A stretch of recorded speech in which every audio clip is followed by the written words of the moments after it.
when there's so many things that I keep in my mind. I hang around people I don't even like. If they can be happy and walk with a smile, oh why can't I? Will someone look for me if I disappear? No matter how much that I scream, nobody hears.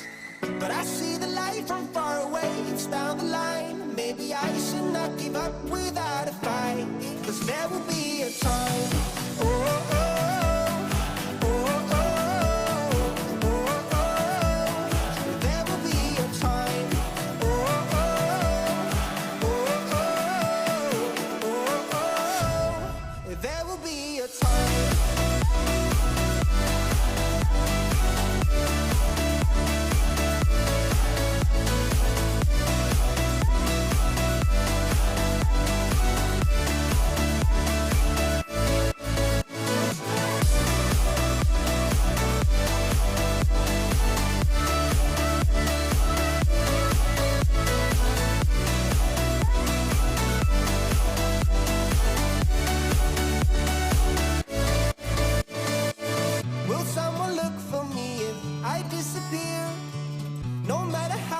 That I scream, nobody hears. But I see the light from far away, it's down the line. Maybe I should not give up without a fight, 'cause there will be a time.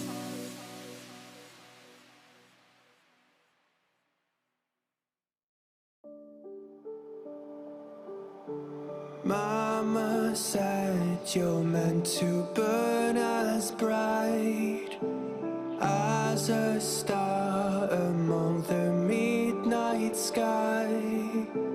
All the pressure blinded me, but now I see I'm no different from the rest.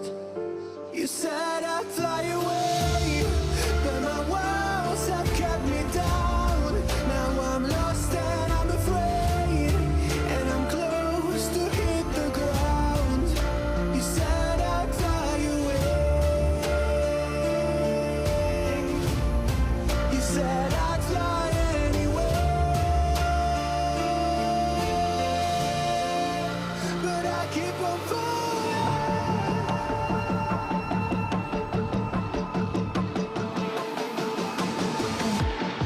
You said I'd fly anyway, but I keep on falling.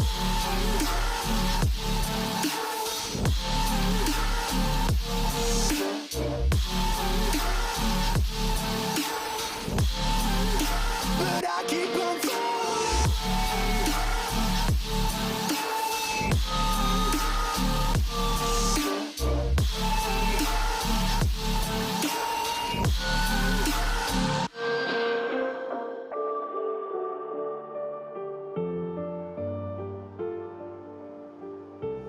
We're all searching for that open door. Show me proof that there is something more. I just hope I am okay with the choices I make. Maybe then I'll understand. You said I'd fly away, but my walls have kept me down. Now I'm lost and I'm afraid, and I'm close to hit the ground. You said I'd fly away. You said I'd fly anyway, but I keep on falling.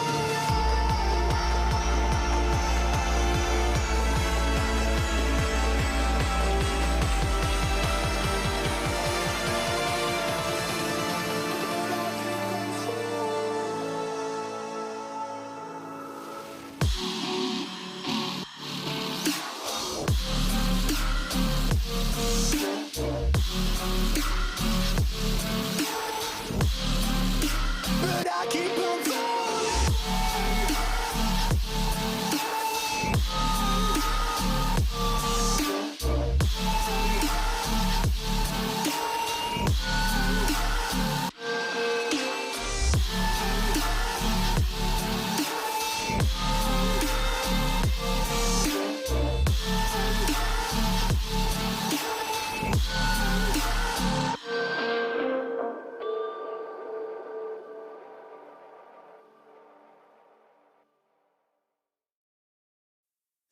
Oh, I got lost on the way to you, in an orange sky by the ocean blue.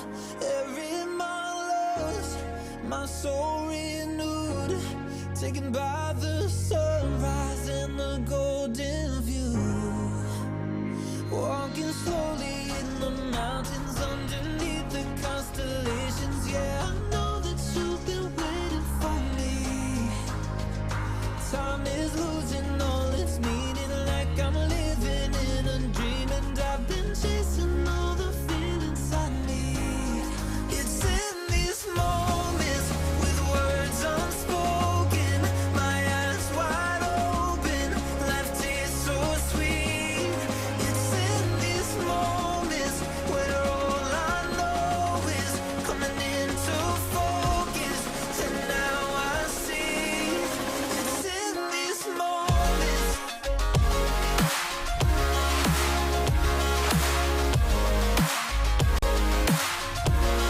It's in these moments. Oh, I know that you've been waiting. It's in these moments.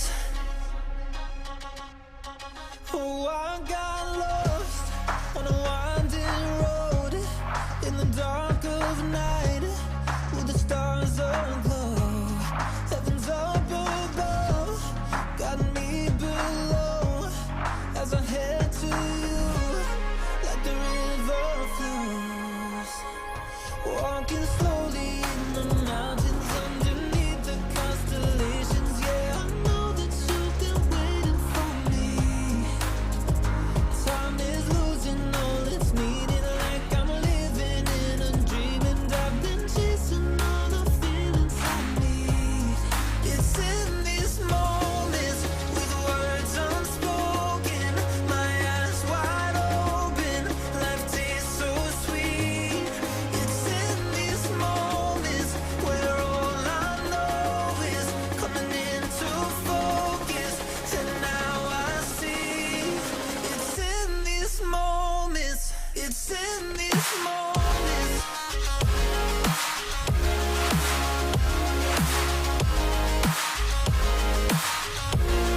It's in these moments.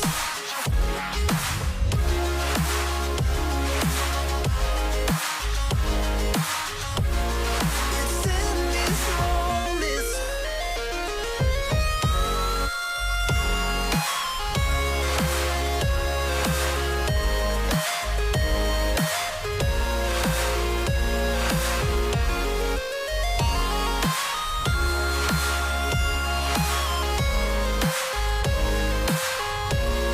It's in these moments with words unspoken, my eyes wide open, life tastes so sweet. It's in these moments where all I know is coming into focus, and now I see. It's in these moments.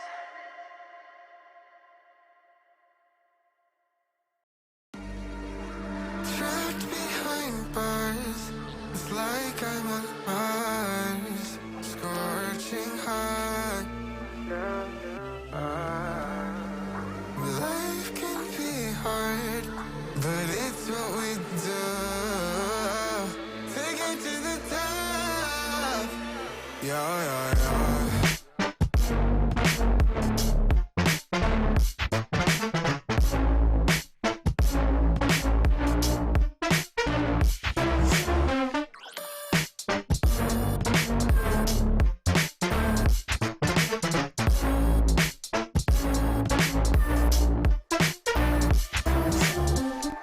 Taking this present like a game. Too many people out there to blame, and I've been feeling pain, so I will break away. Telling us how to live their way, but some of us know that it's a play, with all the lies around us keeping us constrained. Foes miss just friends, increasing my strength when I remember myself. Will I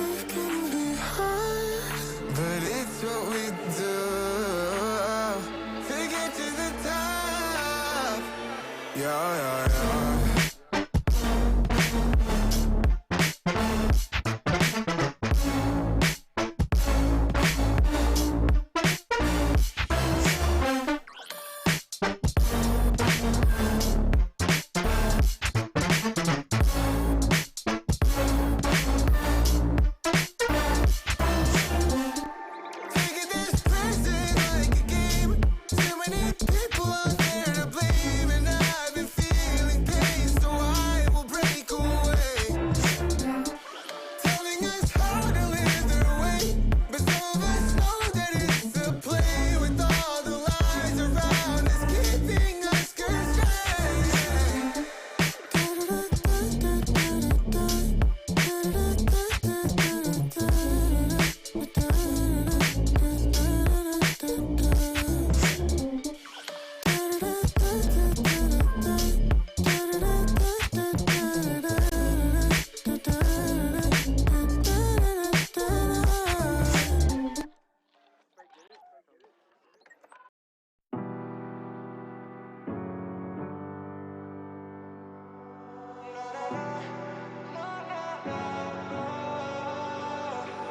Baby, can you pray, pray tonight? Baby, can you pray, pray for us? Oh, baby, can you pray? 'Cause every time you make time, it's only to the end. So pray tonight. So you won't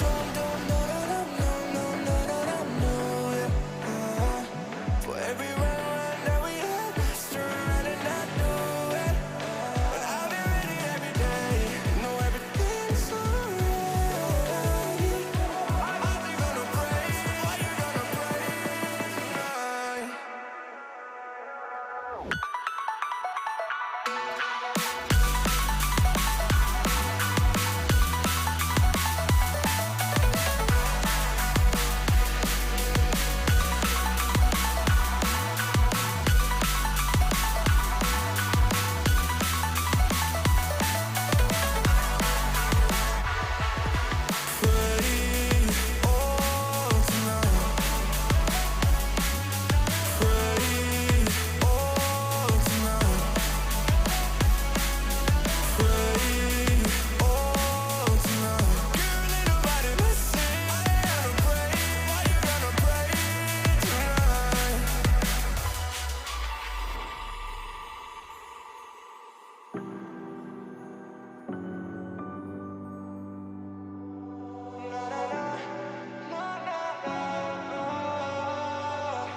Baby, pray, pray, pray for me and for us.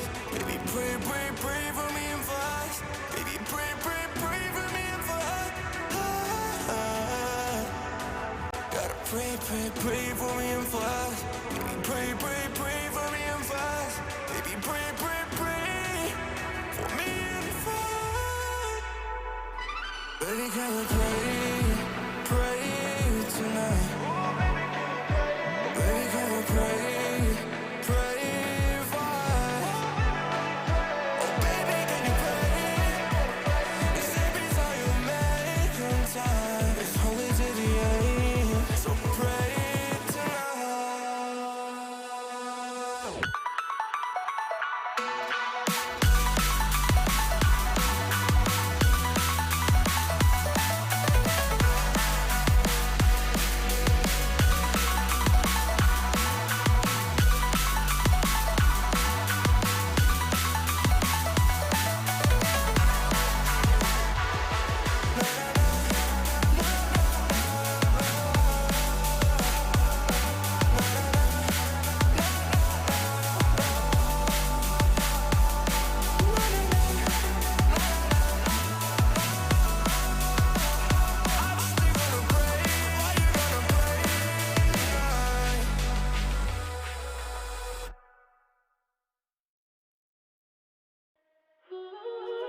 Careful with your pretty eyes and run with me, you're done. 'Cause you and I are a secret. Feel my drift against your skin. on sleep. Let's hold our breath, this is so real.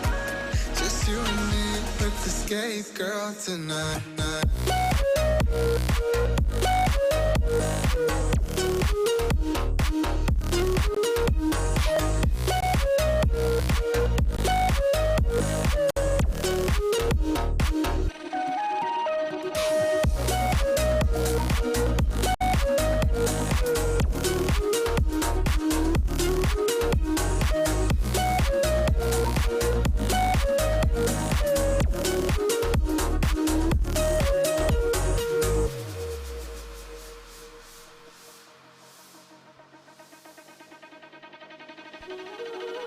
Careful with your pretty eyes and run with me, yeah. Cause you and I are a secret. Feel my drift against your skin. Cause honestly, let's hold our breath, this is so real. Just you and me, let's escape, girl, tonight.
It's Championship Sunday! Rocket League Championship Sunday?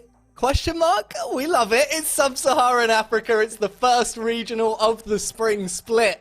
And my name is Tofu Elliott. I am absolutely thrilled to be joined by three of my favorite people on the panel today to celebrate the final day of this first regional. We have 4 teams remaining and we have 4 people on the panel. It's a bit coincidence? Maybe. Maybe not. Greybeard, Jolly, Muntz. That's Ryan Hogarth, Lisa Malhas, and Luke George. It's an absolute pleasure to have you. And Luke, I'm going to come to you first. You were here, of course, all of you were here yesterday, and we saw some absolutely fantastic games. But as much as we've seen upsets all weekend, we're kicking things off with a fairly predictable upper final. If you say so. Look, do you disagree? Orlando Pirates Bravado Gaming, are we surprised? I mean, we're not surprised that they're here, right? This was definitely predicted to be the upper final. I thought you were trying to insinuate that the outcome of it was predictable, but it's not. And I do think that this is going to continue like the rest of the entire bracket has been, with upsets abound, with games taken, games dropped, teams dropping down. We could see Pirates drop down to the lowers for the second time this season. We could see Bravado go to the final, or we could just see Pirates continue their dominance. It's shenanigans. We could, and yeah, absolutely. By no means is this series over yet. I mean, Orlando Pirates, some people's favorite, but Bravado Gaming yet to drop a single game in this knockout bracket this weekend. So they are on fire. But Jolly, you know who I want to ask you about? It's Yopego in that lower bracket, sitting pretty. Do you think that they have a chance?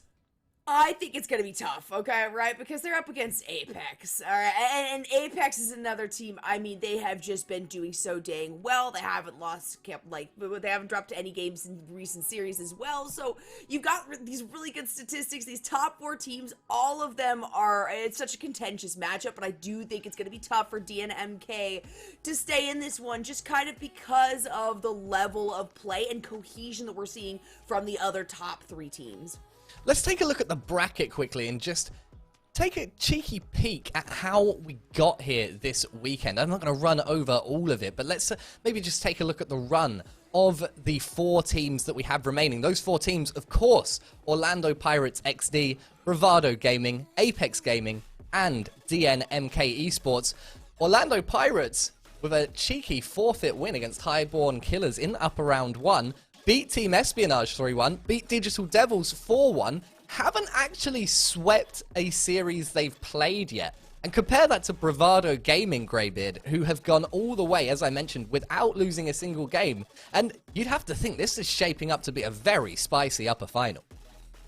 This was going to be a spicy upper final, regardless of what came before. Even if Bravado had been pushed to a deciding game in every one, or the same for Orlando Pirates, these 2 teams, these are the big titans of the region. These are the, sitting at the top. Orlando Pirates, Bravado, desperately wanting to take them down. They've had the results. They've taken them down in a regional. They took them down in a LAN in a reverse sweep. So it was always going to be spicy. And I don't know how much reading into what has happened up to this point is valid. We know that these 2 are going to go strong head to head. Oh, I can't wait to get into it, but let's take a look down in that lower bracket where in the lower semi-finals, we've got Apex Gaming, who have had to make quite a long and deep run through the lower bracket. They started off pretty well. They got that clean sweep against Evolved Gaming in upper round 1, but then immediately losing 3-0 to Bravado Gaming in the upper quarters, got knocked down, had to sweep Perry's Agents, then swept Nibble Esports, who were on the back of that surprise upset against ATK on the Friday, and of course, a clean sweep over Digital Devils is absolutely outstanding, Luke. I mean, I really didn't expect that result. No, look, the Digital Devils result, incredibly impressive, but I tend to look at that Nibble result as equally so. It was a close series. They got the 3-0 on the series overall, but every game came down to a single goal. One of those games went to an overtime as well, so it was about as close as a sweep could be, and Nibble had all of that momentum coming off the back of a huge upset against ATK like you talked about. They won that game in Game 5. They coming in, everyone expected them to just kind of pop off against Apex, and Apex said, no. No underdog stories here. No Cinderella runs today, and we're going to keep the status quo at the norm, and they marched on, and they just kept that going against Digital Devils. Incredible showing, especially when we look at how impressive Digital Devils were against Pirates. So, yeah, Apex definitely looking dangerous. And that final team, DNMK Esports, haven't had to make much of a lower bracket run, dropping down in the upper semis after a clean sweep against Bravado Gaming went against them. Managed to take it from Team Espionage in Game 5 to put themselves through to the lower semi-finals. But it's Apex with that run. That's the real narrative through that lower bracket. And, well, the winner of that going to be facing off against the loser of the first series that we have on stream, the series to which we will turn our collective attention right now. Orlando Pirates XD head-to-head against Bravado Gaming. And to inform our conversation, let's head over to Stats Corner and find out what our statisticians Taylor Francis and Joe Harvey have to say. Well, Elliot, it is Championship Sunday, and Jota, we've been thinking about this one for a while because Pirates versus Bravado we see probably more often than not in our regionals, but actually, when you're looking at it on the surface, Pirates tend to be the team to beat, but Bravado have been on fire this weekend, and actually their record not as one-sided as you might think. Yeah, so, I mean, in everyone's memory, it feels like Pirates always win because they've won nearly every single regional, but when you look at their overall record, Pirates got taken down twice, back-to-back, 3-1, 3-0 in a bracket reset when they last played each other in a LAN for Level Fox, and then in that regional that Bravado won, they also took them down twice in a row, which means that actually their overall record against each other is only 7 wins for Pirates and 5 from Bravado, which really doesn't sound anywhere near as one-sided as I think a lot of people have it in their minds to be. But look, let's dive into some real numbers, talk about the proper foundations of their gameplay, and it all starts with Boost. How do these two teams line up? Well, I mean, for me, it all starts with Boost anyway. That's the one I've been harping on about all weekend. You didn't have to put up with 6 hours of me doing it yesterday, but you're going to have to put up with at least 4 of me doing it today. And for these two teams, Boost is actually, usually, I'm going to cross my fingers live on stream, pretty good. Hopefully. Bravado lead the league this weekend for time on zero boost, i.e. they've got the least of it, which is great, because you don't want to have time on zero boost, it makes it very hard to do things. Pirates, because of their laid-back playstyle, they sort of end up ranked about 3rd or 4th for that. It's very hard to pressure them, especially when they're on defense. They really hold their own corner boosts. They're really good at routing through small pads back into their net. So it's a very interesting and close battle with Boost, but we were looking, and we think actually, for Bravado, you know, they don't really need the sort of secret key like a lot of other teams might need to beat the Pirates, but if they do want to beat the Pirates, there's one thing that you're a particular fan of, Jota, that they could go for.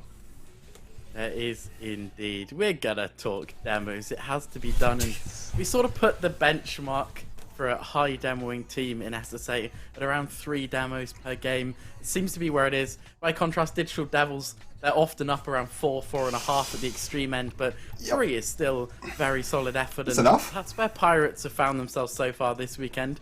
They vary a lot in terms of whether they're demo heavy, just because they have a very varied playstyle and they are able to adapt. But Bravado, we haven't really seen a lot of demos from them at all. Again, partially, I think, because they've been doing so much winning, they haven't had to.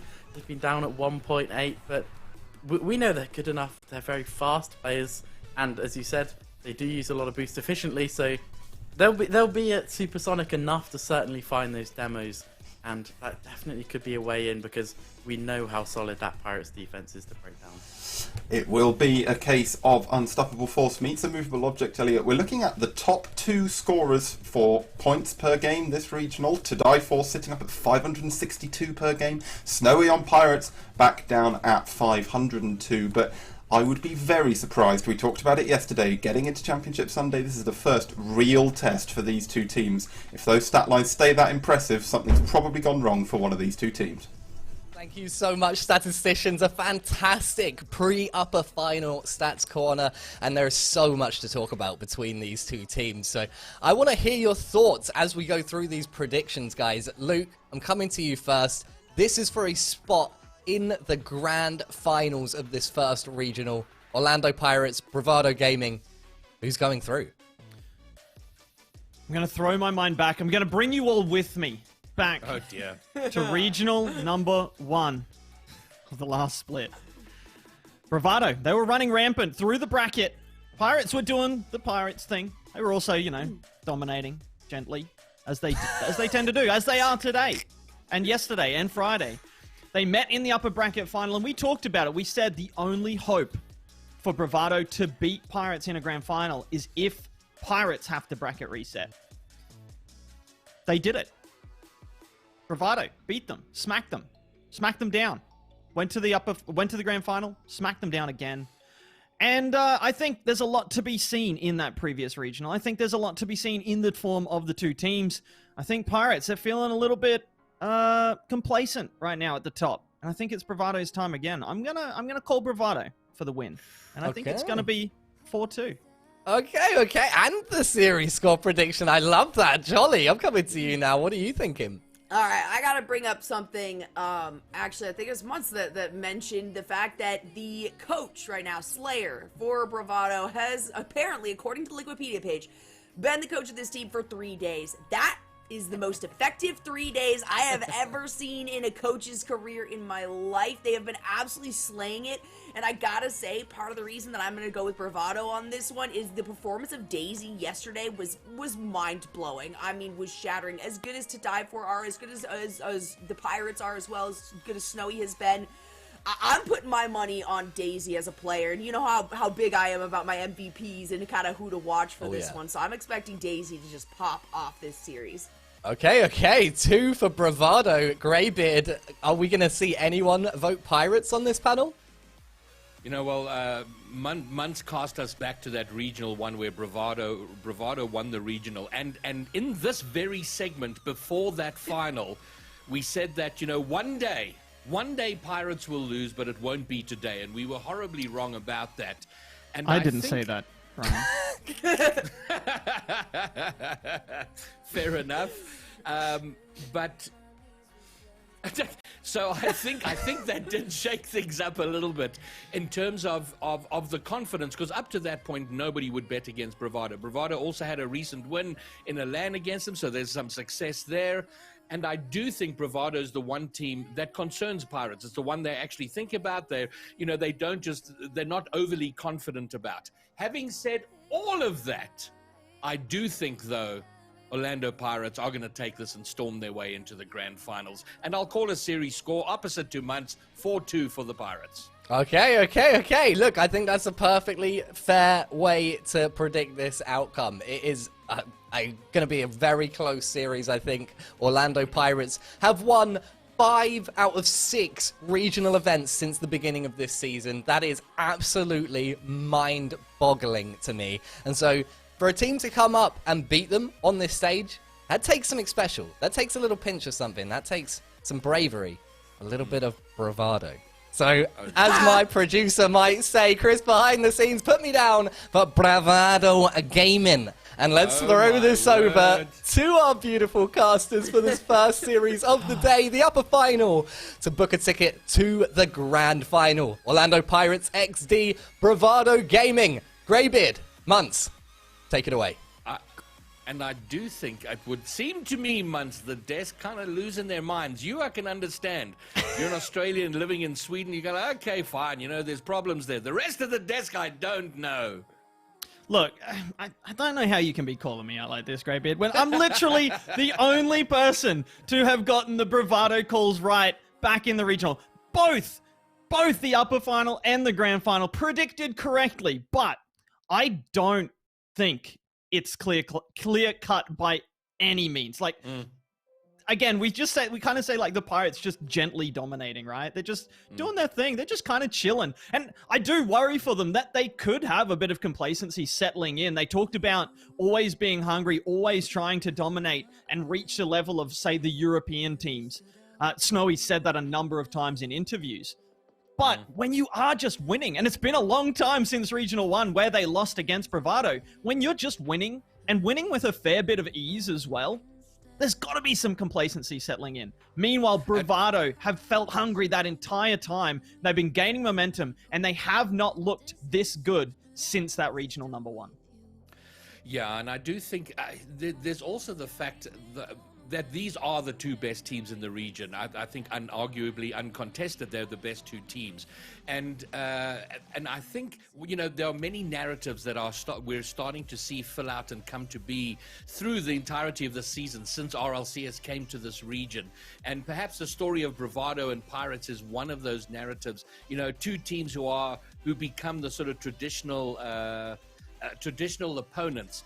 And I think regardless of what's gone and how each team is doing, it comes down to each team really, really wants to win. But how do they feel on the day? How do they do it in this moment? Is what I think ultimately all this and all the backstory. It's right here, right now.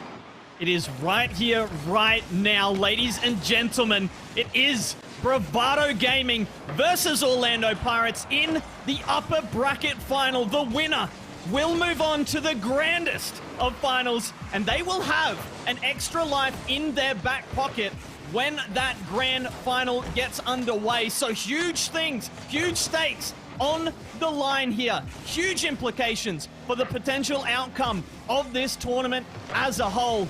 Who will take potentially the first victory in what could be 2 matchups that we see here today? And it is Snowy right out the gate. It's been a fairly busy start.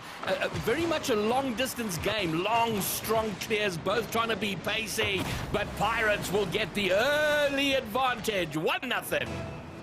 I mean, they started strong. They had an opportunity earlier in this opening, minute or so, and I thought for a moment they were going to score, and it could be 2 at this point already. Bravado a little bit slow to get this one started. Meanwhile, the Pirates have come out raring to go, and Bravado having to come from behind early, and against the Pirates side that we've just seen ground opposition underneath their leads, that's not a good sign for Bravado.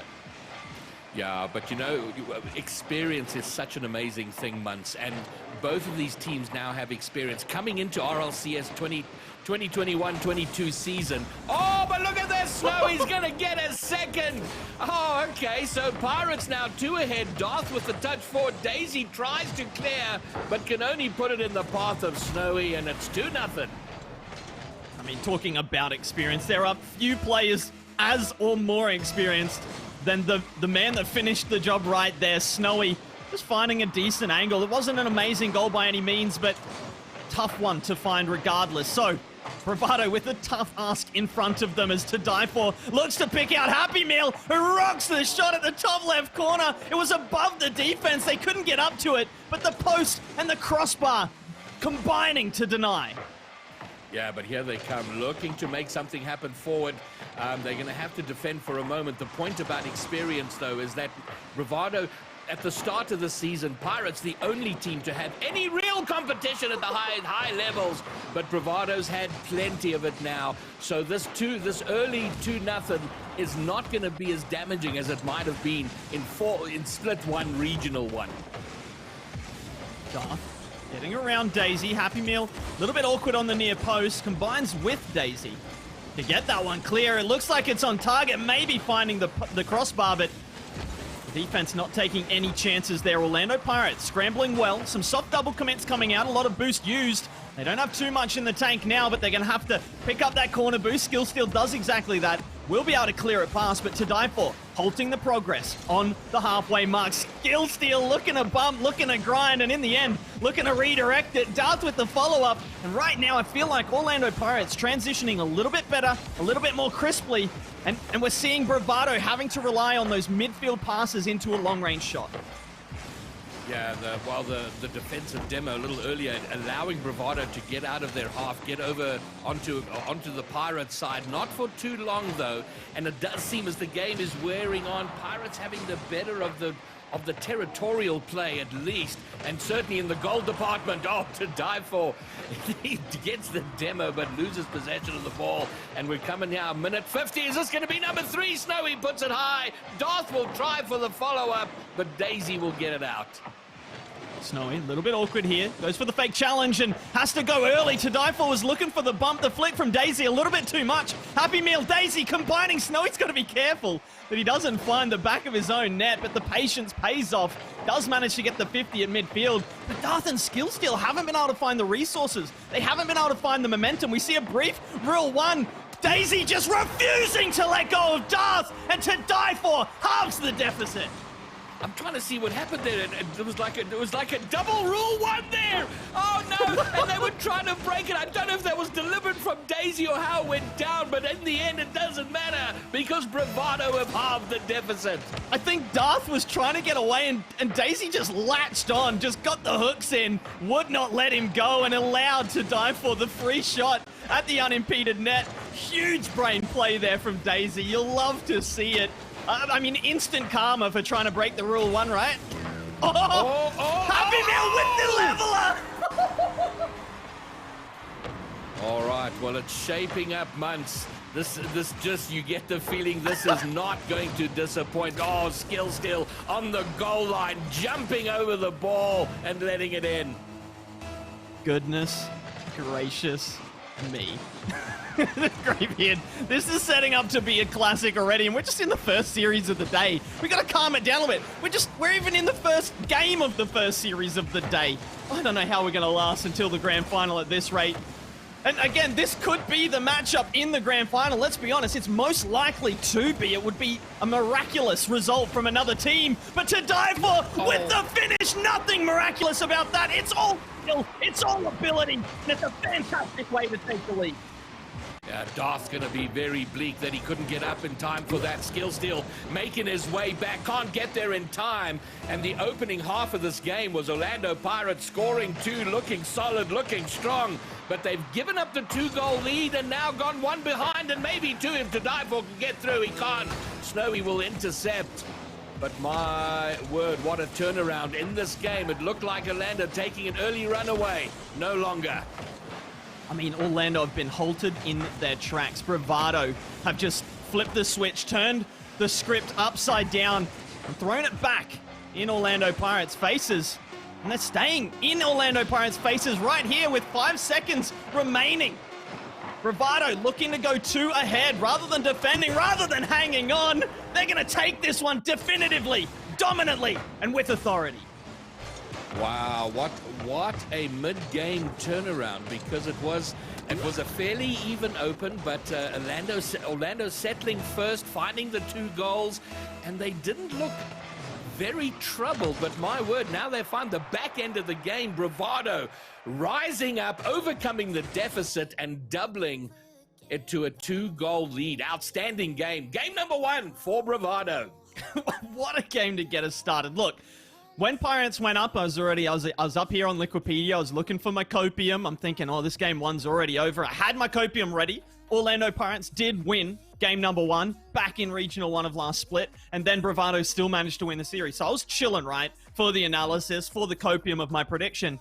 But this has thrown everything out the window. There's no pattern to follow. Bravado have just taken everything. They've, like I said they've flipped this, they've thrown the script upside down. They've just started writing their own at this point. I've got no idea what this matchup has in store from this point. But I have to say, Orlando Pirates, this isn't what we're going to see for the rest of the series. They are going to step up. They are going to change gears. We might even see them do what they did earlier in the tournament against Digital Devils, which was drop it back a gear, hit the nitrous, and just blow their opposition away. But this Bravado team are looking just about as solid as anyone ever has against this Pirates team.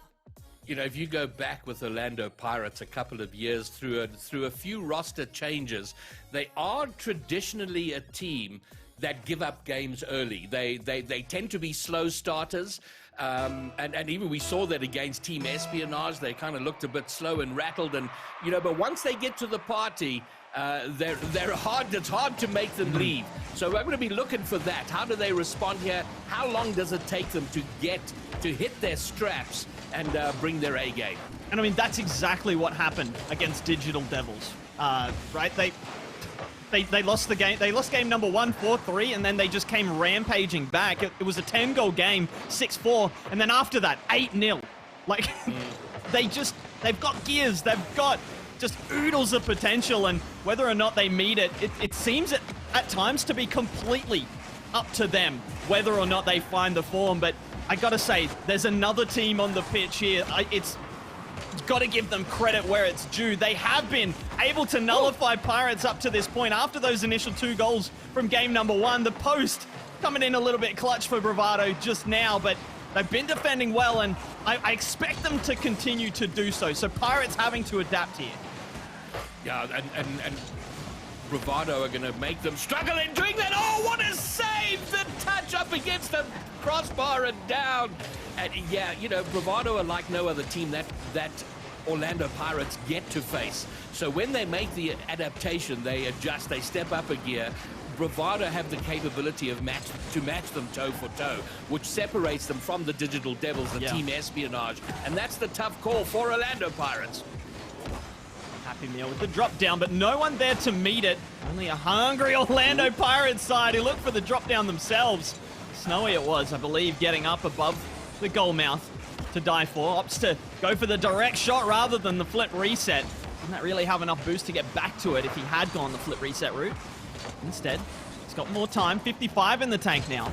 We'll get the dunk. That's high. Gonna take a bounce off the ceiling. Daisy has the read, but can't get the picture perfect finish. So we stay level. We stay goalless for now. 2 minutes through this game number 2. Pirates have had 5 shots on goal. 3 of those were very, very good opportunities. They haven't taken any of them, and that will be a little bit of a concern. One almost an open net. Snowy just couldn't get round, and then one post, and then one very good save. But that they're going to want to deal with as soon as they possibly can. But the game has sort of hit neutral ground for the minute, Months. It's we're exactly halfway through. Not a goal to be seen. And both teams kind of getting ready to dig their trenches and dig in. It really does feel that way. Oh, that's just going to find its way in. Snowy with an angle from the corner. Not really sure what happened to the Bravado defense here. Just maybe expecting Happy Meal to be able to follow this one up, but boostless, nothing in the tank. Snowy takes advantage. Yeah, I think Daisy and Happy Meal, there was a little bit of, okay, you got it, I got it, go for it, go, no, you go. And in the meantime, Snowy just picked it up in the middle, sent it into the net. And like in game one, Pirates with the first goal, but this is starting to feel like a little bit of a low-scoring affair. Bravado looking for the early response, level it up almost immediately. It's in the Pirates' corner. Darth will get it out. He's got a clear run at net. I don't think he has the boost, but the ball has enough legs on it to find its way in, to limp its way into the net.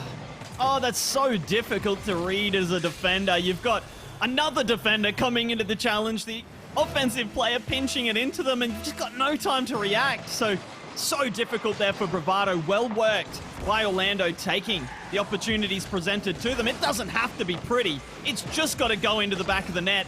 And Pirates finding a way here in game number 2. But Greybeard, can Bravado do it twice? Can they come back from 2 goals down? Yeah, I was going to say, Pirates, they've been in this position before, just a game ago. What they've got going for them is that there was a lot more time. It was 2 goals and I think at least 3.5 minutes left. Now just 1.5 minutes, but Bravado on the right side of the field for them, but playing very high up, and now there's going to be a counter. Darth trying to get it down the field, I think, doesn't get a great touch and runs out of boost. The attack kind of peters out, but it's coming back. Oh, skill steal kisses the crossbar. He'll have another crack.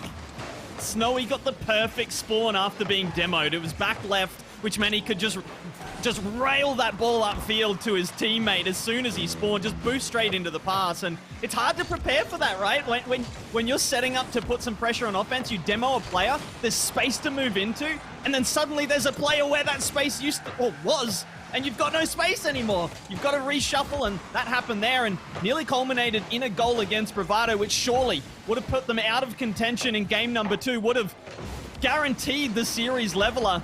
Instead, they've still got hope, but time running out, and so are Snowy and the Pirates running away with game number 2. 3 goals to the good now. And as we expected, Pirates would have an answer. They've answered well. 3-0 up, 34 seconds to go. Bravado not without their opportunities, but Pirates stepping up enough and weren't going to give up that 2-goal lead for a second game in a row. They'll be looking to extend it. Try and beat out any momentum Bravado may feel they have. 20 seconds to go. It's pretty much on a lock for Orlando Pirates to level up the series. Best of 7, quickly becoming a best of 5. Yeah, this is the response that Pirates wanted, and this is the response that we tend to expect from Orlando. 4-0 now, goodness. They're not going to go down without a fight, and they're not going to go down without, I feel like, taking the lead at some point in the series, right? Like, you really do have to battle against this team for everything. We talk about it so often. You can't give them gifts. You have to play perfect defense. You can't make mistakes, and you need to punish every mistake they make. That goes for Bravado as well, and Bravado just not able to take advantage and stop Pirates from taking advantage in game number 2, and it shows. Yeah, an excellent one for them. Good response. And importantly, shutting out Bravado in that game. They weren't able to score. And even more telling for me is just 4 shots in that entire game against the 11 of Orlando Pirates. So a very clear indication of the shift of momentum during the course of that game. However, we've made the point, and it's worth making again, Bravado are the one team that can take it to Pirates. So, normally at this point, Pirates would be entering their sort of autopilot mode and cruising to the end of the series. They've got to be aware Bravado won't let that happen. Yeah, and look, I hate to rag on any specific player in any series, but Happy Meal struggled. He did not pass the eye test in game number 2. Had some whiffs. There was even a moment when they were 2 or 3 down at the end where, if he makes contact with the ball, it's a potential goal-scoring opportunity. Just needed to hit that ball. And, maybe Bravado have a chance, but multiple occasions, looking a little bit awkward, not having an impact on the play, a positive impact on the play. And you looked at his points, 72 points over a 5-minute game of Rocket League. It's not good enough for a player like Happy Meal, who we've seen score the biggest goals on the biggest stage that SSA has to provide us with. And we'll be looking, or Bravado will be looking for him to have a better game here in game number 3. Yeah, and he is an important player from that regard. Skill still looking for an early goal. It was read and saved out, but Pirates XD on the prowl early here in Game 3. They are going to want to make a statement if they possibly can, but Snowy goes up against to die for Darth with enough of a clear to buy time for everyone to boost up and get back in possession to die for. As another goes, Snowy with the save off the crossbar. Goodness gracious. And I mean, while we're disparaging Happy Meal's performance in game number 2, I think we have to give credit to Snowy. Really stepped up, took control of that game, looking at 600 points in the last game total to lead the lobby, and really chasing that ball hard on both sides of the pitch, really getting after it, taking responsibility for the carry, and that chaos created by his individual chase, causing chaos for his teammates to capitalize on as well. So Snowy really stepping it up in game number 2, and I'm sure throughout the rest of this series. Yeah, he's the ultimate boost thief. It's a message he often in the coaching he's helped me and coached me, and that's always been a message. Never miss a chance to yoink the burst. Oh, he was looking for the goal there to die for. Does get the clear, but big pressure here. Months from Pirates. They're looking to mount a sustained period, a war of attrition on the Bravado defense right now. They're holding strong for now, but for how long? Eventually it will start to break down if they can't fight their way out. Happy Meal, might be able to take advantage of some space from the demo, but will be shut down by Skill Steal. He will have a chance to shoot. Darth there now. Ooh. Up to Snowy. He did get the spawn. Oh, the touchdown, not the one. Happy Meal's going to have to chase back, and Daisy can't get in the way, but the clearance does come in, and it is a way to die for. Got that mid boost, so he's going to be lurking dangerously, but Snowy well positioned for the clear, and the offense for Bravado's going to have to restart all the way from their back wall unless Snowy finds an angle. He doesn't. It's to die for away. Yeah, well, Bravado have weathered quite a storm. They're continuing to weather it, and to their, what's working for them at least is that you do feel they're starting to fight their way out of their half. I say that as they're battling up against their goal line right now and looking a little bit worse for wear in defense. And no, it looks like their brief foray out has been thwarted. Pirates pushing them right back. Darth gets one, doesn't get it past Happy Meal. I don't know if Darth was just a little bit in front of that pass, but I felt like the right play was just to smack that at net, right? The catch just let 2 defenders get involved rather than 1, and after that, it's kind of easy to just throw someone at the ball and see what happens, and what happened was a clearance, but the pressure telling right now. Skill Steal playing it high, giving Darth the opportunity to finish over the top of the defense. It's not to be, but Snowy got some boost in the tank, got the pre-flip play forward, has the double tap and not the angle. His teammates can't find it either. Skill Steal, the one to rattle the crossbar yet again. But I gotta say, Pirates looking relentless on offense right now. They will not leave that back wall alone, and Bravado struggling to get out of their own third, let alone their own half, let alone score a goal, but Daisy almost finds an angle out of nowhere. Yeah, well, they've got a bit of breathing room here, but you sort of felt they were starting to run purely on adrenaline in defense. And I tell you what, if Bravado, oh my word, Happy Meal, you were speaking about him, delicious double, but it's red. Daisy shoots and scores, and this is going to hurt Munts. The unrelenting pressure from Pirates, and they didn't find the net, and now they've let it go and conceded. I mean, we called out. We called out Happy Meal in game number 2. Look, he didn't finish that one off, but he was instrumental in the setup. He's picked his game up hugely, and Daisy is profiting from it. So's to die for. It's just so much better when you have full confidence in your teammate, and credit to them for not losing that confidence after one bad 5-minute period of Rocket League from Happy Meal. He's turned it around, and they are capitalizing on the chances. They've gone ahead. Now Bravado hoping to hold on. Look, it's all been one way. It's all been Orlando Pirates this entirety of this game number 3, but Bravado with the go-ahead goal, looking to close it out. Yeah, it doesn't matter that it's been going all your way in terms of territory and possession, pressure. You got to get those goals. Bravado had so few opportunities, but they've made one of them count, and now it's 30 seconds to go, and somehow Pirates are going to find a way. It's going to be massive dent to their momentum and confidence if they don't at least find a goal here. Look, the shot totals are similar. I think Bravado even one shot ahead. Oh, that's going to find its way in. Skill steal just coming out of the goal mouth and redirecting it with the deftest of touches around 2 defenders. Happy Meal can't react in time. That's nestled in the bottom corner. That was actually so delicious. Beautiful. But that turnaround touch, and just not expected by the defense. Skill Steal was making his way out on rotation and then just jumps backwards to level it up. And that may just be the shot in the arm Pirates need, and we may well have a Game 3 overtime, or will we? Daisy with the clear. It was slightly wide anyway. The ball will bounce, and we have overtime. Goodness gracious me. It had to happen at some point in the series. I'm sure it'll probably happen again before all is said and done. As the chaos subsides from the kickoff, it's to die for with the chance. Happy Meal with the follow, and Bravado take the lead in the series. Wow, pretty much right off kickoff. Oh, to die for. The patience there. Darth misreading the play. Snowy backwards to the ball. The worst place you want to be. And could do nothing but watch the ball sail over him. And Bravado take games 1, take game 3.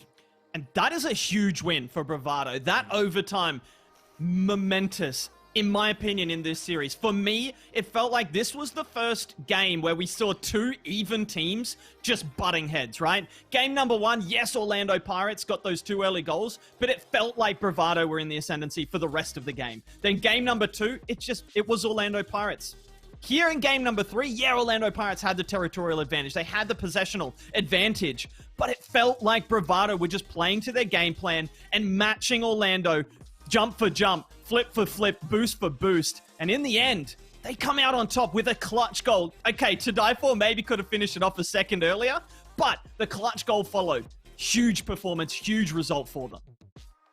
Yeah, and looking good. And what I was most impressed with was how much pressure they were able to absorb and deal with. And at one point, that felt like they were hanging on by their fingernails, but somehow kept it out, kept Pirates at bay.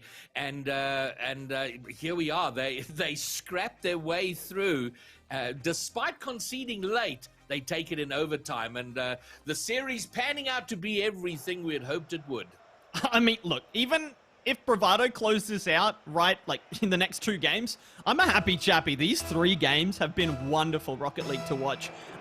Honestly, from an analytical level, from an entertainment level as well, it's just been pure fun. At least from my point of view. I don't know, Chad, are you having a good time? I'm sure you are, right? But look, the best thing about this is after this series, no matter what happens, we're going to see both of these teams again in the tournament. Again, this is the upper bracket final. The loser, still in the tournament, just heads down to the lower bracket to continue their run. The winner is going to go to the grand final, and to die for, doing his absolute best to make sure it's Bravado.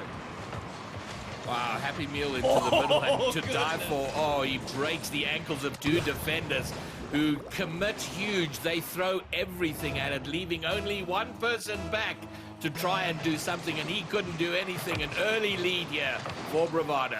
He didn't even really fake the hit, right? He just delayed his touch, and that was good enough to just send 2 defenders. And like, for me, that kind of shows that Pirates, a little bit uncomfortable. And I'm not saying they're nervous. I'm not saying they're even shook.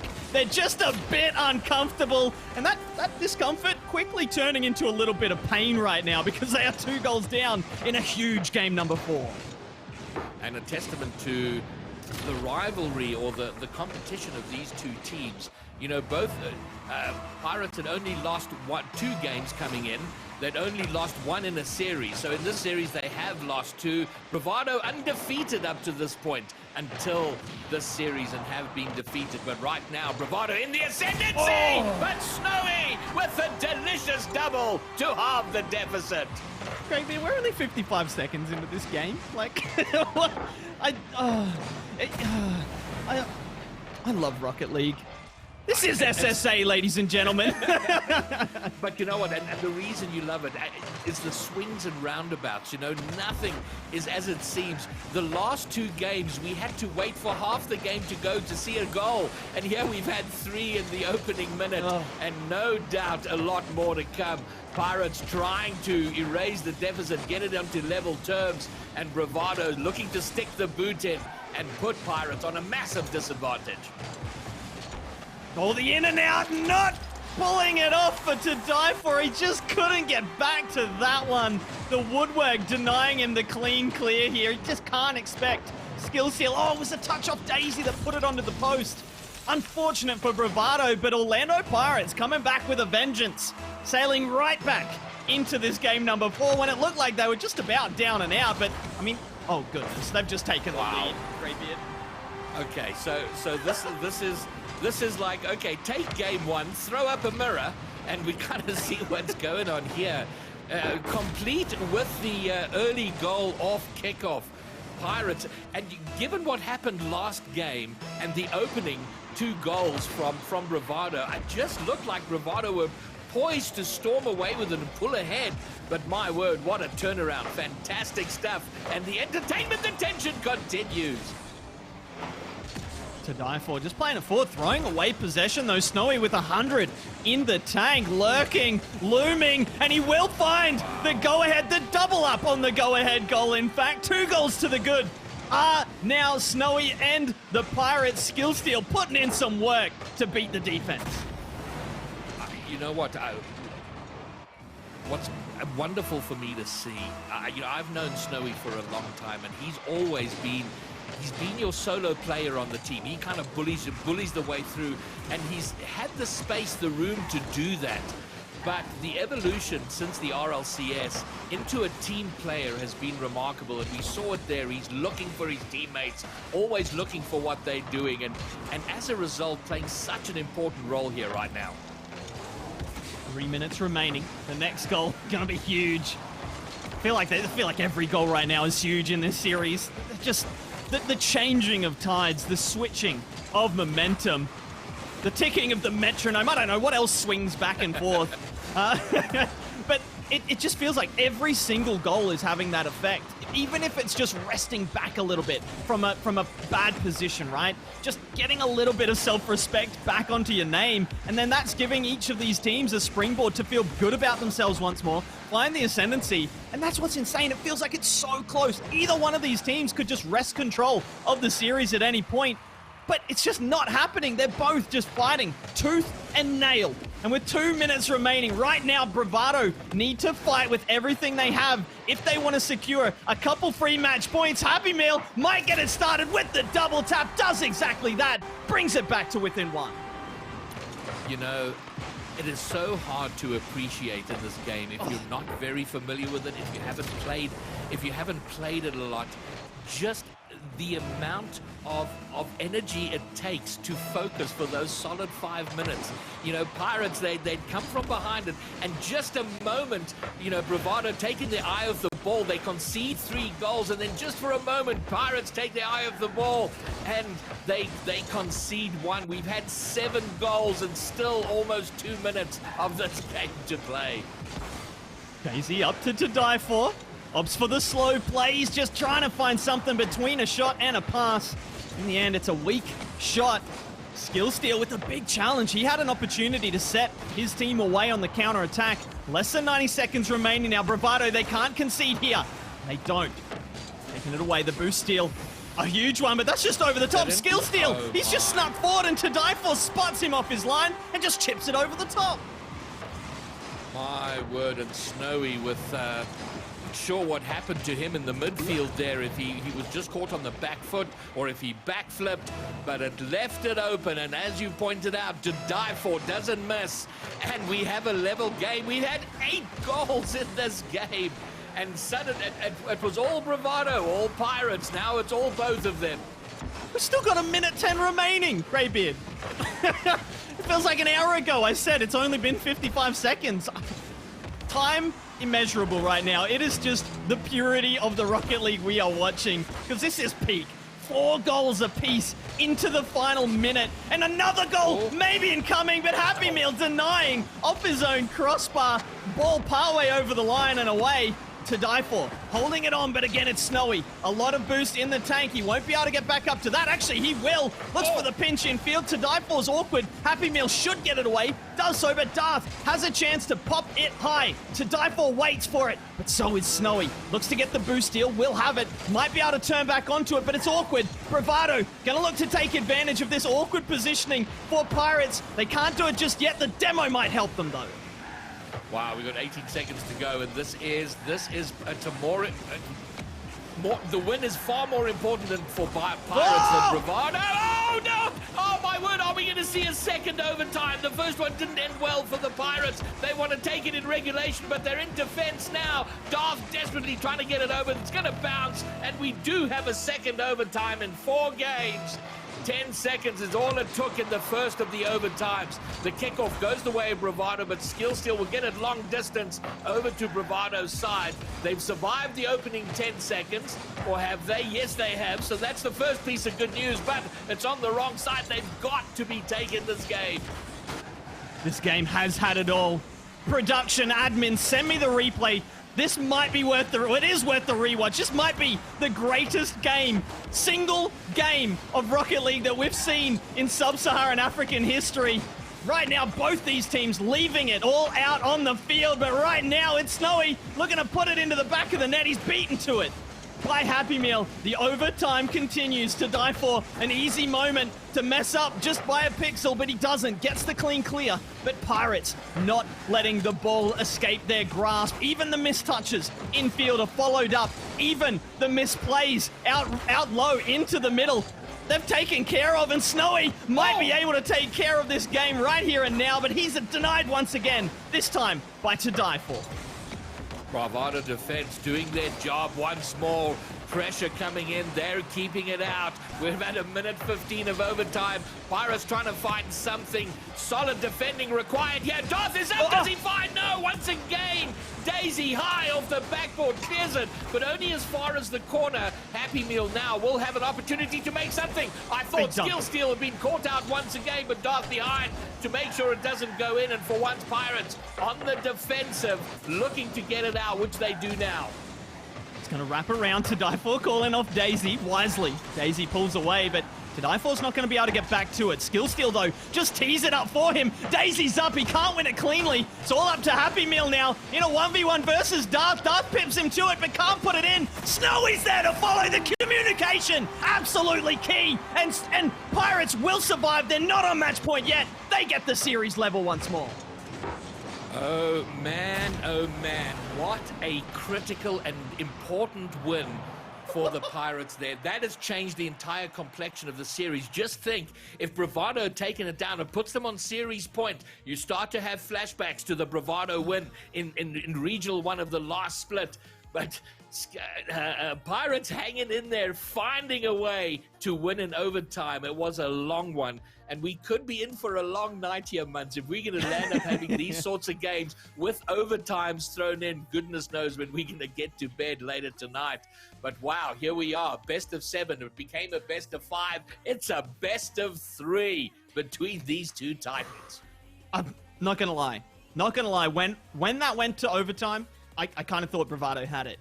Yeah. But Pirates really stepped up. Snowy stepped up. A casual. 4 goals, 3 saves, 929 points. Just doing Snowy things. I mean, but then To Die For's right there with him. 2 goals, 5 saves, and 800 points. So both these players, both these superstars who we expect such big things from, exceeding those expectations, taking this game by the horns and just refusing to let the other one dominate them. But someone has to lose this greybeard. I can't imagine who. Well, you know what? The pattern developing, of course, there's the odd games to Bravado, the even ones to Pirates, and that's not good for Pirates. So they're going to have to break that here. One of these teams has to win 2 in a row, of course, if they're going to win. And it is the team to win 2 games that will take the upper. Final Snowy, it was soft, and To Die For can easily read that, but he is awkward, a lot more awkward than I thought he would have been, and they are under pressure as a result. Snowy Oh, again, oh, my word, Munts, they're looking a little scrappy on their goal line. I mean, as we get later in the series, right, the pressure is going to build. The nerves will creep in. I don't care how experienced you are, how many times you've been here before, you will feel the nerves. I mean, we've seen players like Rizzo, who's one of the most journeyed pros in the history of Rocket League, right? Saying that he would feel physically sick before he would play. Physically sick. This is a professional Rocket League player's been there, done that, had the t-shirt gifted to them, and they're still feeling the nerves. These players will be feeling the nerves. It's just about dealing with them, and they are the best at it. But who's going to deal with them the best? Who's going to figure out the scramble defense? Who will communicate, lock down the comms, keep it excited, but keep it focused? Well, by this point in the last game, I think we had 4 goals on already. It was a clatter of goals in the last game. Here we go. It's a lot tighter. Despite the scrappiness of Bravado earlier, they've continued to hold on, but Bravado having to continue to do work in defense, a minute and a half in, and the tension and nuttiness of the series continues. Is that going to go in? No, Snowy will clear it off the backboard, get it away, and now look to develop something forward. Darth with the flick, Daisy into his own corner. Darth can't get the read, but Snowy, oh, looking for skill steal, I think. It was either that or a bad touch. Either way, possession given up. It was a hospital pass by Snowy. They were just fortunate that I think it was Daisy didn't have any boost in the tank, so he wasn't able to catch and flick over the top of the lone defender. Skill steal had a bad moment, but to die for having a bad one there. He had the angle. It was difficult, but you expect him to hit that open net. Yeah, and that's the tough thing, right? The better you get, the more you're expected to hit the tough angles. No one's amazed when you hit the straight shot. You got to get the tough angle. Snowy taking it out halfway, and this is looking a lot more like game 1, game 2, where the goals were hard to come by, and we went long distances, long periods without a goal. Not for lack of trying. That's going to be it. To Die For does find it. Almost at the stroke of halftime. Bravado in front. Hey, I just want everyone to be honest here. He missed this first shot. He does get the bounce off the post, and I mean, to be fair, well positioned to do exactly that. And Bravado do, I mean, I feel deservedly, right? The run of play, while it's been a bit sketchy, a bit back and forth, it has been Bravado that have eked out the opportunities. We talk about the open net miss from To Die For just moments ago, and then he has another one here that he is able to secure. So for me, Bravado, definitely the ones making the better chances here in this game number 5. Pirates having to respond, and look, I don't even know if they've got to do it sooner rather than later, because it feels like no matter what happens, we're going to have another 4-4 overtime. Yeah, it kind of feels that way. The eventual goal, it seems like we're headed there, and it almost seems like we're going to.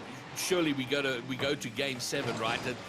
These two teams, this sort of play, it kind of deserves it. Pirates in attack right now, the ball floating in front of net, but Dart all the way back, and now they have to retreat.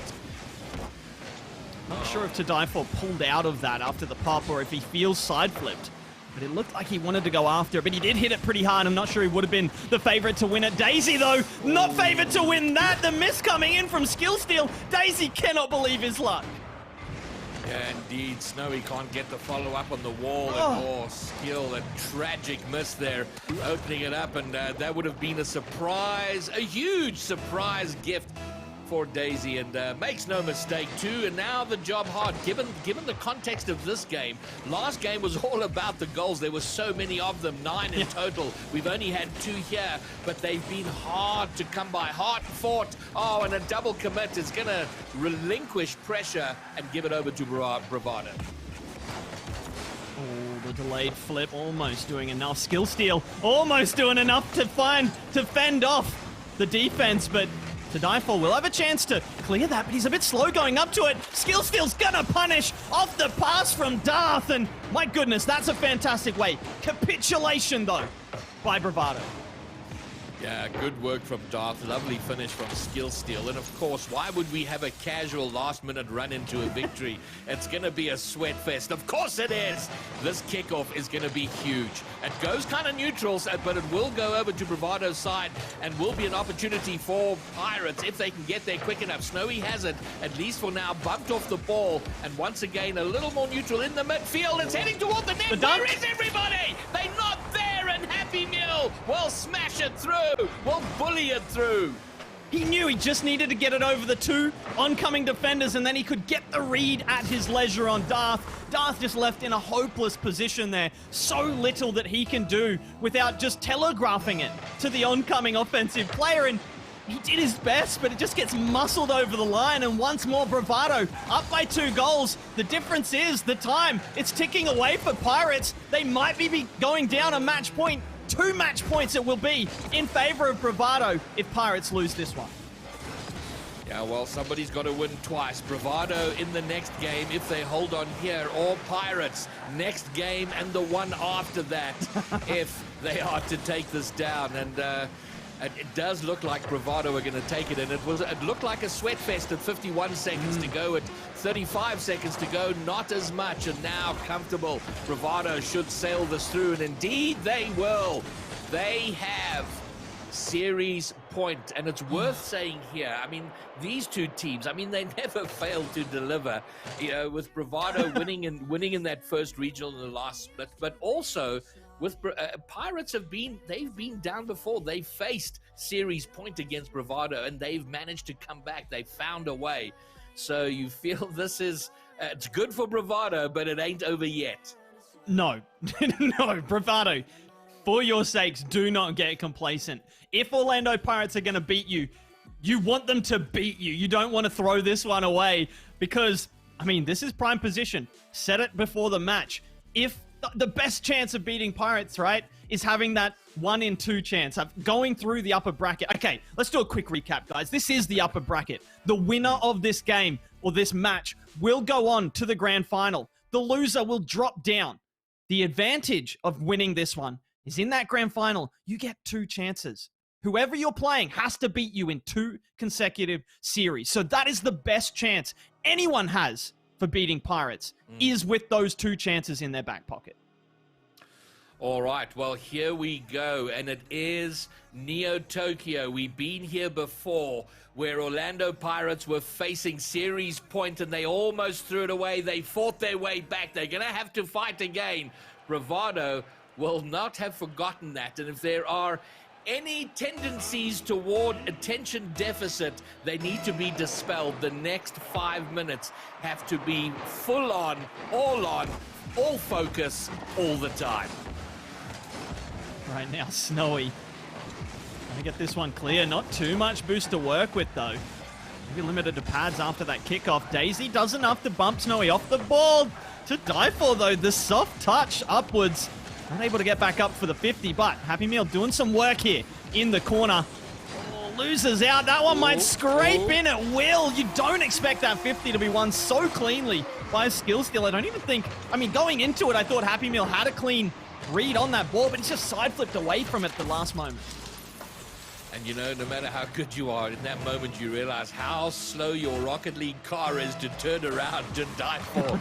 Just couldn't get a turn on that ball, and now this has gone good for Pirates, looking to double. So that should settle them, and it is with the rhythm of the series. Their turn to win! Oh, Darth is going to find the net! And it's so good to see. He's been a little bit quiet. We know how good he is mechanically. If he gets into the swing of things, that is going to be magic for the Orlando Pirates. And to this point, Darth has been shooting at only 12.5% throughout the series. So that's a huge goal for him. If he can get his shooting boots on, as we know he can, if he can start being more efficient on the offensive end, that's a huge boon for Pirates and a scary proposition for Bravado leading forward.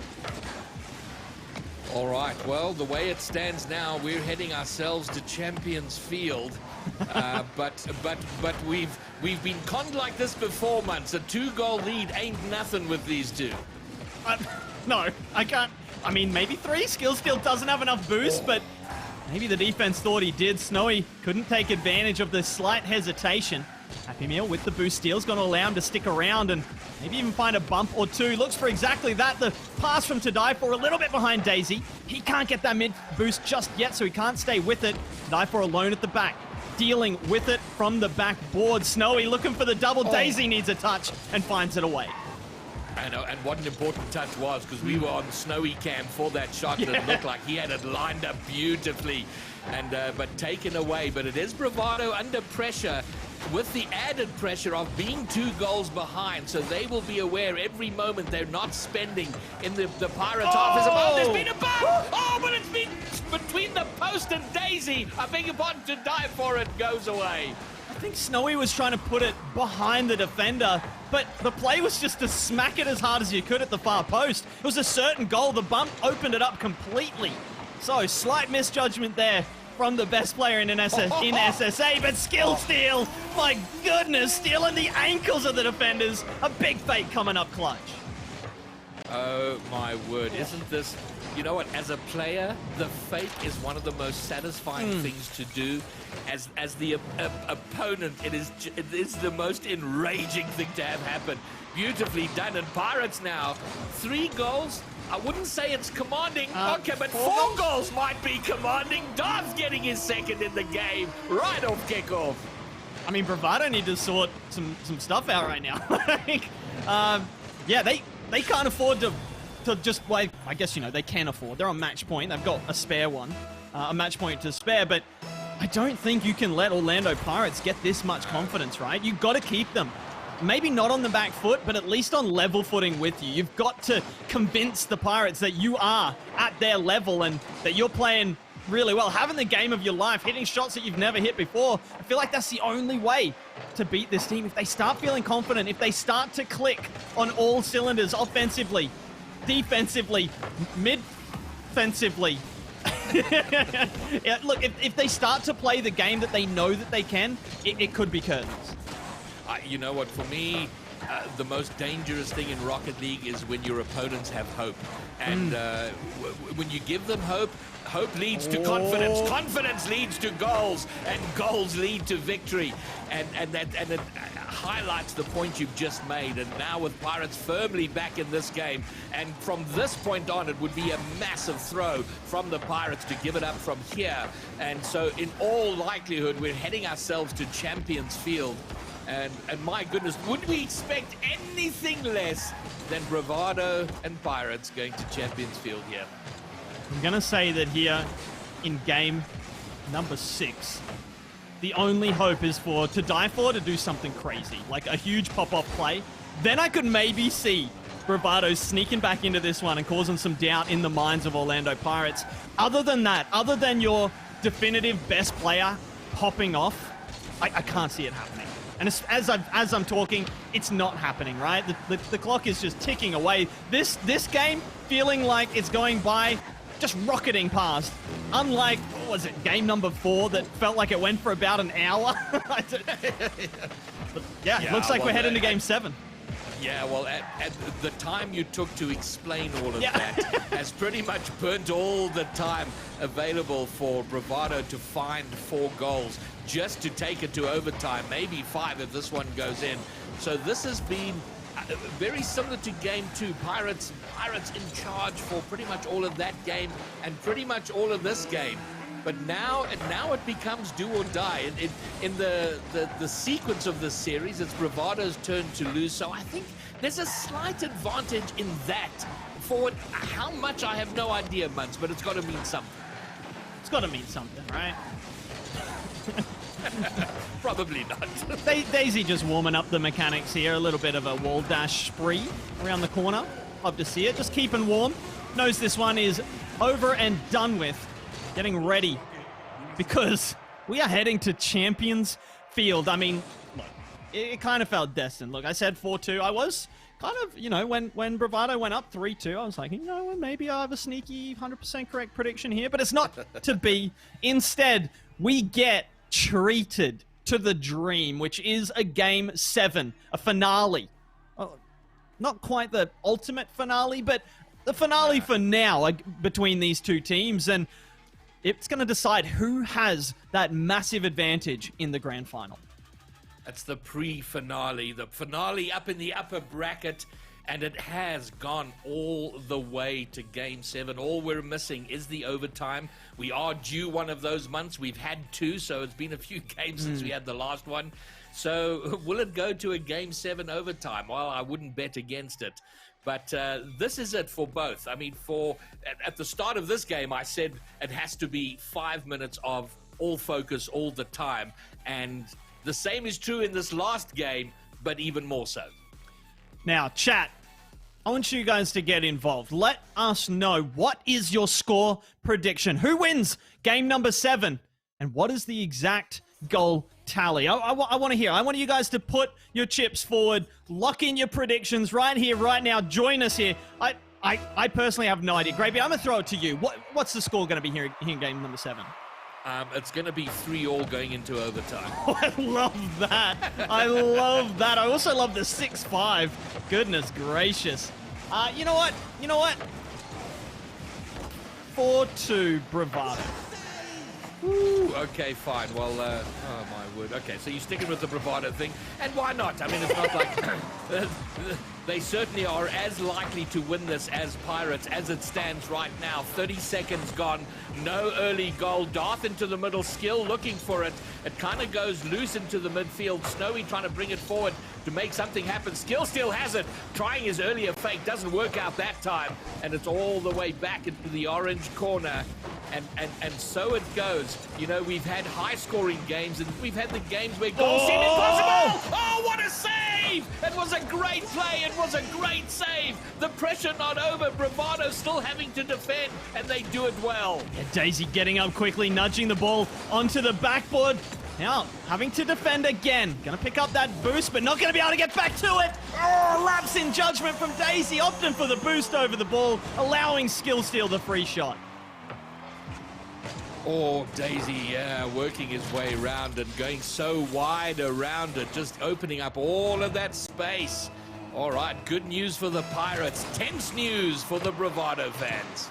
I think he might have actually tried to catch that and roll it up the wall, but just the heavy touch just basically skinned off for a moment, nearly instantly redeeming himself with the shot, and actually might have allowed to set up some pressure for Bravado on the offensive end. Right now, Skill Steal bumping the teammates around. It's opened up the net, but Darth recovers from the team bump to get down and save it away. What an astonishing recovery to get there. The mistake, it looked so awkward. I was calling the goal in my mind, but on the other side, Snowy finds a second for Orlando Pirates. And oh dear, is this the start of a runaway, or is it a momentary blip? Either way, Bravado 2 goals behind. I heard the explosion. I saw the absence of defense for Bravado, and I thought Pirates have gotten the demo. But no, it was Bravado pushing up, finding the demo, but it only took 2 players to finish the job on that occasion. Orlando Pirates now up by 2. Almost 2 minutes remaining, but not quite yet. And to die for halves that scoreline. I thought maybe an easy game 5, a little bit less tension. We cruise one out. No! To die for, halving the deficit. Bravado right back in it. Not letting Pirates have it all their own way. Fairly neutral kickoff. Goes off to the side. Will be picked up by Skill Steal. He's got a lot of burst. What can he make happen here? To die for. Coming off the backboard and just tracking his way into the ball for the defense. Darth can't get that half volley on net with any kind of ferocity. Although that clear ferocious, and Snowy's just helped it along. Skill Steal with a lot to do to keep that out. Darth getting involved as well, stopping the immediate shot, but he's whiffed kind of hard on the follow. The double commit coming in. Darth does get a vital boost steal. Saw the defense from Bravado parking on it, thinking it's going to spawn, but it's all gone. Happy Meal needs to get up and block that. The big clear could have been an open net. Daisy can't find the target. The defense were awkward, but to die for, keeping that pressure on. Snowy playing it away. Darth with the doink over the top means Daisy puts it up too high. Happy Meal can't get back to it. Oh, the angle nearly there for Daisy, but it's saved by Skill Steal. Yeah, pressure building hard here by Bravado, and very scrappy from Pirates. They're diving at it. They're throwing themselves at it. It's working. It looks similar to Bravado, I think, back in Game 3, where they were under this massive pressure and somehow held on. And for now, the Pirates hold on. They've got what seems a razor-thin one-goal lead. Somehow they've kept it out, but here comes another Bravado attack. I mean, it is razor thin. We saw contact made with Snowy before he just cleared the ball there, but the contact not heavy enough. Anything heavier means Snowy can't get to it. The pressure continues and maybe a shot comes in. A demo this time. Snowy the perpetrator, Daisy the victim. They do keep it away to die for with the 50-50 into midfield. Snowy can't get to it immediately. He's going to look for the catch. 90 seconds on the clock. Daisy's taking over, looking to get it down to die for. Big 50. Darth has the goal at his mercy, but he's not quick enough to get up to it. Can't expect him to be in that situation, but Snowy will not let that ball pass halfway, will not let Bravado stop defending, and it's just taking seconds away from them. Yeah, they've done very well with this, but we saw this where they had long periods of sustained pressure, couldn't score, and then conceded, but not this time. Magnificent work from Snowy, and maybe that is now just enough. Coming off the wall, is that enough to see them winning the upper bracket final? Daisy knew this was dangerous. He pre-jumped. Unfortunately for him, I think Snowy got to the ball a little slower than expected. Daisy maybe not expecting the direct shot at net with pace. So the pre-jump came in early, and Snowy just punishes it. Puts it into what was then an open net, but from the tightest of angles, in the toughest of situations. The highest pressure. Right now, in this last 45 seconds, we've seen 2-goal comebacks from Bravado. We've not seen them in such a short time, but they've got every chance, especially when to die for. Finding touches like that and bumps like this, but Snowy shrugs him off and gets it cleared. Possession and control, the utmost of importance right now for Pirates. They just don't want to give any line toward the goal. Oh! To die for! Oh, and Happy Meal link up! Oh, and it's gonna be a sweaty conclusion. Of course it is. Look at this work from To Die For. The pass and the read from Happy Meal. Sumptuous. And it's now just 1 goal, 20 seconds remain. Everyone expecting a flip reset. Instead, he drives straight into the ball, boosts straight into it for the path. But now, 15 seconds. They need something special. That's not it. Snowy gets it under 2. Still keeps the ball in the right end of the pitch for Pirates and their supporters. Daisy, he does get the half volley. Oh my goodness, Happy Meal with the backflip shot to die for with the double tap attempt. He finds the angle, but it's kept away at the last, and the ball is going to be grounded. And it's going to be Orlando Pirates into the grand final, and they are going to need to be bracket reset if someone's going to take them down today. Muntz, do you realize how close I came to an accurate prediction of a 3-all overtime there? At 2 seconds to go, 1 second to go, and 0 seconds, they could have done it. What a fantastic series. And what a testament to these two teams. Bravado are going to be bitterly disappointed. Of course they will. Pirates were pushed to the brink. We saw it in this game. There was a period where I have never seen Pirates so scrappy and sort of desperate in their defense, but they kept it out. Fantastic series, but we have our upper bracket winners. Look, let's just bring in the desk. The Sunderlad Chris, please, just bring him in. Just bring him in. I'm out of breath. I'm out of brain. I'm out of words. So I think someone else needs to speak right now, Elliot. What? I wasn't even casting and I lost my voice. Oh my god. Oh my god. What on earth?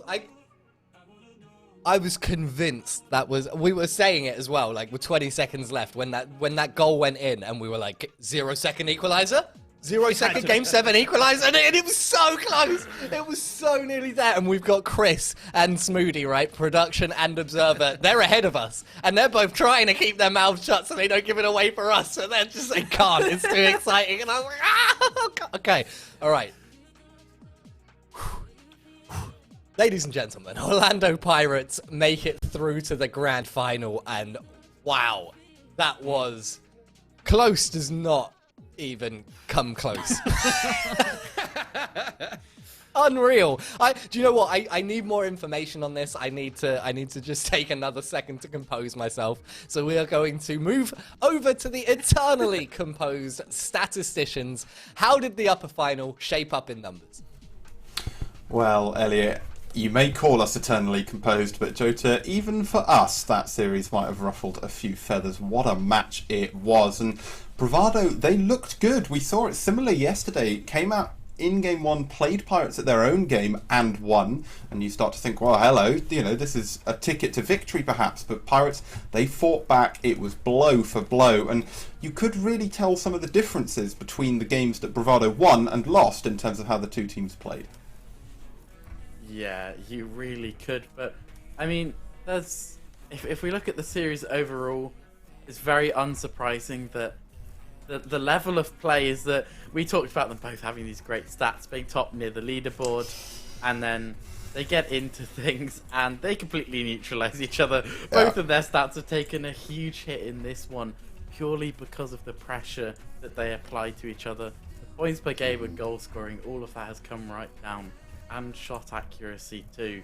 I mean, Bravado were on a ridiculous value, over 40%, and none of them managed over 30 here. They still weren't terrible in that department. That's good, yeah. You take Pirates to 7, you can never complain too much on the shooting, but it's tough to say really where it went wrong for them in the end. I think that we have to probably look at Boost.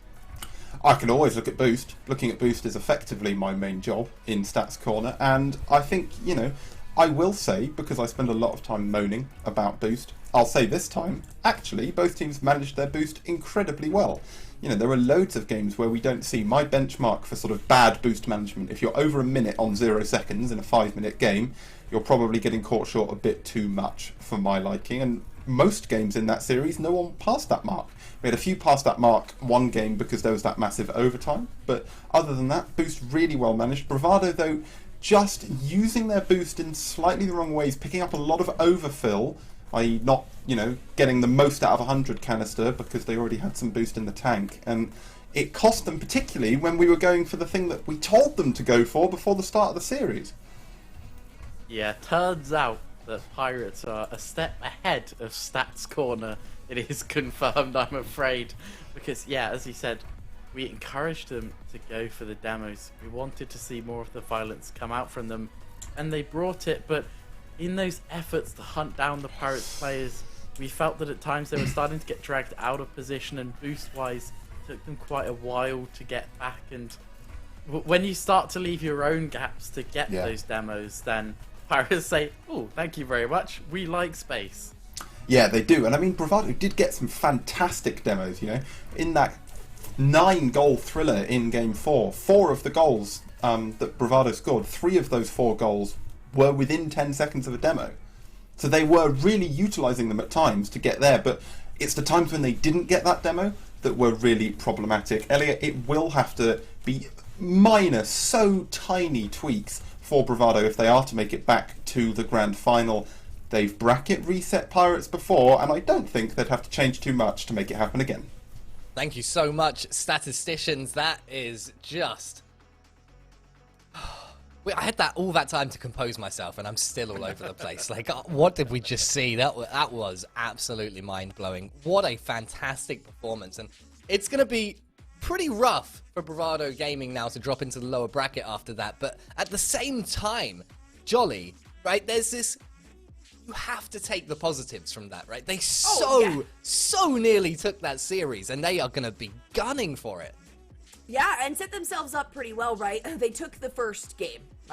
That's a great sign, and then it just ended up going back and forth, back and forth. You know, we were talking about it the entire time behind the scenes as this was going on, especially based on our predictions, wanting those to come to fruition. So at least 50% of us on the desk were right. That seems to be how it always ends up going, but Bravado's not out of it yet, right? They get to go up against the winner of the next series here as we drop down into the lower. So I still have this anticipation that this is going to be a replay, or that series was, you know, kind of a play of what we're going to be seeing in the grand finals. If anyone can top either of these teams the way they're playing today, it would honestly really surprise me, as good as Apex and DNMK are.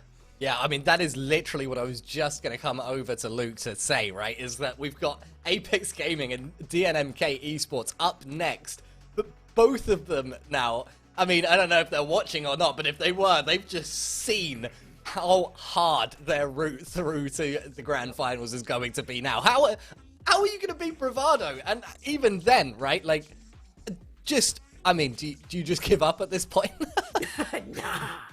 Look, no one giving up here in sub-Saharan Africa. We know that this entire region is made up of fighters, of absolute battlers. We wouldn't be here today if that wasn't the case. These teams, Apex, DNMK, wouldn't be here right now if that wasn't the case. Yes, Apex have had for them, an easier path, so to speak. They haven't dropped the game in the lower bracket, whereas DNMK, they've been battling the whole way through. It's been tight all the way through, and yet here they are. So they're going to continue that trend. I'm sure we're going to see a close series. I think Apex might have the first battle of that lower bracket on their hands, and whichever team comes out of it is going to come out of it better for it. And that'll be the perfect springboard to go up against Bravado, who, again, they've just come off a battle as well, but it's a different feel, right? They would have come out of that being utterly disappointed that they couldn't secure it. 2 match points in the backpack, in the back pocket, ready to take the win. And they didn't throw it away. Pirates definitely took it from them, but they'll have been so utterly disappointed. So you got that, you got the leveler, right? You've got the disappointment bringing the vibe down. You've got the excitement bringing it up. And I think we're going to see 2 great teams butting heads in that lower bracket final no matter what. Yeah, and look, I don't want to write anyone out of this equation just yet, but, you know, Greybeard, we often, you know, you see an upper bracket final, and in this sort of format, it's like, well, do we really want the grand final to just be a repeat of the upper final again? Like, I kind of do. Well, No, I think, you know, much about this regional has been predictable. As I said last night, yeah, another regional, another Bravado Orlando Pirates upper bracket final, but all the potential chaos is in this next matchup. Apex, DNMK, seeing Apex perform against Digital Devils, I think this is probably the best opportunity for an upset. To, you know, maybe Apex, if they go through after the next one, maybe not, maybe Apex or DNMK could find their way in. I do think it's possible. Unlikely, but possible. look, Well, I just want to say, if we game number 4, I said it on broadcast, that might be the best 5 minutes plus overtime of Rocket League we've seen in SSA. Full stop. Like, that was just the epitome of perfect, like, entertainment Rocket League, right? I'm sure there were mistakes in there. I'm sure that there was rotational issues, but both those teams put on such a show for that 4-4 overtime. If I can get that again in the grand final, I don't care which teams it is, but I mean, it's going to be fun either way. You've got to hit us up. Hit us up. Come on, you know, we're jonesing for it now. You can't leave us like this. Don't leave us hanging. But look, we've got to leave you hanging for at least a few more minutes because we have to take a very short break. Ladies and gentlemen, don't go anywhere because when we come back, we will have the lower semi-finals. 2 teams here heading off for a spot in that lower final matchup against Bravado Gaming, Apex Gaming, the NMK Esports. Who's going home? Who's going through to that incredibly difficult matchup? Find out after this.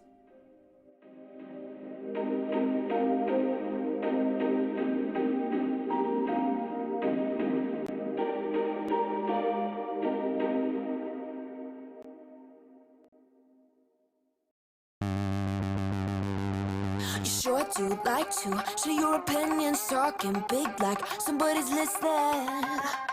Nobody's listening. It's so fun and games until it doesn't. Toss me out, I'll hit the ignition. Now you listen. Hop up in the window. Smaller and smaller you fade out. Hop up in the window. You cannot kill my vibe, no, there's no way. I'm flying high above all your gravity, trying to bring me down, but I'll never stay. Hey, watch me levitate. You cannot kill my vibe, no, there's no way. You can say what you want, call me insane, trying to bring me down, but I'll never stay. Hey,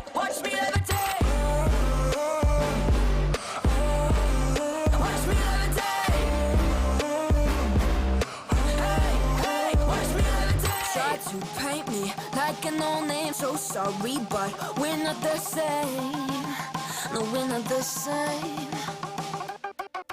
Boo-hoo, poor you, please forgive me, cause I don't feel any pity. I'm fed up with lies, you wanted my demise. Now you're watching me rise, rise, rise. Up in the window, smaller and smaller you fade out. Up in the window, yeah. You cannot get my vibe, no, there's no way. I'm flying high above all your gravity, trying to bring me down, but I'll never stay. Hey, hey, watch me levitate. You cannot get my vibe, no, there's no way. You can say what you want, call me insane, trying to bring me down, but I'll never stay. Hey, hey, watch me levitate. Watch me levitate. Hey, hey, watch me levitate. Up in the window. Up in the window. Up in the window. Up in the window. Watch me levitate, watch me levitate, watch me levitate, watch me levitate, levitate. Watch me levitate, watch me levitate, watch me levitate, watch me levitate. Watch me levitate. You cannot kill my vibe, no, there's no way. I'm flying high above all your gravity, trying to bring me down, but I'll never stay. Hey, hey, watch me levitate. You cannot kill my vibe, no, there's no way. You can say what you want, call me insane, trying to bring me down, but I'll never stay. Hey, hey, watch me levitate. Watch me levitate. Hey, hey, watch me levitate.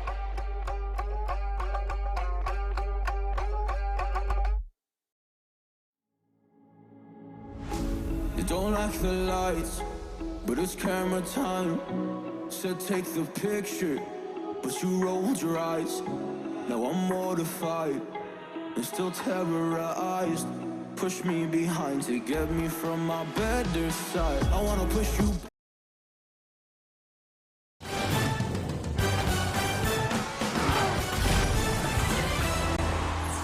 Welcome back, ladies and gentlemen, to, oh my goodness, it's so spicy, Apex Gaming versus the NMK Esports, the lower semi-final, a best of 7 matchup to find out who's going through to that lower final against the, oh my goodness, the Bravado Gaming that is a wounded bear right now. They are going to be absolutely fuming and out for blood. So while we leave them pacing inside their cage, we got to turn our attention here to the two brave gladiators that are going to face off for a chance to go up against that beast in just an hour's time.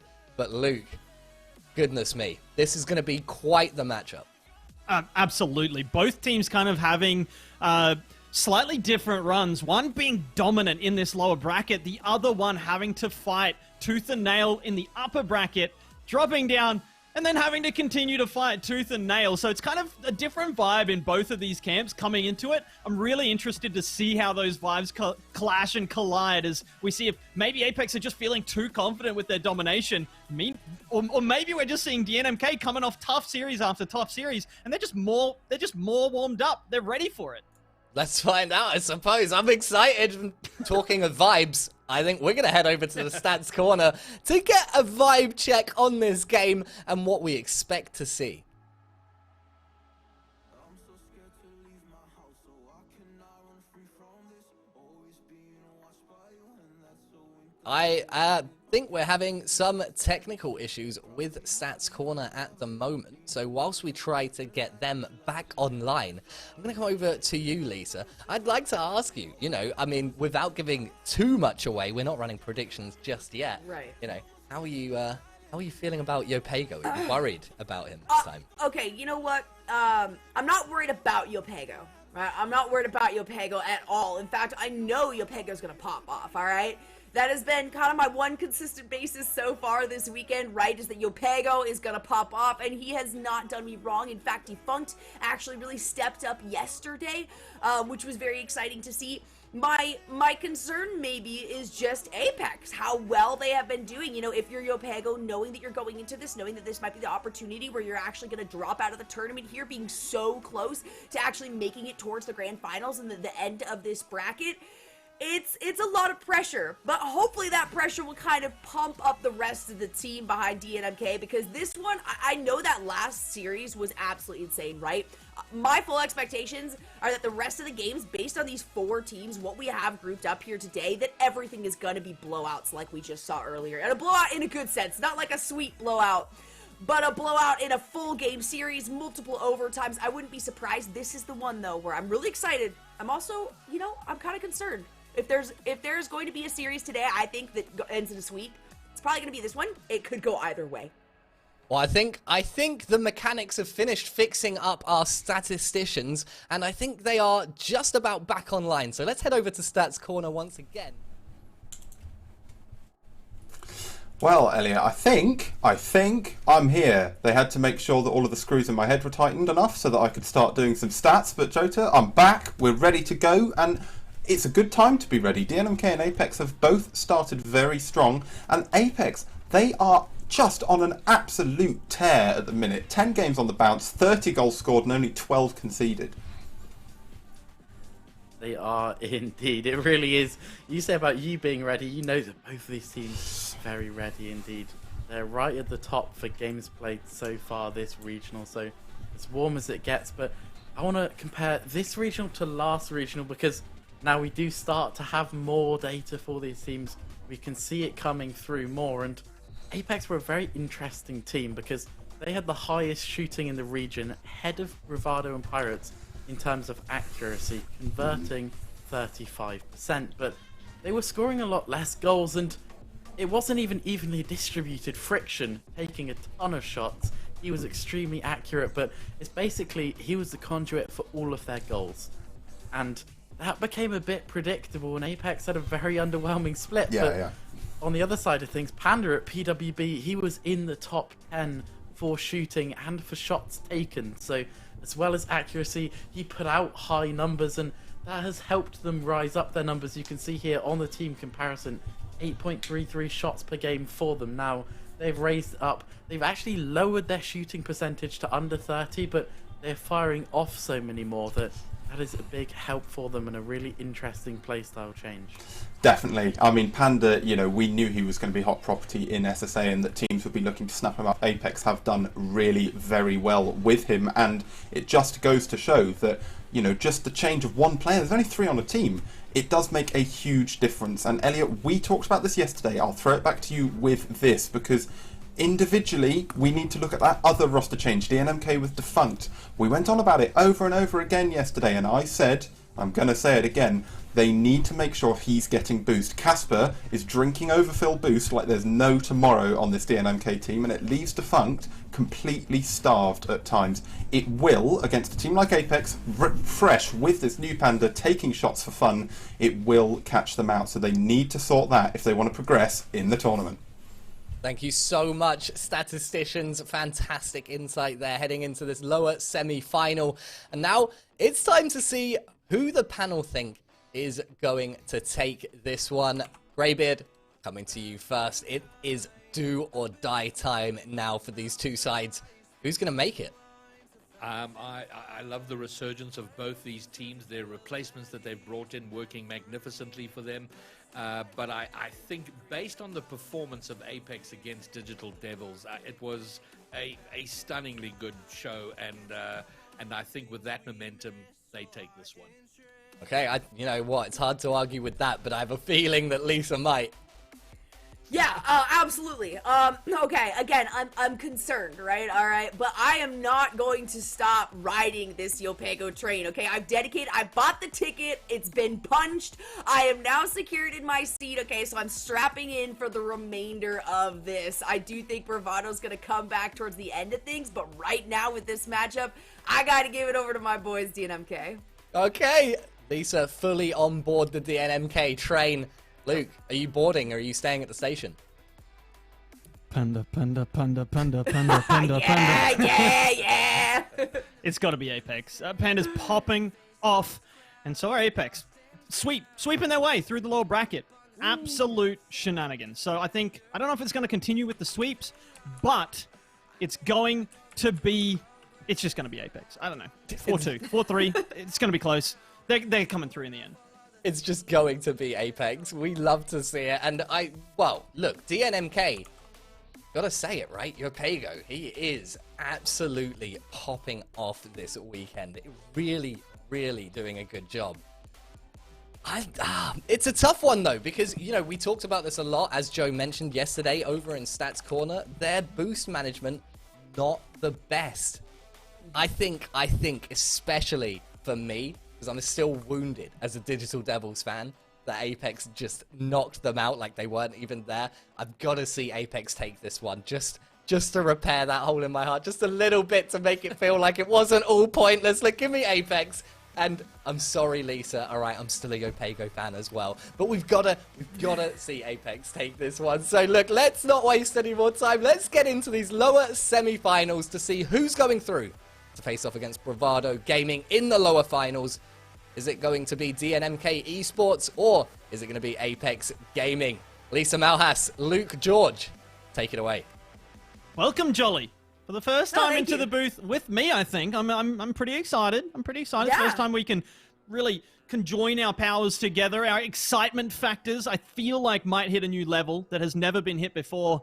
Yep. And look, both these teams, not quite at a level that's never been hit before by them, but on the brink of maybe finding the apex of their performance, so to speak. I have to say, we've got differing kind of ideas on how this series might play out, but in the end, I think we're matched in our optimism that it's going to be really close and very, very entertaining. Oh, absolutely. I'm very excited for this one. Like I said, it's either going to go the full 7 games, or it's going to be a crazy sweep in favor of one of these teams, but it could go either way. And we're going to break the mold a little bit, right? This is the first time, I think, in a while that we actually don't have a split desk 50-50 for, 2 of us picking one team and 2 of us picking the other. So I have to see if DNMK can actually stand up against how much prowess Apex have shown. And honestly, with the addition of Panda, it's gonna be a struggle. If Casper does not step up here, things could go very poorly for DNMK. Lower semi-final. DNMK Esports versus Apex Gaming, but it's already started off, and it's already DNMK. And it's already Yopego solo play around the corner. Gets it past the solo defender that did rotate back on Apex, but went a little bit too far forward. Excellent start. Oh, 4 seconds in. I guess we'll have a second kickoff. Why not at this point? Blackstar looking to wrap it around the corner, but it's not to be. Defunct doing some defending for the first time for DNMK. And then counterattacking all the way up, but Panda, the man of the moment for Apex, the new signing, the impact signing, and I gotta say, probably easily the MVP of the team for me, but it's all about Blackstar's angle right now. He does find it into the top corner, and suddenly, we're just 27 seconds in and we're all level at 1 apiece. That is a terrifying prospect. We have seen so many points be racked up yesterday, today, even on Friday, and that is not going to change here with this series. A tied game, less than 30 seconds in months. Man, these players know how to put on a show for us. And they are. They're doing exactly that. They nearly find a 3rd goal total. The 2nd goal for DNMK, it would have been Defunct, the latest to take a shot and be denied, but here comes wee Casper. Panda, though, had an open net if he just made contact. Blackstar trying to pinch it down and in, but it's soft. No progress made for now. Friction with the 50-50 over that mid boost. Maybe I think he might have picked it up on spawn as well. It's going to allow him to apply some pressure here. And finally, we hit the minute in mark. It feels like it's already been going for 2.5 minutes. We've got to be halfway through the game, but no. Just a minute gone. Just a minute, and really the ball has been up in the air for so much of this time. It's going to be Panda with a beautiful shot. That demo really coming into play right there. The tie is going to be broken still. 3:48 on the clock. Plenty of time for that to equalize once more, though. And interestingly enough, that opening goal from Yopego for DNMK was the solitary shot so far in the game for that team. Since then, the shot totals completely favoring Apex. 1 shot apiece, and peak efficiency really. 2 goals from 3 shots. It's fantastic. So Apex really turning things around, settling in a little bit here in game one in this opening 90 seconds. And now it's on to DNMK to respond, and they're trying to do so through a few demolitions. That was a fancy one, too. That mid-air demo, always fun to see. Yopego not quite getting the position that he wants to. And this is really the player that you know, I'm keeping eyes on to ensure that we don't go through boost. That was something that Joe and Taylor both talked about in the stats corner. That is really something that needs to be kind of improved or at least buffed up a little bit. Casper's utilization of this boost to ensure that Defunct is able to recover some of that. We can see him at 0 right now, but it's a beautiful save right there to ensure Friction's not going to be able to secure a goal. He follows it up with a play of his own, though, right off of his own ball. And it's assist from Panda to ensure it's almost a nail in the coffin. And Apex really putting on the pressure since going down by 1. They managed 3 unanswered now. I mean, we're not even half-time here in this game, but I don't want to keep saying it, but it does feel like time's passing incredibly slowly right now. And it's not because there's a crazy amount of goals. Like, 3's not anything ridiculous, but I'm not sure if it feels the same for the teams. I'll be interested, but right now I have to feel like time's going to speed up for DNMK. They've got to make 3 goals to win this game, and they can't quite find it just yet. Yopego does find one in the end. Just as we approach halftime, he manages to halve the deficit. And it's an assist from everybody there. We saw Casper with the first touch, the following touch there by Defunct, and of course it was just Lackstar that was actually in a defensive position to turn that one away. Did not have the time to follow it up on Panda's move forward, or Panda's move back for Yopego to be able to lock that one in. The man, the myth, the legend, he's making another play right here. We'll see if Casper Defunct can play off of that one. No, a solo touch right there coming out of Apex is going to ensure that goes back to the blue side of the field. DNMK just escaping that blue side of the field, but only momentarily. But Yopego, okay, he's going to secure a couple more seconds without the defensive pressure against them. And he might actually find a goal, and suddenly we're level. I don't know what even is Rocket League right now, Jolly. That's a very good question. We've got 3 right now just for Yopego, the hat trick, whereas on the other side for Apex, it's a pretty good example of that team cohesion, 1 goal apiece for each of these players. We were talking about the shots as well coming through previously. We're still only looking at 5 shots total out of DNMK, 3 of those being locked in. So acquisition accuracy is very on point for DNMK, and this is with very little time spent on the opposition side of the field, so they're actually turning some of these defensive plays around incredibly well. Yeah, right now it is a one-man show on the side of DNMK. Yopego with over 600 points. More than double his teammates' totals. Defunct sitting on 172, and we, Casper, sitting on 119 right now. So, yeah, definitely a one-man show. His teammates, I guess, are enabling him, right? Providing a platform for him to launch off. And I gotta say, it's working to this point, but maybe Apex able to squeeze one out. They will go ahead yet again. And it just seems like a bit more of a team-focused play style for Apex right now. Absolutely, and that's what's going to win you in this series. That's what's going to win you at the end of the day when you get farther and farther towards the right side of the bracket, towards the end of the bracket in a situation like this. You need that cohesion. You need that firm teamwork, and you're seeing it very defiantly from Apex, whereas, like you said, like we've been talking about, yes, Yopego can pop off, but that only means so much when you have to focus on tight rotations, and we're not quite seeing that. Right there were so many opportunities where DNMK had to rush back to their goal line to be able to save the ball, and eventually that's not going to work out for you. Eventually there's going to be enough pressure, enough velocity on that ball moving forward that it's going to go through. Apex making good use of that, but there's still a minute on the clock left. 7 goals on the board right now. DNMK just need 1 to tie things up at 4 apiece. Right now, Defunct just watching the Apex players flail at that ball and kind of get themselves into a bit of trouble. Panda, slow, low air dribble forward. Casper keeps it away. We've got 35 seconds remaining now, and as far as DNMK are concerned, this is at the wrong end of the pitch. Trying to push forward, trying to find a leveler, maybe even trying to find a winner in regular time. But the more time that goes by, the less likely it is to be Yopego. Just struggling to get the ball over halfway, let alone over the goal line, but he's got a chance here on the half volley. Friction, a big save. Panda gets rid of the second man in, and that means Friction is going to have some time to take this away. The infield pass to Lackstar, that's a lackluster touch forward, and the shot comes in, but it is saved away by Panda. The ball won't hit the ground yet, and then it's secured, and it will be Apex taking game number 1 here in this best of 7. So dang close though, and this is, this is the feeling that I get towards the sweep side of things. Unfortunately, I was really hoping to see more points put up by Defunct and Casper. Of course, it was Defunct actually who ended up coming in at less than 200 points, only 176. Of course, Yopego topping the chart, 792, so almost 800 points, 5 shots, 4 saves. Those are amazing numbers to put up. And then Casper on the other side actually did a really good job of the defensive rotation this time. So Defunct is the one that kind of needs to step up here, maybe work on focusing on that boost, because the way that it's looking right now, Apex, they're just going to continue to kind of keep this cohesion and improvement as well as the day goes on. You have to stop it now.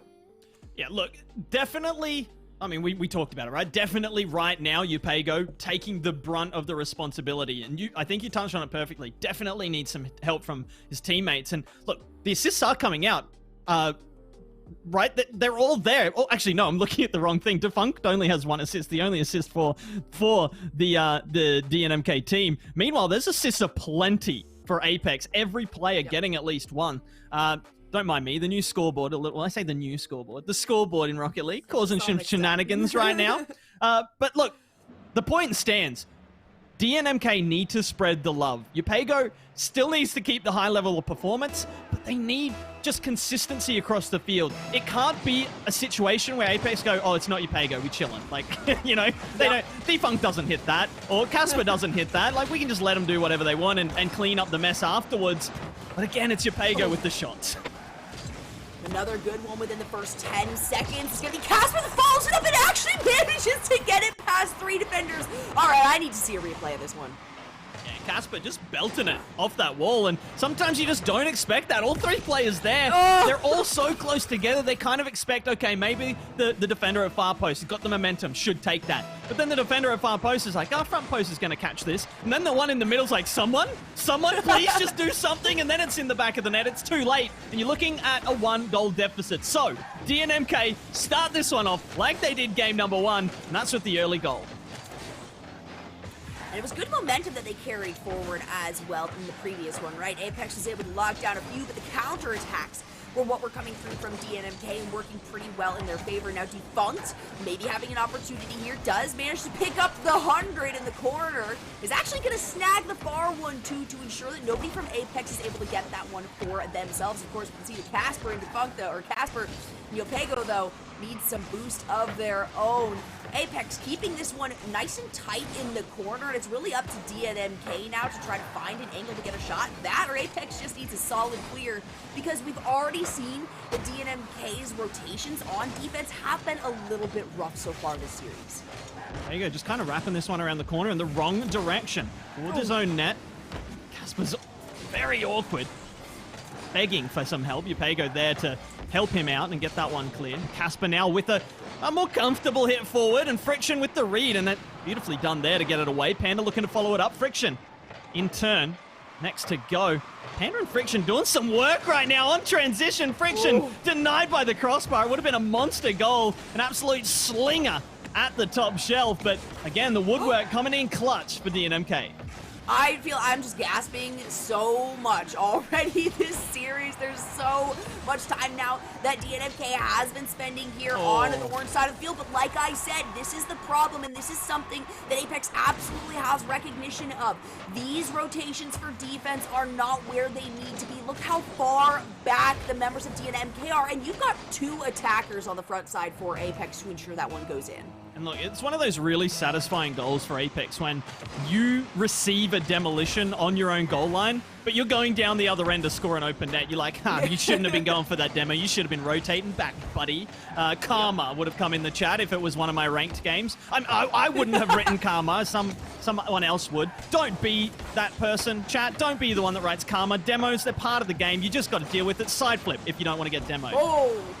Back to Good. you. All right. once Come again, on, I'm chat. just Clean it up. ahs. That's basically all I've got so far for this series. We're about halfway through now. It's still equalized out. Again, I gotta say, it's really good offense that we're seeing, really good transitions coming here out of DNMK. And when they're on the defensive, they are very solid on those small rotations, right? And at least keeping everyone on that far end of the field very, very close to the goal line and where everybody needs to be on that back or front post. But we'll have to see if they can continue to kind of stagger Apex right now, which is something we don't normally see. I've seen almost a couple of double commits, including that first goal that kind of went through where the defenders didn't really know what was going on.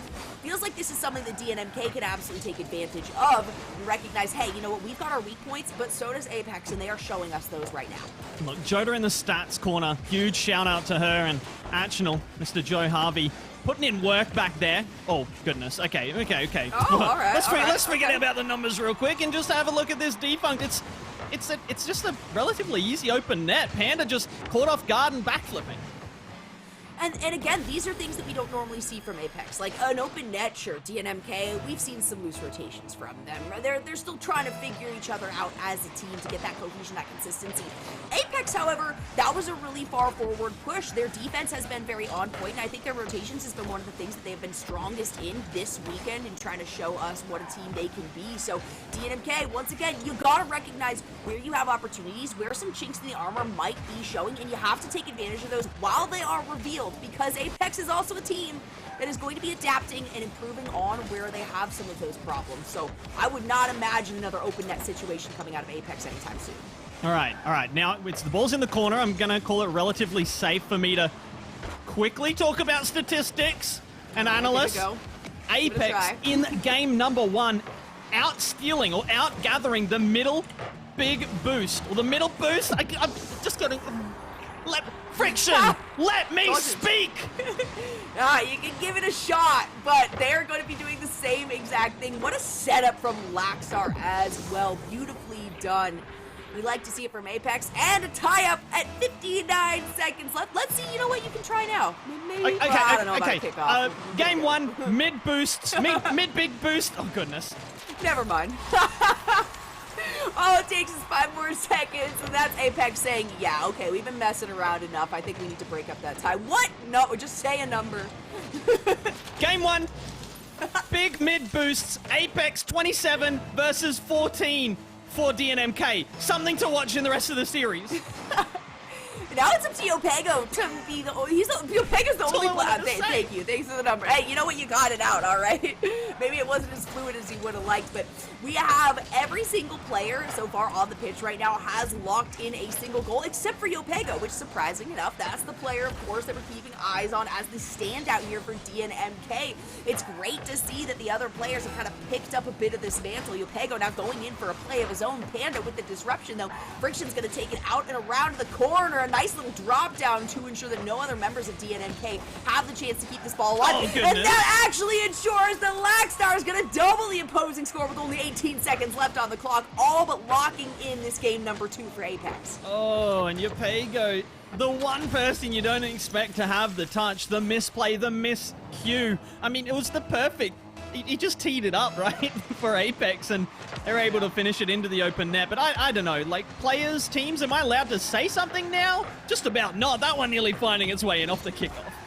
The game's almost over. You know, how about at the end? You can say stuff when it's not all about these players and what they're doing right now on the pitch. But that's the sign of a good game, right? You try to go off on a tangent, you try to bring up statistics, and they say, no, we have a play that you can talk about right here, right now. Oh! A great shot Too from late. Casper at the 0-second mark. It won't be enough, but still, it's, oh my God, it's something beautiful to behold. That's highlight reel worthy right there. Yeah, he latched onto that, just wouldn't let it drop, and manages to shimmy and shake his way through the defense. But again, too little, too late for DNMK, so they will lose that one to Apex. And the bright side for DNMK right now, right, is we were looking at Yopego and going, okay, he's having a carry, and he is carrying.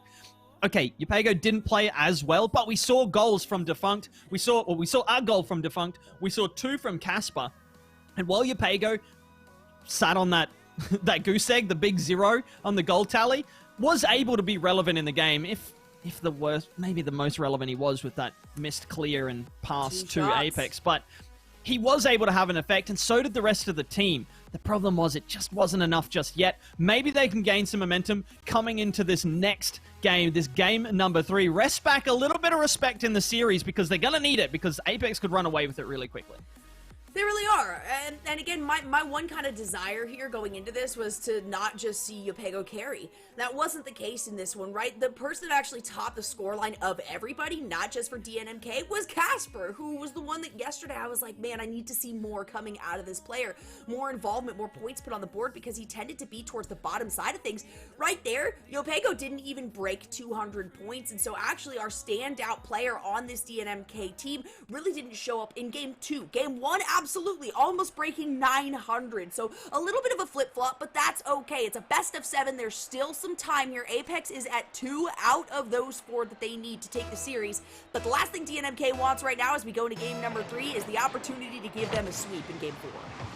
Yeah, look, it is a best of 7. There is time, but best of 7 reverse sweeps, not a common occurrence, especially when a team is rolling like Apex is. Look, I will say the one bright spot for DNMK is those reverse sweeps that you do see, they generally come when 2 very closely matched teams come against each other, and one team just kind of sneaks a couple close victories to give themselves that early match point. And that seems to be the case here, so it wouldn't take too many tweaks for DNMK to rise into the ascendancy and win a few games in a row, even 3, maybe even 4, but it's very, very unlikely. It is. It's a tough one. This is where they kind of need to turn things around. I'm sure they're much more comfortable when there's a lot less pressure being put on their shoulders. And when we're talking about pressure, we're talking about the opportunities we knocked out of the tournament right here, right now, not being able to get into the grand finals. That's not something that DNMK wants to experience, but they are still going up against Apex, who is on a tear at the moment and has not dropped games as well in the lower part of this bracket. It's another thing to consider. So they are keeping that trend going here. Friction, trying to find what looked to be the bottom corner. The top corner would have been more awkward for the defunct save, as it was reasonably comfortable. Friction's going to turn on this, leave the boost for Lackstar, but Yopego's going to steal it. But it doesn't matter. He's got the full tank of boost, but he's down the wrong end of the field. Casper with a tidy, timely little bump there on the oncoming offensive player. Panda taken to the ceiling. He's got plenty boost, kind of acting like he doesn't. The pass down to Lackstar, the extra touch just taking it away from his teammate. Casper's going to get some control. He's completely out of boost here, though, in the corner. Panda pops it up and around, but it's going to go back over the offensive side here for DNMK. Over to the midfield. Can it be stalled out here? Looks like Defunct has a little bit of pressure for his team. Picks up the demolition onto Panda, but no attack to follow it up. Casper, get another shot on goal. Is he going to get the flip reset hit? He gets the reset, but doesn't get the following touch. Panda turning that one away, and this is just back and forth ping pong. Absolutely is. Friction following up on Lackstar, who couldn't quite find the touch wanted. Big clear down, giving us a little bit of a respite. Neither team latching onto the ball for a couple seconds.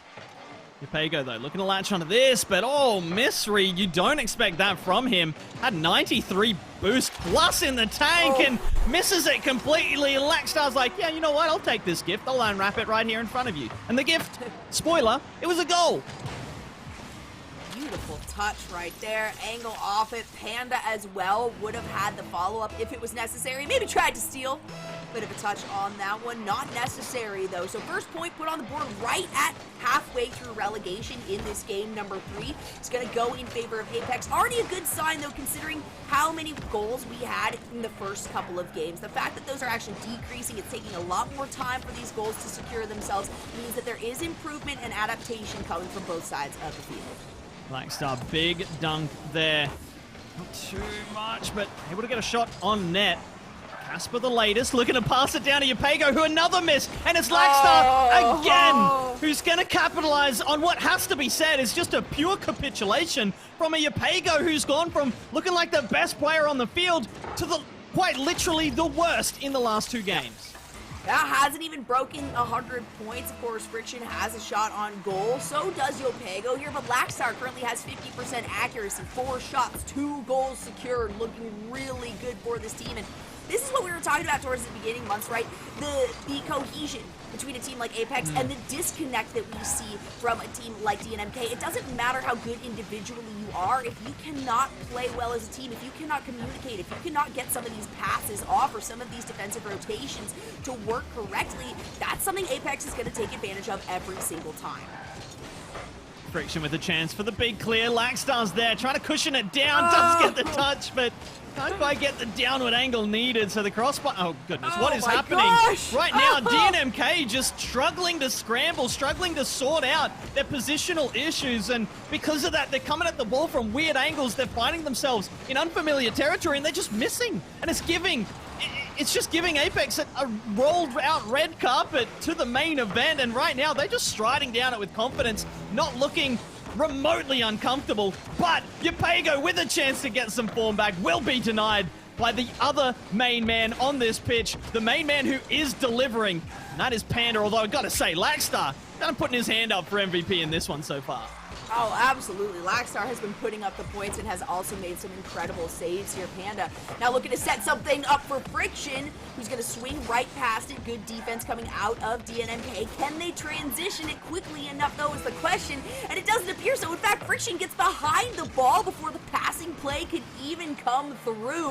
And the midfield line is probably where this one's going to be stalled out by Panda. The clock is ticking, and it looks like it's going to end up being match point. This is exactly, I don't want to say my prediction did come true in one sense, but it's looking like Apex is just going for the full sweep on this series to ensure that DNMK doesn't have a chance to stand in this game.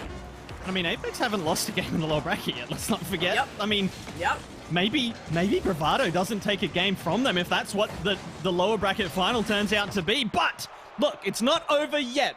Both these teams very evenly matched, even if we saw a bit of a collapse from DNMK there in game number 3. Just let me mark down this game, okay, on my notes so I can look down and see that. We're going to enter game number 4 momentarily, but very evenly matched. It's not going to take a huge adjustment for DNMK to get back into this. Look, I hate to be that guy, but I'm going to be.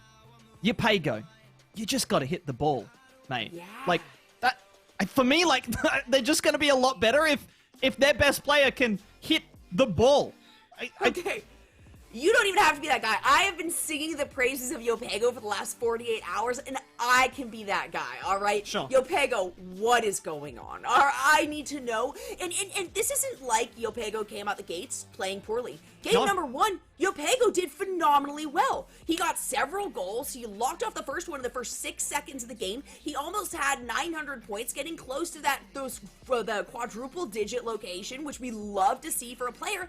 And then since then, he's in the low triple digits popping through in these games. This is not something that I anticipated at all. And it could be seriously, the nail in the coffin right here for a team like DNMK. If your one real standout player is the one that's not in line with the rest of the team on a day like this, then it's looking like a sweep series. Okay, so we've got a wrinkle, ladies and gentlemen. The wrinkle is DNMK have just called a timeout. Now, my thoughts on this. Timeouts on match point when you've already gone down by 3 games might be too late.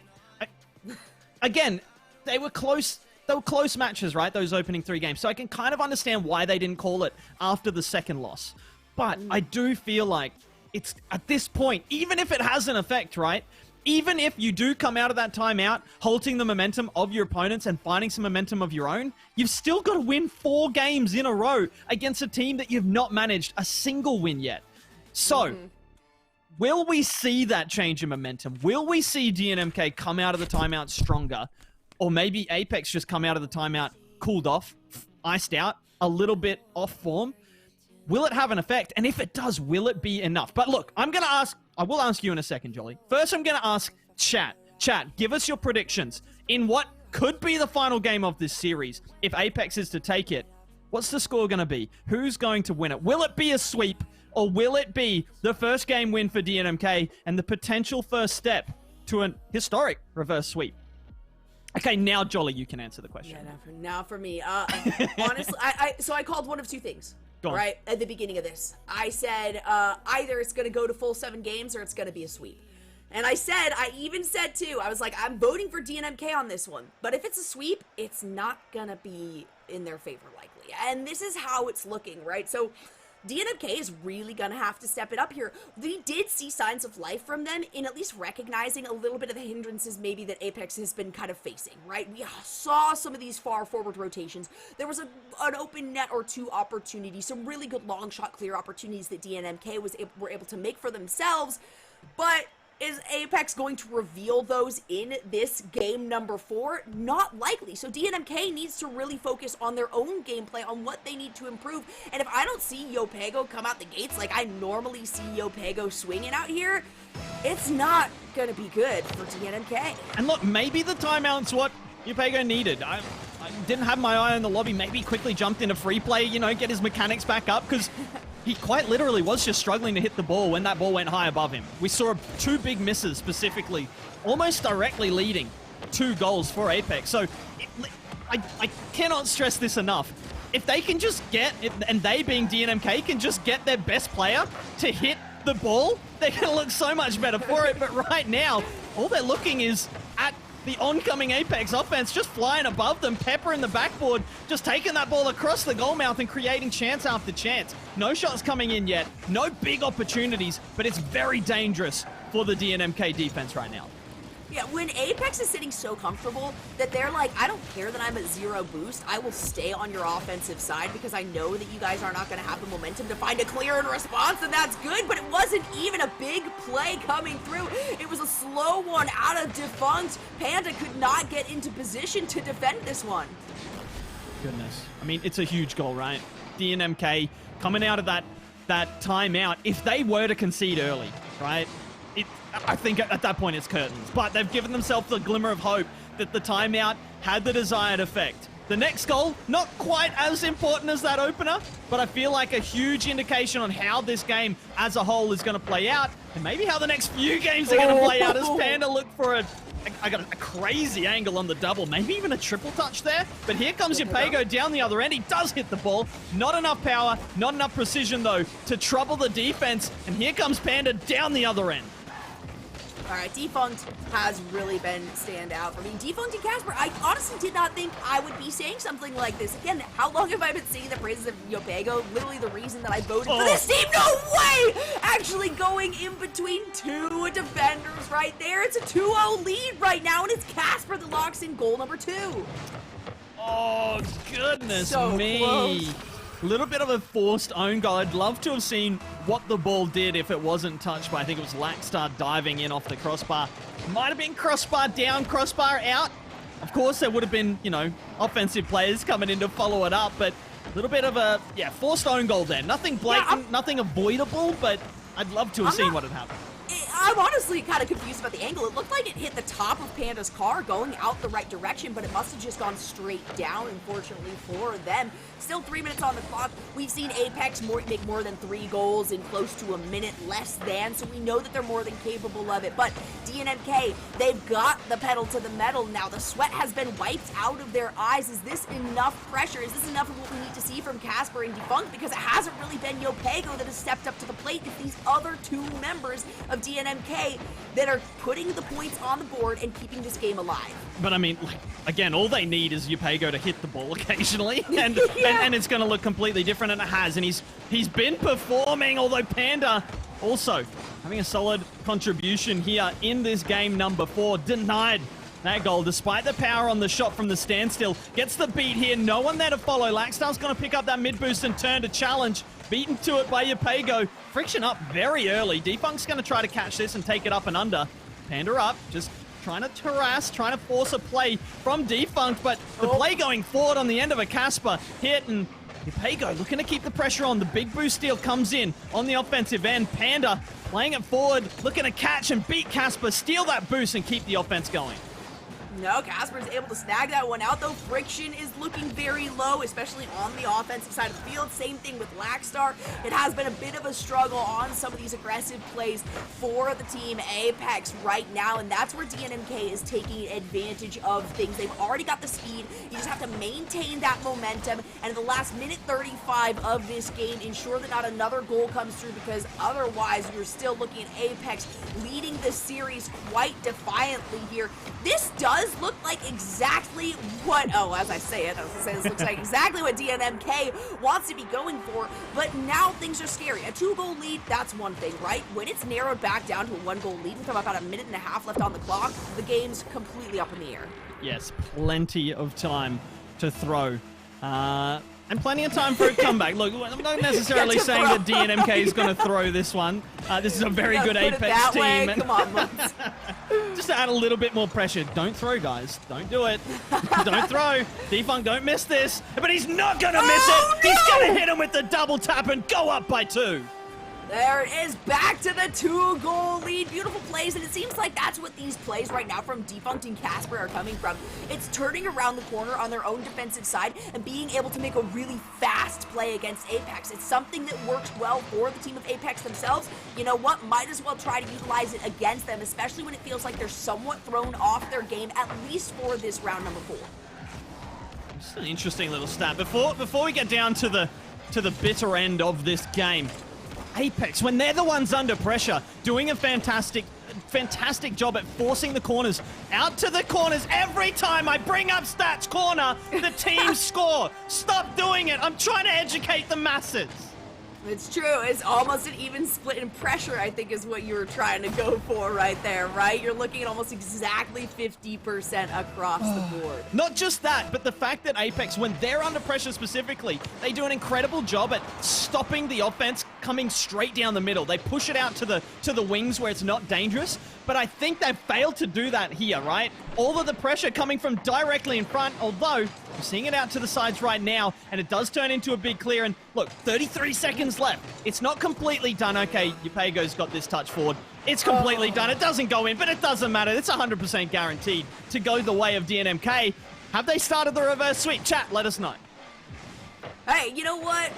This is the opportunity, right? And again, part of what I was talking about that DNMK needs to say is not just start looking at the opportunities or I guess the maybe, like I said, the chinks in the armor, the advantages they might have over the team of Apex, but to try to find what's going wrong with their cohesion. And hey, it seems like they figured it out. 4-0 is absolutely massive. That's 1 point across the board, something I was praising Apex for in game numbers 1 and 2, where the goals were split across so that not one single player was completely stand out here. And that's what we're getting. Though, if we're talking the numbers, it was Defunct that put up the most points on this one. And Yopego finally, since the first round, for the first time since the first round, able to secure a goal.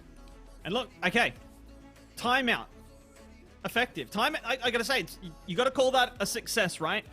Again, the problem for me was that timeout, that tactical timeout, taken too late? Is it too little too late? Are they able to latch on to the momentum that they've wrested from it, or the momentum that Apex have lost? Can they turn that into 3 wins in a row now to win the series? They've already got 1 of the 4 needed. Now it's a best of 5 reverse sweep, right? That's more, we see that a lot more often, and I think that's the way they've got to look at it. They can't think of this as a best of 7 reverse sweep chance, because I mean, I think we've seen 14 of them, right, at the highest level of Rocket League in total over all of the years that have been played in Rocket League. They've got to look at this as a best of 5 reverse sweep now. 3 games much more easy to win in a row than 4. It's that easy, lol. Yeah, you know what, we're gonna find out. And I think the other side of your question that, you know, you kind of hypothetically asked was, you know, was that timeout, you know, worthwhile? Was it enough? But also, would it have made as big of an impact if it was taken earlier in the series? Because you were talking about how normally you take that timeout after you've gone down the 2 games, maybe, you know, not all 3 games to where you're at match point. So is there a possibility that if that timeout had been taken in between games 2 and 3, that maybe this transition for DNMK might have actually come earlier? Suppose, of course, though, that does not make a difference right now as we are into game 5, and it is still match point right now for Apex. It's a great start, though, coming out of DNMK, and you know what? This might be history in the making. Look, momentum still firmly in favor of DNMK. Shots like that are just going to continue that momentum. I'm not going to say it was an absolute rocket, but it was pinpoint there. Great goal from Wee Casper from the sidewall, and a fantastic time to do it. We talked about the importance of the first goal in the last game, that, you know, coming immediately out of the timeout. I think this goal just as important. They've given themselves hope. They've got to get clears off the back wall. They escape, but it's only down to the woodwork. The play from DNMK had nothing to do with that ball not going in. Absolutely not. And in fact, Lackstar takes it around with a demo. We're going to see if they can transition this into a play, getting it over at least one member there of DNMK. Yopego, though, does manage to take it around the corner, snag it away from Panda. Wee Casper is in the wings on that defensive rotation. Already so much cleaner than what we've seen in the past from DNMK. Nice positioning from Apex, though, to make a shot on goal. The 100 was snagged there by Yopego, so friction must be very low, but it's an opportunity for Panda. It's still enough pressure forward, and the tie comes through with 4 minutes left on the clock. And friction just doing enough to make this incredibly awkward for Casper, right? And as soon as that ball gets over the top of Casper's car, whether or not he gets a touch, it's going to be difficult to deal with, either by Casper or one of his defenders. Panda knows this. He knows he can just risk it because there's no momentum, there's no risk of a powerful counterattack. Just throws himself at the ball, and the risk pays off. It was high risk. Oh no, it was low risk, high reward, and that reward, the highest there. Rewarded with the goal, the leveler, and we almost saw a go-ahead right there. I'm just going to choose to pretend it didn't happen. Yeah, almost the tiebreaker. A couple actually almost coming through right here, and of course it was in favor of DNMK. Defunct trying to lock that one in. That was shot forward here by Casper. Now they're on the other side, though. We'll see if Casper can take this drive around. They have the momentum, the speed, but it's a nice stall out of 50-50 there onto Friction and Defunct to ensure that at least the ball lags down for a bit. It loses that speed that DNMK has been using so well in their favor. Casper with the opportunity for a shot, but he hits it up a little bit too high. No chance for a dunk there when he's out of boost. Panda, awkward touch, misses it. Yopego can't buy a goal right now. I thought for sure after that miss from Panda at the near post that it was a guaranteed goal, but the defense coming up big, keeping the scores level for now, and Yopego's just handed that away, but Lackstar just a little lackadaisical going for that ball and just can't make good contact on it. Casper plays this high, knows the resources aren't at a premium, but Lackstar's up the top, waiting on the backboard. Resources aside, perfectly positioned. Just a bonus that he had about 80 in the tank. Panda with the quick reaction save. And here comes Casper with the shot. Double commit coming in. Lackstar does pick up the corner boost, which means he's going to be able to turn on this and try to get it away. Good signs out of DNMK, though. Apex, thank you, of course, to our wonderful statisticians, if that's the right word there.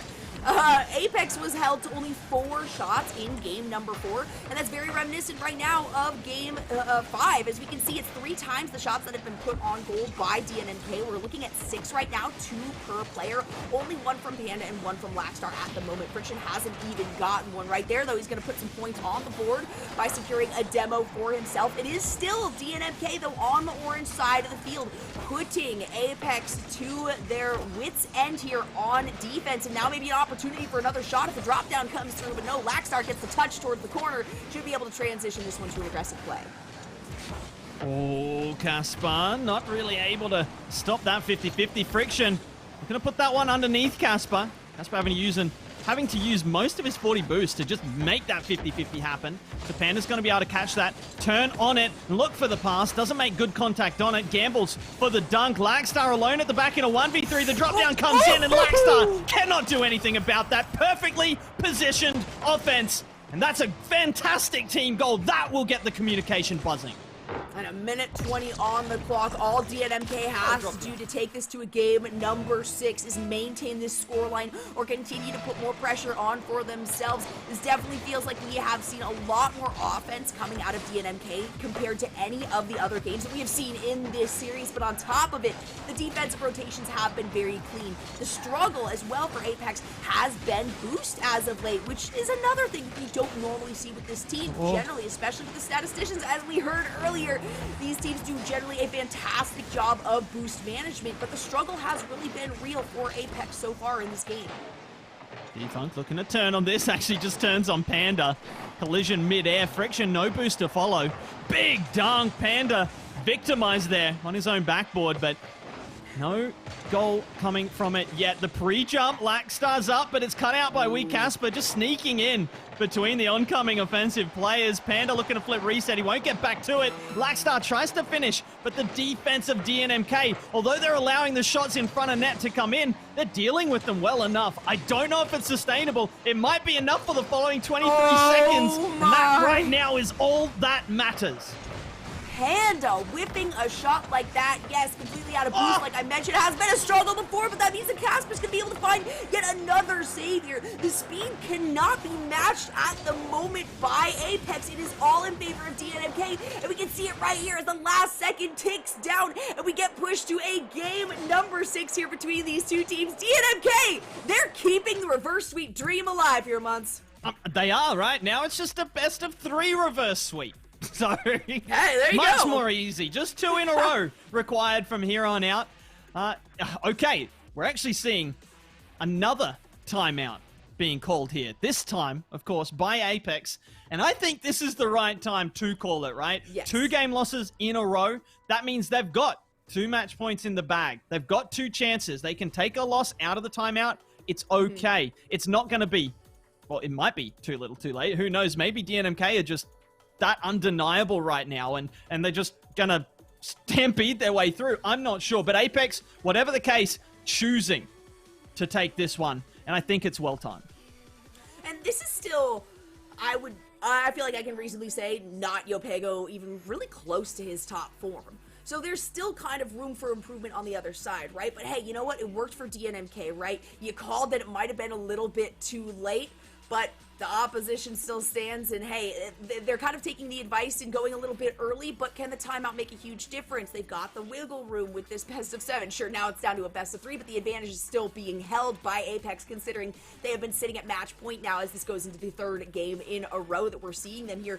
But you also have to consider, I love this kind of mind game part of it, of maybe this is just a thing where DNMK plays way better under pressure when they understand, hey, you know what, if we get behind like this in a best of 7 series where really every single moment counts, this is where we tend to excel. And that might be the opposite to be said for Apex, or it might be the exact same thing where the more pressure that's put on us in this situation, the better we perform, or opposite, right? There's always these kinds of mentalities that you have to kind of, guess and expect and anticipate coming from these teams.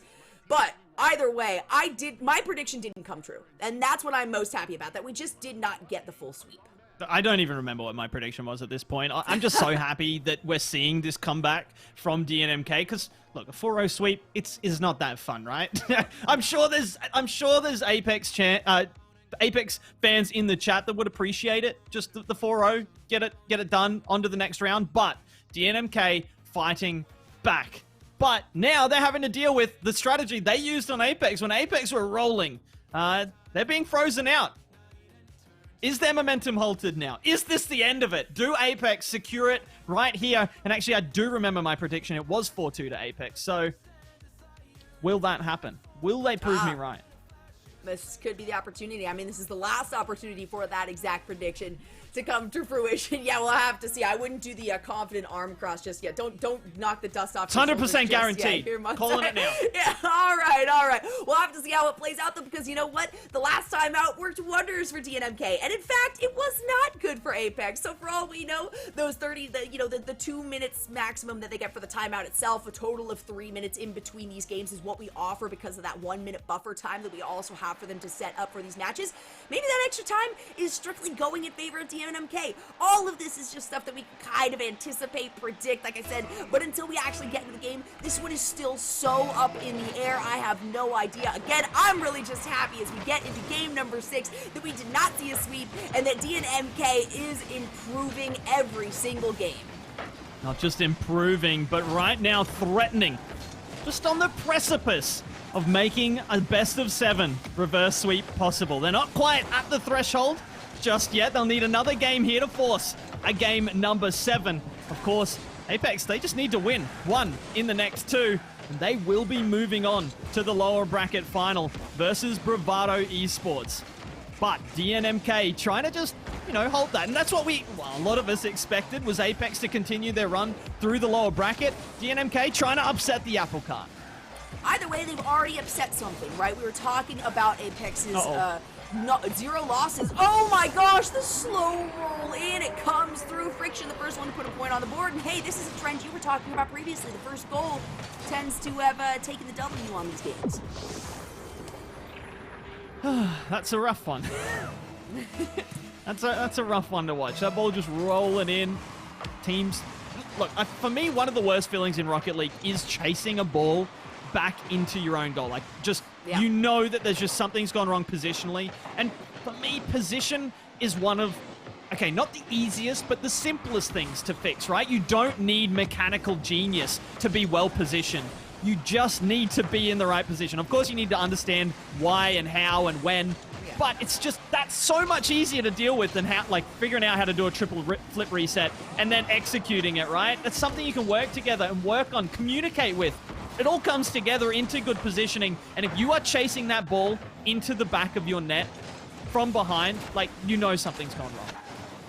Yeah, something is definitely not on track if that is the case. And in fact, I think we even saw 2 members of Apex closer to the ball than the defenders should have been for the side of DNMK. So things have been kind of tidied up for DNMK. I will say, though, one of the things that I'm still noticing, including in this game number 6, that they are struggling with is maintaining that boost. There are so many times they're on the offensive. They're looking for an opportunity to make a shot, and they just cannot follow it up in time because they completely run out of boost just getting into position to be able to ensure that they're close enough for a shot on goal. Still, we're seeing a lot of time spent on the blue side of the field, and that is a very good sign if you are a fan of Apex game.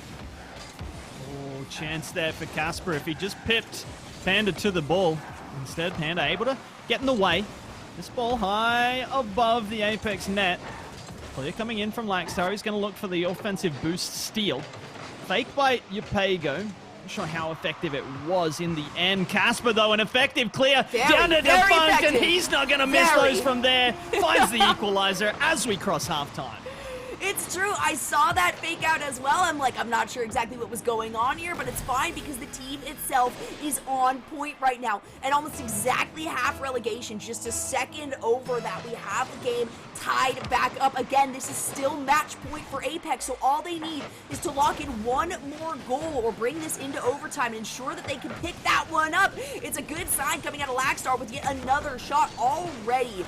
Really picking up in terms of the shots on goal. Last game, thank you again, statisticians. We got only 6 shots to actually come through from Apex, only 1 of those locking in. As of right now, we've already got 4 put on board by Apex, so you gotta be feeling good. And look at that, another one of those opportunities where you're just trying to chase the ball back to your own defensive side. DNMK? Yep. Hello? Yep. Hello? Yeah. Guys, are you- hello? DNMK, you there? No one's picking up. At least the defense aren't. And Panda's just going to walk that one in. That's a huge goal. First go-ahead goal that Apex have had in what feels like an eternity.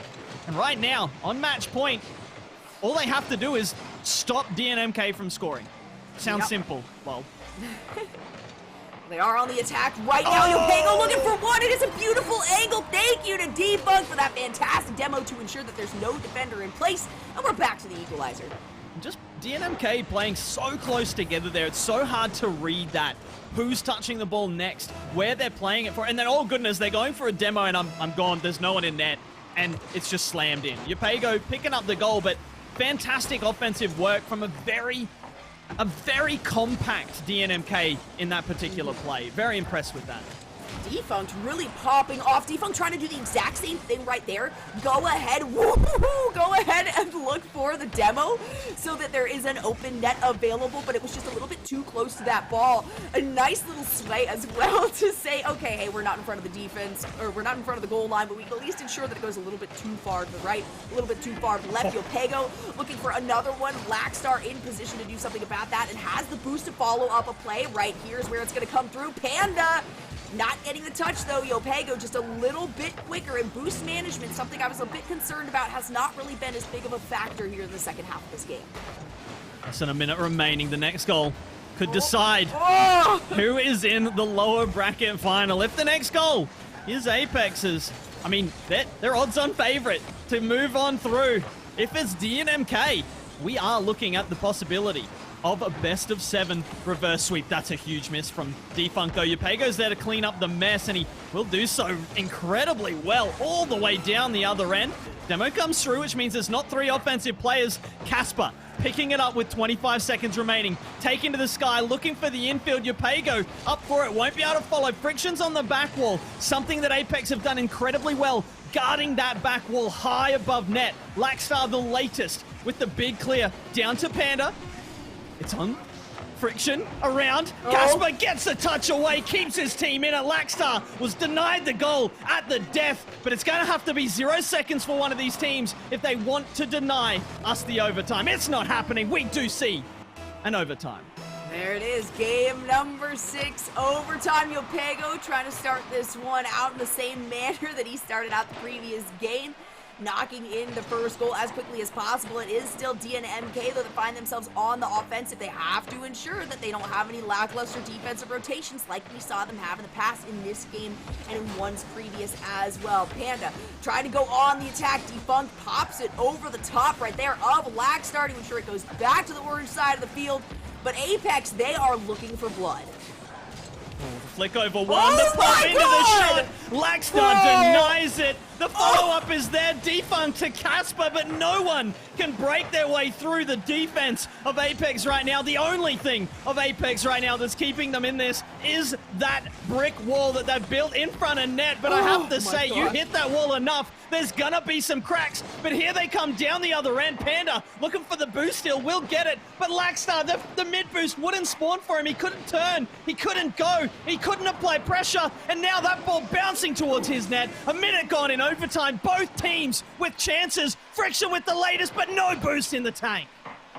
The boost, Yupego misses the touch. Panda gets a pass over to Lackstar and gets it snagged away from him back over to the orange side. We're back to a game of ping pong or badminton, just clearing back and forth. The ball trying to find a position to call a homestead here. Lackstar maybe finds potential, but it's Defunct with a little bit of vehicle disruption underneath him that ensure the ball goes high. That means Panda's going to take control. Yupego has the bounce play. Comes through, though, and gets demoed out by Friction. It's another shot coming out of Defunct. Once again, the woodwork coming into play, though, in favor of Apex Gaming. It's back up to Yupego on the respawn after getting demoed out. Doesn't have a ton of boost, and the follow-up is there from his team, but the defensive rotation coming out of Apex right now has been chef's kiss. Oh, Lackstar with a lot to do here. He's got to avoid the demo, catching it, playing it back towards his own net. Casper with the shot opportunity. It is soft. It does get around Friction, who's going to take that mid boost, turn up and shoot. Panda there to follow. He's denied at the last by Defunct, keeping his team alive in the tournament, and Casper flicks it away.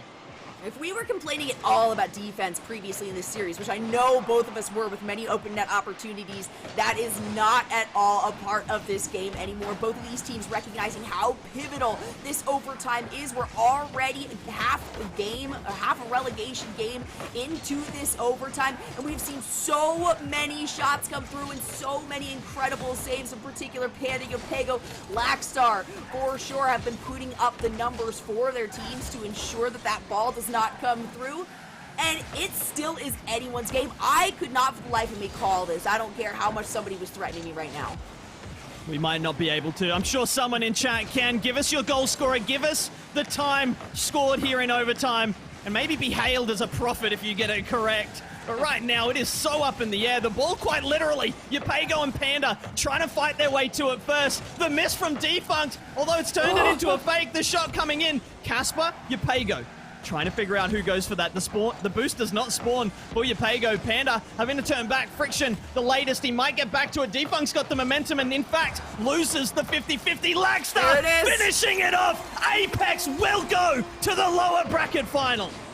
Such a good showing out of DNMK, though, pushing this to 6 games after it was the opportunity for a sweep for Apex Gaming after the first 3, and almost 3 minutes of overtime is what it took. That's one that I'm going to have to go back and watch, but we still got more games to play here today, Months. More amazing SSA RLCS series to watch. Goodness gracious me. Look, I just thought that was going to be another long one for me, all the way to a Game 7. I thought for sure the reverse sweep being threatened at the last. I thought it was destiny, right? That we'd see that game number 7, maybe even an overtime. But Apex, the timeout, I guess it did its work. What does the panel think? I don't know. Get them in here again. This is just too much for me. I'm overwhelmed. God, what an unbelievable performance from both sides, and from you two as well. Fantastic cast. That was extremely exciting, and I've never been so disappointed in all my life to have gotten a prediction right. That is... Oh my God, I was gunning for that game 7. I think, look, I was happy to see Apex take that. I predicted them, but my goodness, I think everyone became a DNMK fan by the end of that series. Goodness. That was... What a fight back. Both timeouts seemed to be very effective. I mean, Luke, I know you hate those down by 3 timeouts, but it turned something around for DNMK. I mean, it was too little too late. They got close, but it didn't work, right? They ran out of steam because Apex did the same thing back. It was an Uno reverse card right back at them. Like, what... That's the problem, right? That's exactly my problem. They had the momentum, but it peters out in the end. It's so difficult to win that many games in a row off the back of a single timeout. You need more than that. A timeout, if you're getting they weren't getting stomped, but it was pretty in Apex favor, right? Those opening 2 games. Call it there. Give yourself a chance to respond. But whatever the case, whatever the timing of the timeout, it was a wonderful show for DNMK. They looked so good. And even with the timeout from Apex, it still took an overtime of, 78 minutes or something. They forced a scoreless game onto Apex for that round number 4. But it was the open nets. That was what was driving me insane, right? At least 3 in that series. 2 in that last game, right? That would never have gone to OT if they had just defended. And just don't concede, lol, right? It's maybe easier said than done, but let's take a little trip down to Stats Corner to find out what our statisticians made of it. Well, Elliot, it was a series to behold. We are being treated, Jota, this Championship Sunday to some fantastic Rocket League, and I'm going to kick it off by having a little moan. I think DNMK did lose that series, at least in part because of what we were warning them about earlier on today. Defunct 75 seconds a game on 0 boost is completely unsustainable, and Casper taking 500 overfill per game on average across 6 games. That's 5 full canisters worth of boost that no DNMK player saw, and it could have made such a difference to their defense in some of those tight games. Yeah, it really could have done, and it's an interesting one to look at because Casper was actually, to be on the flip side of that, he stole more opposing corner boosts than anyone else in the whole of last split. So he was sustaining overfill by stealing it all. Whereas this series, he didn't really steal many. He blended in with everyone else in that stat, and he was still using the same overfill and not getting the same supply, and that math simply does not add up. And we saw something really interesting when we got to look at the heat maps for this series, because consistently the pressure, I think Muntz tried to bring it up a few times, that led to 1 million goals, so you can thank us for that one. But the pressure was very evenly split from side to side, but the NMK did a really unfortunate job. They struggled against Apex to keep the ball out wide. It's what you want to do on defense, is push your opponents into angles they can't shoot from and keep them there. Challenge them early, stop the infield balls before they get there. And we saw on the heat maps that the ball spent a ton of time in that box right in front of the DNMK net, and then when we saw it go down the other end, huge dark spots on the heat maps right around the corner boosts of Apex, which shows that they did a really good job of forcing out wide, shutting down DNMK's opportunities, and that helped them get the majority of shots that they needed to win that. Yeah, I couldn't agree more. You see 2 types of offensive pressure, ways to manage that pressure. Pushing out into the corners is a great way to defend, and it was just continual backboard battering. And when you're getting the boost, so many problems from DNMK as well. to getting that boost, and it just meant that you could batter straight through the middle. Apex just spear their way into the box rather than through the corners where DNMK struggled so much when they were on offense. Elliot, we'll hand it back to you because Apex are ready to play again, and they are very ready. Lackstar shooting 37.5%. Panda sitting back a little more today than we saw him do yesterday, but it shows just how well he's meshed with his new roster on Apex. The fact that they can switch around with these positions, make such a good go of any type of play, is really promising for them going forward into this lower final. Thank you so much, statisticians. Absolutely phenomenal stuff. And got to give a lot of credit, Greybeard, to Panda coming out of PUB. They are actually PWB, but like we love PUB. Panda coming out, and the only Reunion Islander left in the competition now. He has made such a successful transition. Yeah, and worth mentioning the big change on DNMK as well, and both of these teams seeing a resurgence. First and second splits early on, there were top 4 finishes for both of these teams, but they've struggled since then. They've made changes during the break, and what a change it has made. But in particular, Apex, man, Panda has been a revelation for that team. Although I have to say, these players do not respect our schedule. It wasn't a game 7, but it might as well have been with 6 games plus a 3-minute overtime, and now we're behind. And they knew the schedule, but they're pushing us late. Unacceptable, really, isn't it? Well, look, let's try and re-rail this train and throw to a break. But when we come back, we're going to see Apex continue this run through the lower bracket. They drop down into lower round 2, and they're still here, heading into the lower final. Up next against Bravado Gaming. Don't go anywhere.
party coming, move around like first rush when the school is out, when the booze is up, when the sun is down.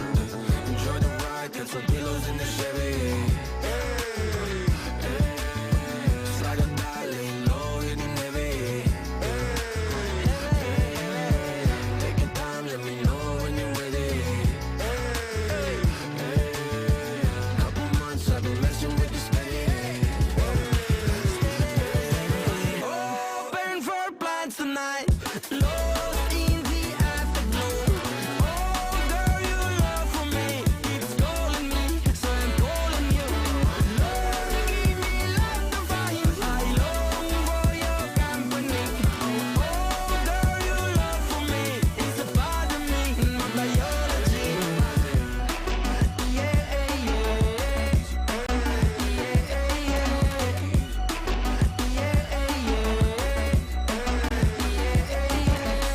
It won't be over till the fat lady sings. I owe you a trip, cause me and you, we got a thing. My sunshine state, hair curly like a string. Just a big ol' ooh, smile, that's about all you gotta bring. So enjoy the ride, got some pillows in the Chevy. Slide a dollar, low in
Welcome back, ladies and gentlemen. Sub-Saharan Africa is, I was going to say it's back. We're starting, but we're not. We're actually like finishing up the regional already. Where did this weekend go? How is it already? No. Okay, no. All right, we're fine. We still have 2 more regionals. We've still got 2 more series. It's okay. It's okay. All right, let's calm down. Take a deep breath. We are down to the final 3. Orlando Pirates XD chilling, hard chilling. In the upper, sorry, not in the uppers anymore. They're in the grand final, just waiting, casually, seated, with their feet up. Oh, by the way, actually, we should mention this. Orlando Pirates, by making it to the grand final of this regional, have officially booked their tickets to Dallas. They are going to America for that wildcard tournament for an opportunity, potentially, to get into the World Championship of RLCS. Let's just take a moment, panel. Come on. We've got our first Sub-Saharan African team in Dallas, and that is absolutely massive. Just a huge hats off to them. Massive. We absolutely love to see it. But let's not get too excited about Pirates yet, because we have 2 very, very exciting teams right now in the lower bracket final to see who is going through to face off and potentially have to bracket reset the Pirates themselves. Is it going to be Bravado Gaming or is it going to be Apex? Greybeard, this is going to be a very tough matchup for both sides. Yes, it is. But there's so much potential. For me, the excitement of this regional, as I've said, has all been about the lower bracket, the change-ups, the new teams, the resurgence of DNMK, of Apex, the new teams, Nibble, and Team Espionage. And so that's what I'm most excited about. Yeah, it's going to be tough, but it's going to be awesome. It's going to be absolutely phenomenal. And look, I want to set up this conversation with the help from our resident statistician. So, Stats Corner, what have you got for us? Well, Elliot, this lower final is sure to be an absolute doozy. Jota, Apex, the most incredible of lower bracket runs. 16-2 in games, and Panda in particular looking really impressive on both sides of the ball. His offense we knew about before from his time with PWB, but now he's swapped and playing behind the ball a lot more today. It's working really well, but for Apex, this is effectively uncharted territory, and Bravado going to be a really tough test today. Yeah, and Bravado have been doing much better than normal. That's why I say normal. The last couple of regionals, of course, can't really count the one where they beat Pirates, but they have been absolutely on fire. Going to 7 against Pirates is a feat they haven't managed often, and I thought right at the very top of the scoreboard. Okay, their goal stat is slightly padded by the destruction of Sun Moon they put on, but it's still a great way to start your weekend. They're up to 69 goals in 17 games, and I mean, I'm not convinced that they're gonna keep up quite those numbers, but no one can deny that Bravado are on fire. They really are, and I think the secret for them is going to be keeping up that long clear game that they tried against the Pirates. It went well enough, they got the distance against Pirates, which is more than most teams can manage, and Apex, all 3 of their players are in the top 4 of the Sub-Saharan Africa's 50 regional players for time in the offensive third. The long clears could well destroy them. Elliot, it's a real case here of immovable object meeting an unstoppable force. We've got the leading scorers of the league in Bravado taking on the best defense in Apex, who've conceded just 1.33 goals per game so far this split, and Bravado scoring 4.1. Something has got to give. Thank you so much, statisticians. And that, I think, really is the narrative that I want to take into this matchup. We have one of the best offensive teams in the region going head-to-head with one of the best defenses in the region. And, well, who's going to break? Who's going to budge first? Luke, what do you think? It's so hard. It's so difficult. It's also incredibly difficult to look past a team like Bravado, right? Stats Corner summed it up. They've been absolutely dominant the entire weekend until they meet the most history team in the competition in the history of SSA. So you look at that loss against the Pirates, and they look so good. But then you look at Apex, who've just been dominating the lower bracket up until DNMK. They struggled a little bit, but in the end were able to kind of solidify their spot in this lower final. So both these teams just coming in equally, just battering Rams, both of them. But I do think there's something to be said in the drop down and the rise. So like they're kind of meeting each other. Wait, I've got to. They're meeting each other in the. It's like, you know, the graphs that meet each other like that, and then that's where we're at. This is like the whole McDonald's. That's where we're at. Intersection. KFC, Thank you. Pizza Hut Yeah, song, I got right? you. No? Yeah. Pizza Hut. Pizza Hut. Not Kentucky Fried sponsored. Chicken and Not a Pizza sponsored. Hut. Yeah. Oh, that's gonna be in my head forever now. So We're gonna I have to- hate you, Luke. But look, I'm gonna have to censor that. I'm gonna have to press you for a prediction here. Oh, okay. I'm not gonna let you waffle your way out of predicting it. I know it's a tough one, but you gotta. Lock me in for Bravado. Oh, he's done it! He's actually bet against Panda. Do you know, I was waiting for was the Panda. difficult. Panda. But it's not this time. It's not to be. And now, Lisa, this is going to be an interesting one because Yopego no longer here. So you have departed the train. You've alighted. Now, I have, but who else's praises have I been singing is Daisy's praises, which Daisy's today, praises. I would say, yeah, Daisy's praises. All right, we're gonna keep pushing those up. Okay, I have a pretty good feeling on this one. All right, we heard the statisticians, what they were talking about. I like to say, hey, you know what? I'm American. The best defense is a good offense, right? So I'm pretty sure based on those shot stats, I'm going to be going with Bravado on this one. I got faith in my boys over there. Very fair, very fair. Greybeard, do you have... I mean, are we going to see a blue panel? You know, we've seen a resurgent teams. There are new teams coming into contention, but you have to be able to beat Bravado. You have to be able to beat Pirates. One or both of those teams. You're not really in top contention until you do that. It is quite likely that Bravado are going to come out here and completely steamroll, take it in a sweep. But I want for the sake of depth and for the story of the region, for Apex to rise up, and I'm backing them to take it down in a tough one. Probably 6, maybe 7 games. I love it. I absolutely love it. And you know what? I was nearly right there with you because everyone knows I love the underdogs. That's why I have no channel points left. All right, my predictions are curses at this point. But look, I think it's an even better underdog story if only one person on the panel predicts them and they manage to prove everyone else wrong. So look, Bravado. Like Orlando Pirates, I'll just say. Hey, yeah, It didn't work for 100%. DNMK for me, I'll just tell you that. They tried. They really did try. It was near, but I've got to say, Bravado Gaming, they just looked so good against Pirates, and I think they take this. I really do. So, look, we can't know. We can predict things, but we can't know. So why don't we go and find out, ladies and gentlemen? The lower final. One of these teams is going home, and one of them is going through to the final series of the weekend. That grand final matchup against Orlando Pirates XD. Who's it going to be? Bravado Gaming versus Apex Gaming. Greybeard, Jolly, take it away. You know, Thank Jolly, you very much. I would have been a lot more confident about my prediction for Apex if they had taken DNMK in a sweep, because it looked like they were for a long time, and then they kind of let things slip, and it got uncomfortably close. They got there in the end, but just based on that, that made it a bit difficult for me.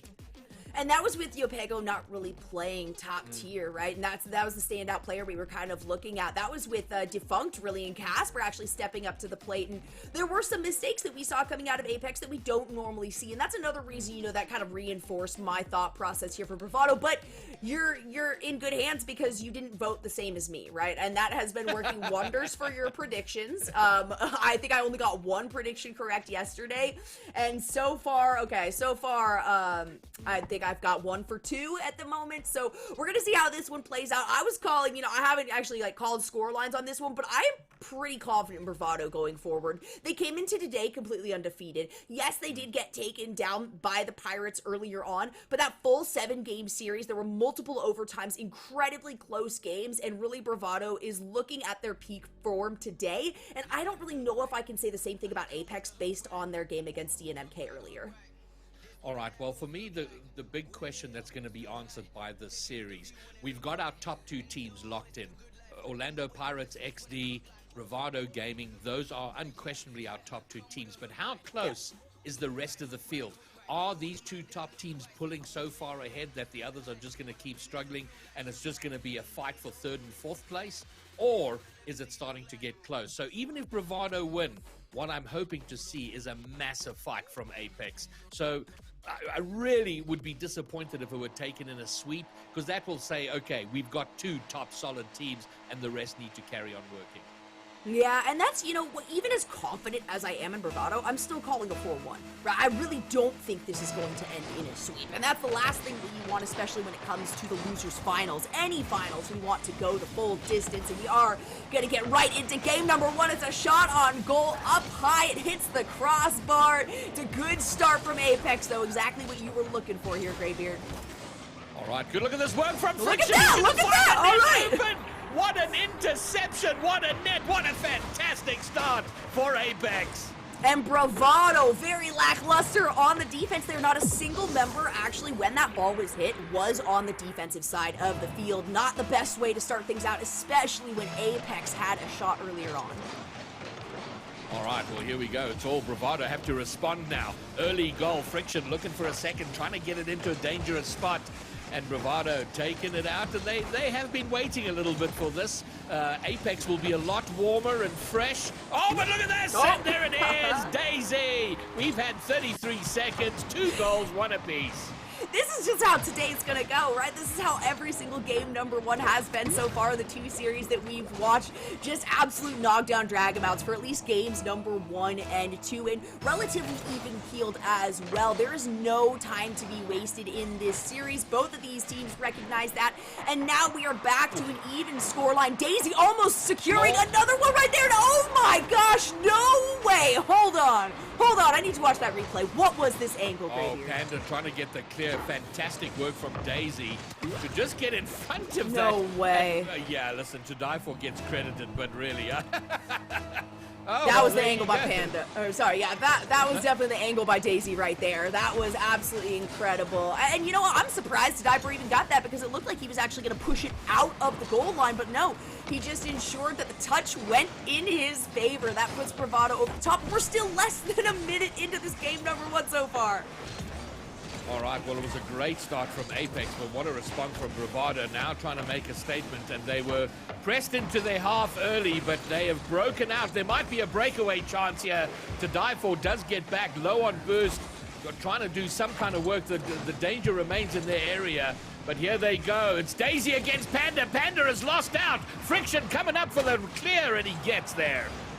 Happy Meal using a lot of boost to try to get into position, but it was totally worth it. And actually, Happy Meal didn't even get the touch on that. It was a pass back to Die For, who's going to secure the 3rd goal for his team and the 2nd for himself. Yeah, and you know what? It's been a great run for Apex, but the point I made on the panel, I think, stands here, Jolly. There's a lot of action below the top 2. But these teams are going to have to figure out a way to beat Bravado and Pirates. And we're seeing now the Apex have had such a good run through the lower bracket, but now they're coming up against a top and really good team. Happy Meal with the carry over. It looks like Panda's going to run some interference here. Still on the aggressive side for Bravado Gaming. A nice clear, though. A big pass in the air over to Lackstar, forcing the blue side to head back over to their defense. A nice play off the wall by Happy Meal. It's going to be a slow bounce to the goal. No way, it actually makes it in. My word, and now it's turning into a runaway for Bravado. It looked really tightly contested early on, but Apex getting caught out of rotation there. Their net unattended, and the slow bounce into the goal. 4-1. This is tough. They need to bounce back really quickly. Really do. This might be an opportunity here. Daisy gets in the way of that shot to come through. Lackstar returning it back to the side, trying to set this one up for Panda in the corner, but it's low boost, incredibly low boost. Panda the only one as he picks up that corner, but To Die For has the opportunity to just carry this one up and over, and it is now 5-1 with more than half of relegation still left here, Greybeard. Yeah, look at this To Die For. Look at this work. Blackstar completely caught out there. He was looking for the shot going the other way. It went behind him. The flick delicious from To Die For. 5-1. And there we go, Bravado immediately showing why they are where they are and all the work to be done by Apex. Maybe they get one back here. Lackstar can't get on the end of it, but at least they're in an attacking possession. Maybe now Friction can't get there. Daisy with the intercept. Lackstar, Friction, it's in front of the net. Panda looking for an opportunity for a shot. He can only touch the demo mic. Oh, Panda and Friction retreating from the ball and not making use of the space opened up by the demo. Yeah, I mean, the struggle has been real in terms of boost right now for Apex. The majority of this game, it has been Bravado taking their own as well as stealing the opposition's corner boost and midfield as well. Panda gonna make some good use of his boost, though. Find a demo. We're back over to the orange side of the field. Friction trying to take this one around the corner, but also utilize his boost in a proper manner. Manages to get it past one, but can't get it past Happy Meal on that aggressive play. Only a minute and a half left in relegation right now, and it's looking very dire if you are a fan of Apex, especially with that sixth nail in the coffin. And it's 4 goals for to die for. Yeah, my thought was that they'd at least stop the bleeding. That we'd gone a long period of time without Bravado scoring another, but the thought had hardly left my head when goal number 6 goes in. So the pressure and the pain continue for Apex in game 1. Welcome to the top 3, Apex. There it is. To Die For really popping off today. Daisy was the one I was talking about. To Die For normally the one that everybody's got eyes on, right? Daisy yesterday with a real standout performance. Of course, we can't talk about this team without also mentioning Happy Meal and how amazing he's been on defense. What a shot that's actually going to roll in. Daisy's ears were burning. He's like, you guys aren't talking about me enough. That's right. Hold on. How did this come on? Off Panda. It's so unfortunate. It's salt in the wound, insult to injury. The own goal, we have a Brazil confirmed on the board, and Bravado have indeed run away with it. And the opening 15 seconds for Apex were wonderful. It was looking really, really good for them. So now it's a case of, okay, reset, boys. We've had a great weekend. We've played some outstanding Rocket League. We took down Digital Devils in a sweep. We can do better than this. They can't do this 4 games in a row. And no doubt, I really want to see them coming out fighting in game 2, swinging and pushing Bravado. But game number 1 has all been Bravado. And it's not a warm-up for either of these teams. They've both already played here today. Earlier on, we saw Bravado take on the Pirates, and then just a bit ago, of course, we saw Apex take down DNMK and remove them from the lower bracket here. So it's not a warm-up, but still, round number 1, you can also, oh my gosh, it doesn't even end in a Brazil. It ends over a Brazil here, 8-1. But this is a situation where Apex, hopefully just kind of finding their footing, or their wheeling, if you were, in this round number 1. It is a best of 7, so they got a bit of wiggle room.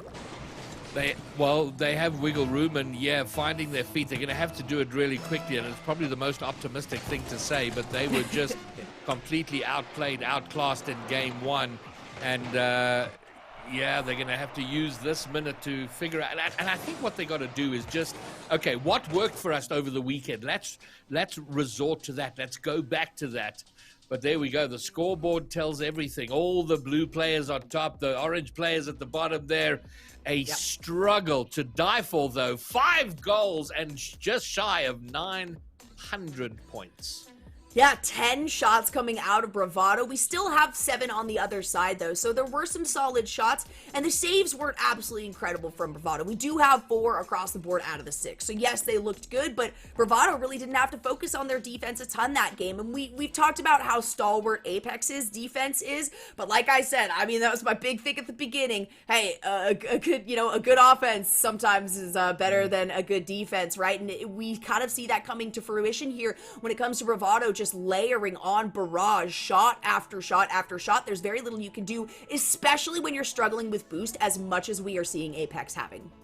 And I guess it's worth remembering or reminding ourselves that up until the upper bracket final, Bravado had not lost a game this entire weekend. So they have only lost games to the best team out there, Orlando Pirates. So, and they're right back in form here. They're game 1, a comprehensive, commanding win. Do Apex have some fight in them? Do they have a means to come back? We will have an answer to that in just a few short minutes. We'll have to see. Lackstar has been performing incredibly well today. I will say that. Of course, Panda, we heard Joe talking about the fact with Taylor a little bit earlier that Panda has been a little bit more on the backside, which is a very good sign for a player, right? That you're not just a forefront offensive player, that you can also make solid defensive rotations. But maybe now is the time to pull out that Panda power, right? Send Panda forward. Say, okay, we need you on the aggressive right now. We'll maintain these back positions because Panda's target acquisition and shots on target are incredibly good and really something that could potentially keep Apex alive in this series.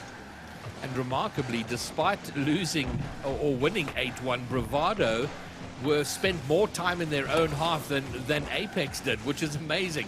And it probably goes to that boost. Oh, look at this! Oh my God! Are you serious? Finds the net. No way with this angle, Graybeard. No way. That is absolutely nutty. Streaming past the ball, gives it a doink, top right corner. All right, they did this in game one relatively early as well. Now they keep their heads. Now it's like, guys, we need to be focused. We need to be laser focused here. Let's not give it up. Yeah, extend the lead if we can, but Panda will get the touch away. Bravado, a little bit insulted by being scored on, looking for the early recovery like they did in game one. But Friction and Apex ahead by one, at least for the moment. Feeling a little insulted, but you know what? When it's a goal like the one that we just saw made by Apex a moment ago, you know what? If Friction's able to get that angle, you take that one with a grain of salt. You say, that was impressive. That was absolutely, valid for that goal to come through. So it's just still a 1 goal differential here. Bravado kind of being put to their wits' end a little bit, though. It is going to be Daisy who manages to find a demo. They are on the defensive side, so they can't make an aggressive play out of this one. And it's vehicle disruption that's kind of the name of the game right now for Apex, and it's working wonders for them. Yeah, this has been very impressive from them. They got the lead and they've held on. It's been a minute since they scored, and Bravado have not found a way through. And after the 8-1 demolition last game, that's an excellent performance by them. Oh, there's been a demo. Friction! Oh, and the bump on Happy! What an outstanding play! The bump worked down on the goal line by Lackstar.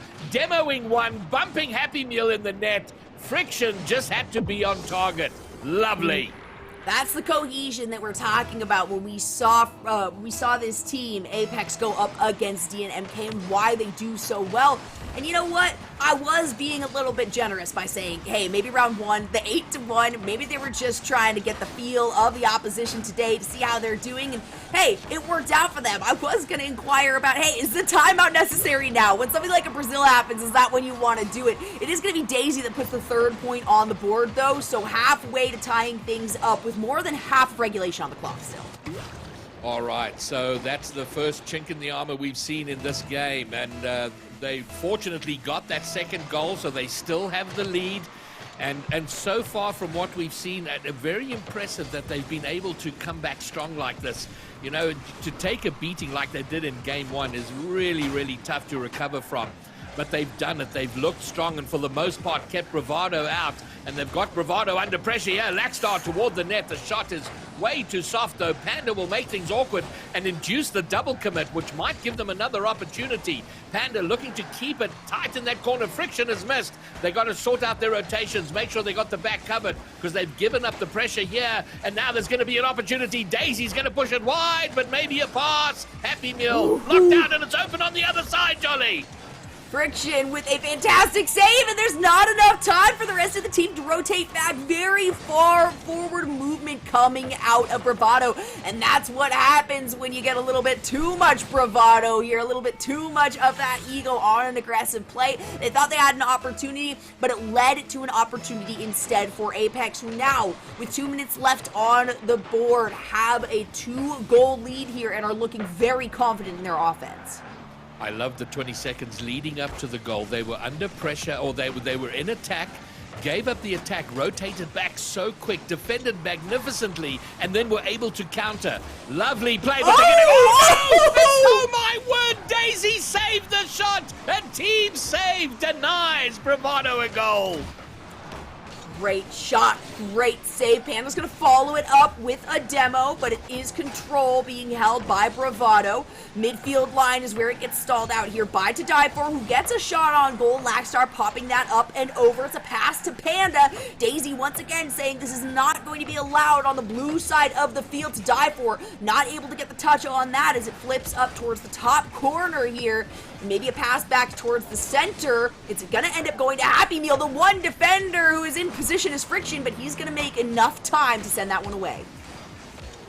You know, no matter how many times it happens, you know, the number of times I make the mistake of sort of defining an entire series based on the opening game, and I fell into that trap here.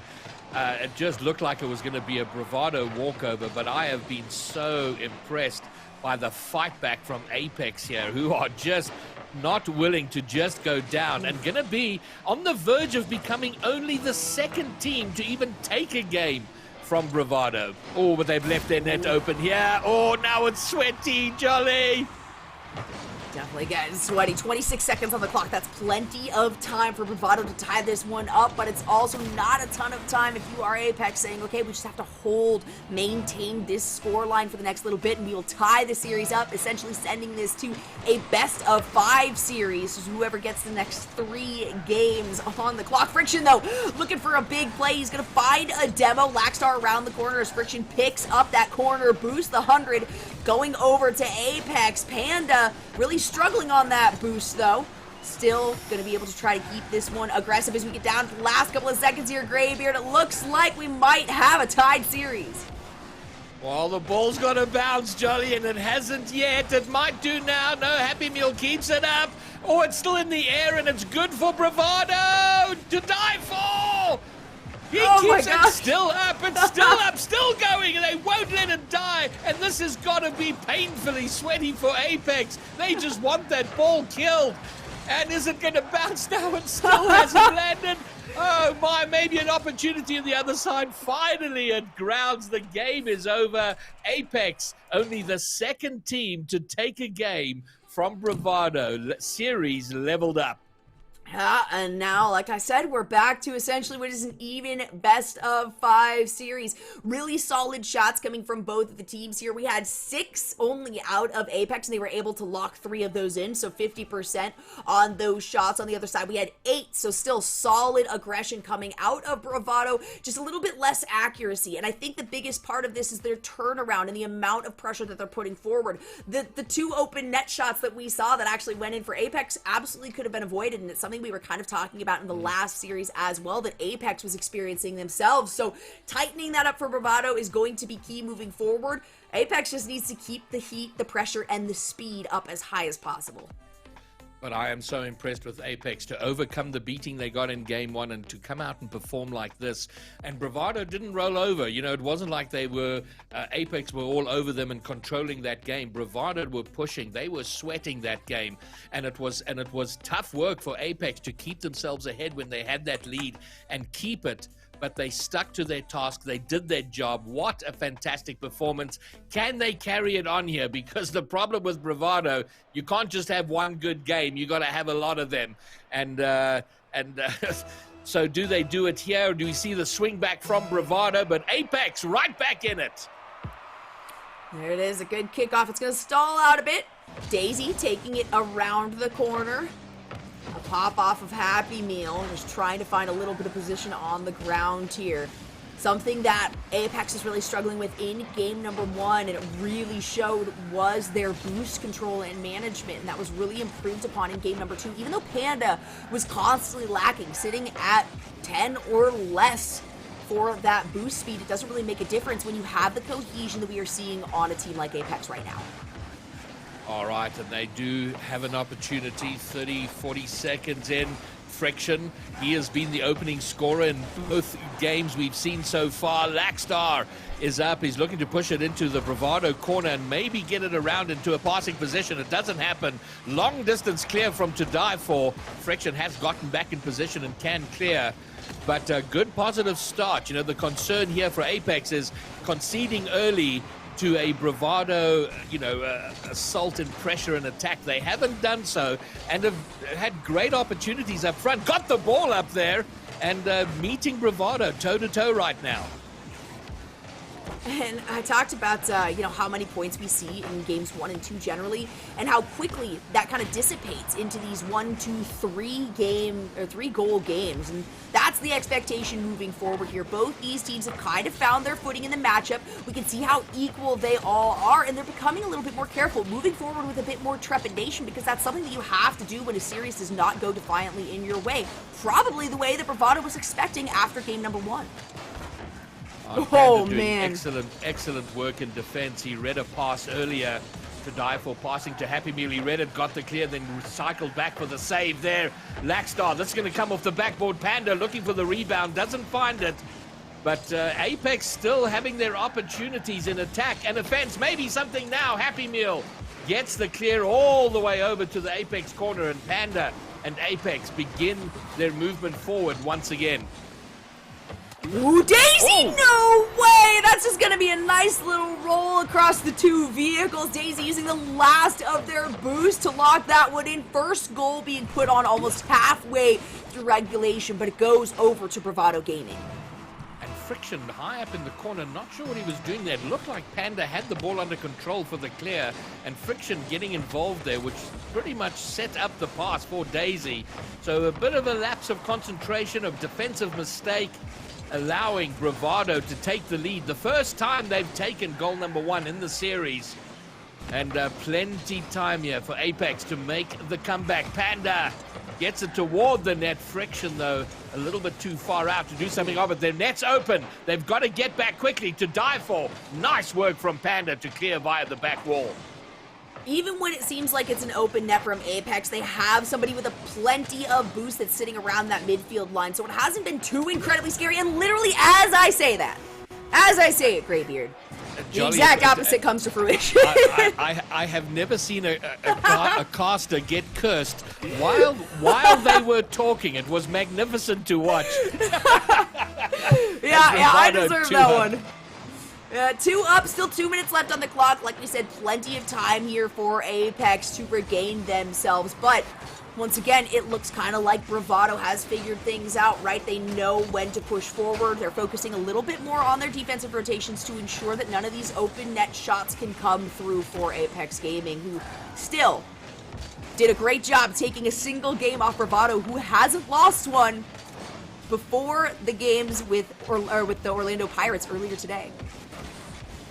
All right, so 2 goals. There is still time, but it's starting to feel like Bravado's game. Make that 3-0, and maybe it is. It's it's tough to maintain the level of play they had in that last game, and I think we're seeing Bravado here step up the pace just a little bit, which means the thinking time is reduced. The reaction time has got to be a lot quicker. And so far, Apex not adjusting to it just yet, finding themselves 3 down because of it.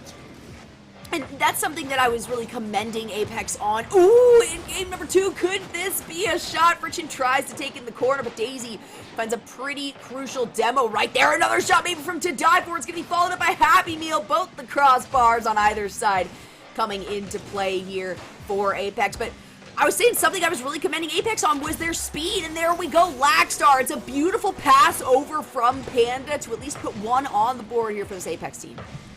During the last series, I was talking about hope being a dangerous weapon, because you don't want your opponents having hope. And with that goal, Apex will now have a bit of hope. They'll be thinking to themselves, yeah, you know what, guys, we got time. We can do this. This is winnable. Comeback incoming. And they're looking for it. Oh, my word. The angle from Lackstar. That would have been sensational. But it hits the post, bounces out, and they have to start again. 40 seconds, 45 seconds to find 2 goals. The save there. This is much better from Apex. And maybe they need 5 minutes of this sort of Rocket League. Well, they only have about 40 seconds right now. Of course, it is that best of 7 like we were talking about. The series tie will be broken no matter what, and it definitely is looking like Bravado is trying to maintain this momentum that they have created for themselves here.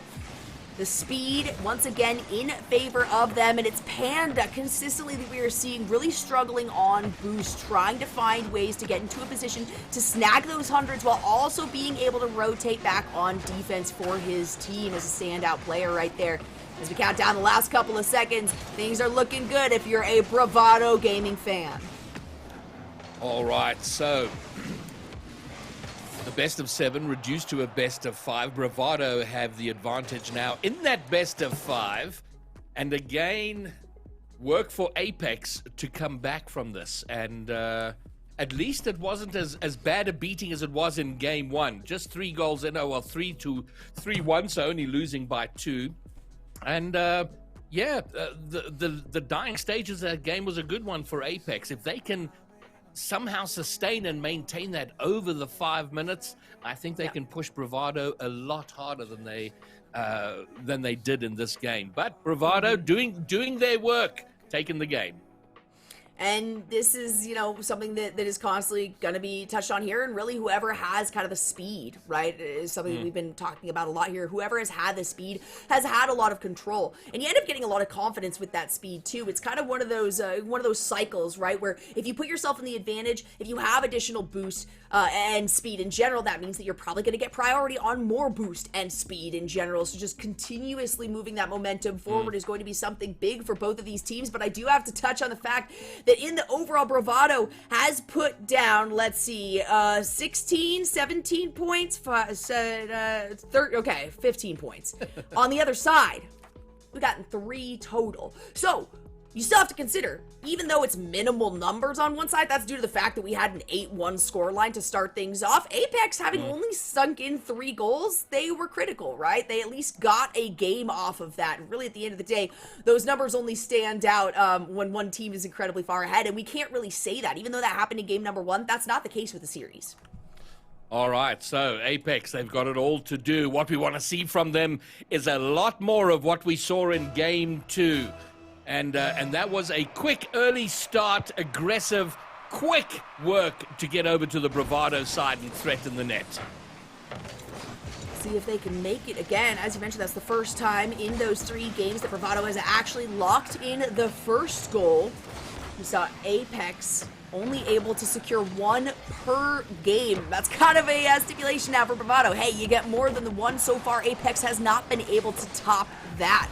Only 1 in round 1 for Friction, 2 for Friction, and then 1 round 3 for Lackstar. So Panda definitely stepping up in the defensive side. Like I said, I'd love to see them say, okay, we need Panda. We need our power Panda. You know, we need our forward-moving, aggressive player on the front side of things.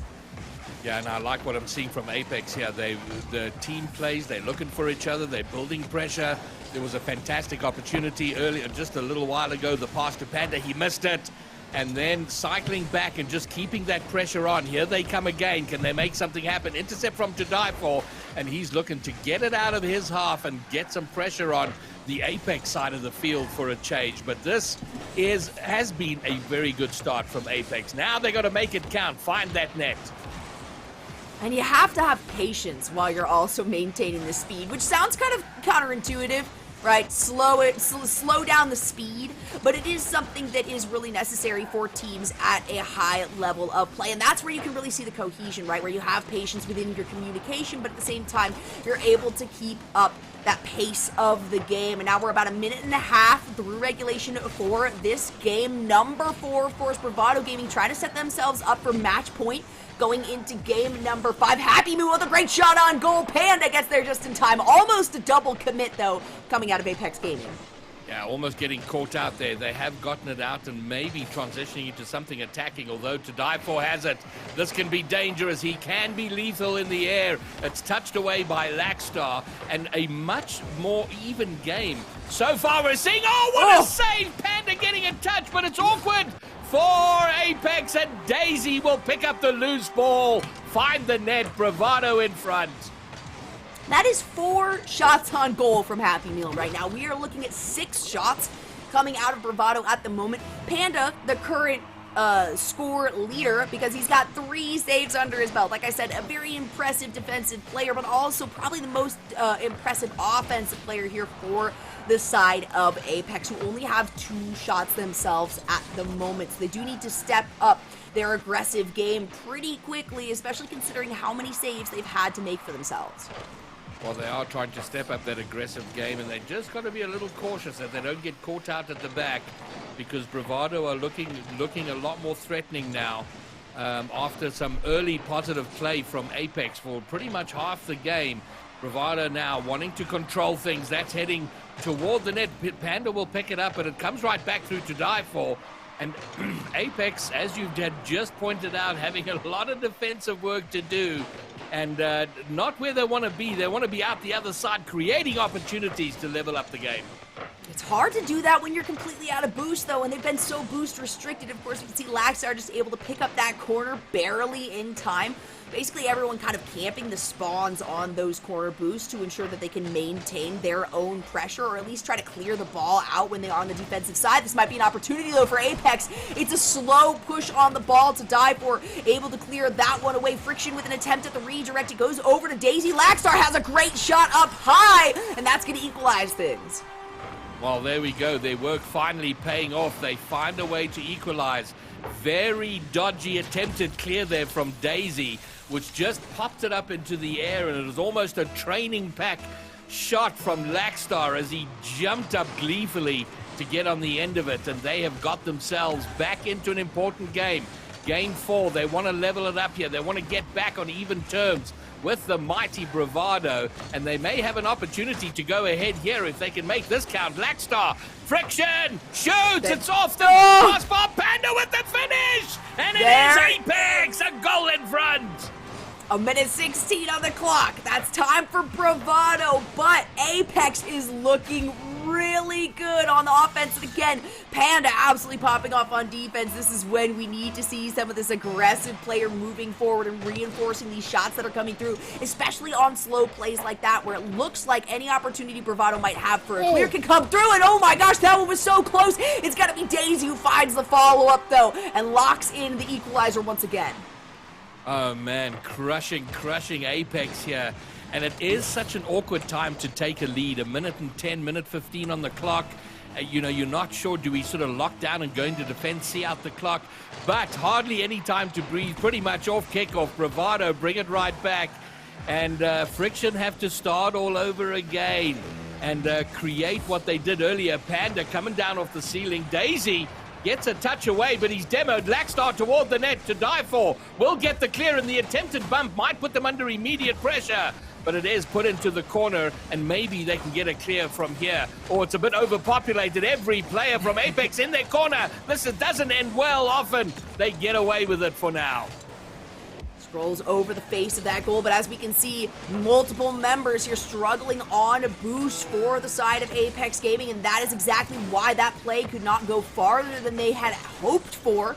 On the other side, though, Bravado was feeling pretty good on stealing away all of this boost and keeping real control over the pitch itself. Panda, though, finds a nice opportunity. Can the follow-up come through from Laxar? He gets the touch, not the angle he was looking for, though, and now Bravado is in a position to defend. All right, are we heading to an overtime here? Daisy wanting to take it in regulation. Happy Meal is up. Can he get the follow? Panda will get the clear, and this ball should bounce, and we'll be into an overtime. Although they keep it up, they love doing that. We saw that last game.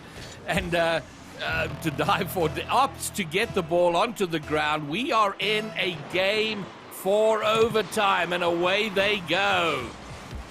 If this is a game that Bravado is able to take, they will be sitting at match point, nice and pretty. But if Apex can lock in this goal, they're going to tie the series up once more. It'll be 2-2, essentially bringing us back to a best-of-3 series. So the pressure is certainly on, more so for Apex right now. They've set themselves up for a beautiful one. Friction with the dunk down, but Daisy turns that one away up in the top half of the goal. Daisy follows it up. No way, with the demolition. That is incredibly important, because to die for immediately on the backside of that is going to find that goal in only 32 seconds.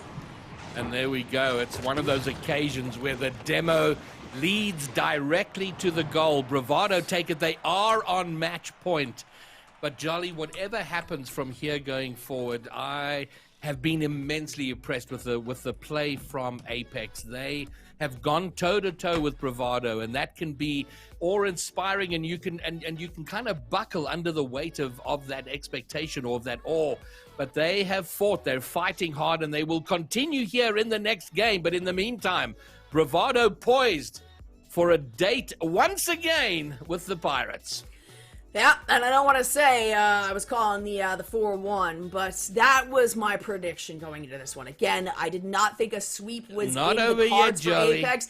Oh, it's not over yet. Oh, absolutely not. I just have to say it before I'm wrong, just in case, and then I won't bring it up again if I am wrong. If I'm right, you can be sure, though, that I'm gonna call back to that prediction earlier on. So we'll have to see if Bravado can end this one out, or if we can see things pushed out, like in the last series where we saw DNMK facing down a sweep and still being able to pick up 2 games immediately after that. Apex has it in them. These are incredibly close games. Aside from game number 1, these have all been within 1 goal, and overtime at that, so getting closer as time continues to tick on. Apex is absolutely not out of it yet, and with players like Panda, Friction, and Lackstar, you got to imagine the more pressure these guys face, the more they're going to perform.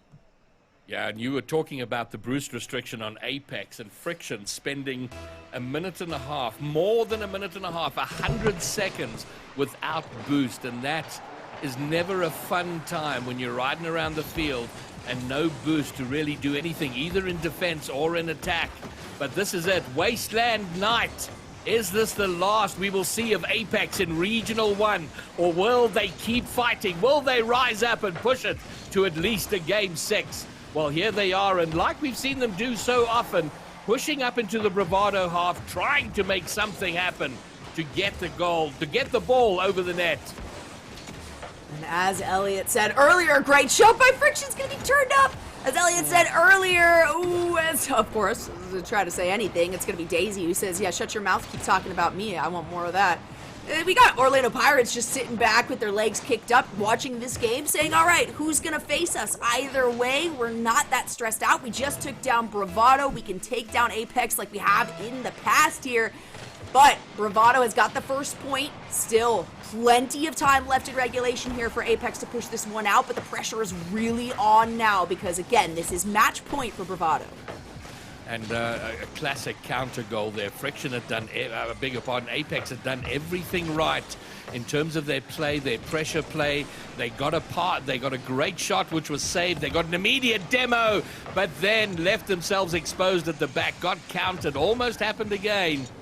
But Apex continuing to fight, trying to find a way, and they do well getting into these possessions. Oh my word, but again, a forward play, they're getting chipped and almost caught out.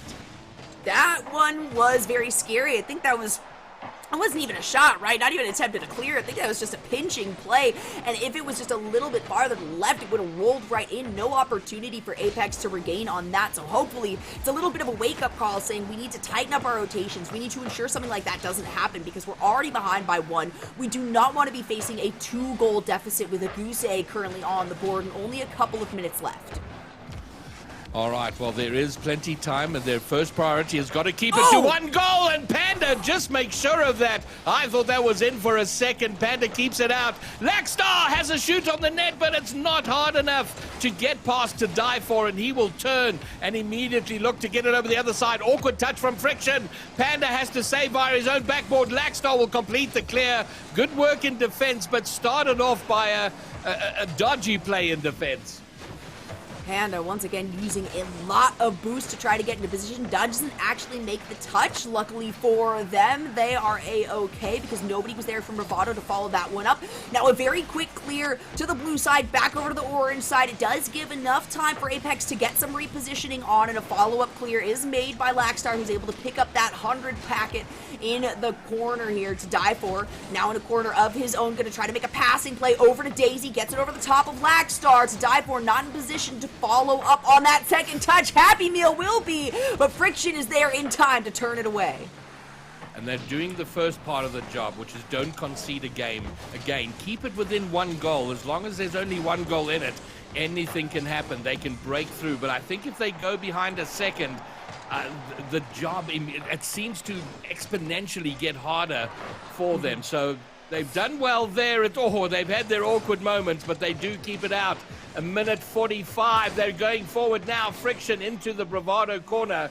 Should be an easy pickup for dive for. Nice intercept from Panda. Happy Meal doesn't get it convincing. Is heading toward the net. Oh! Daisy once again with a clutch save.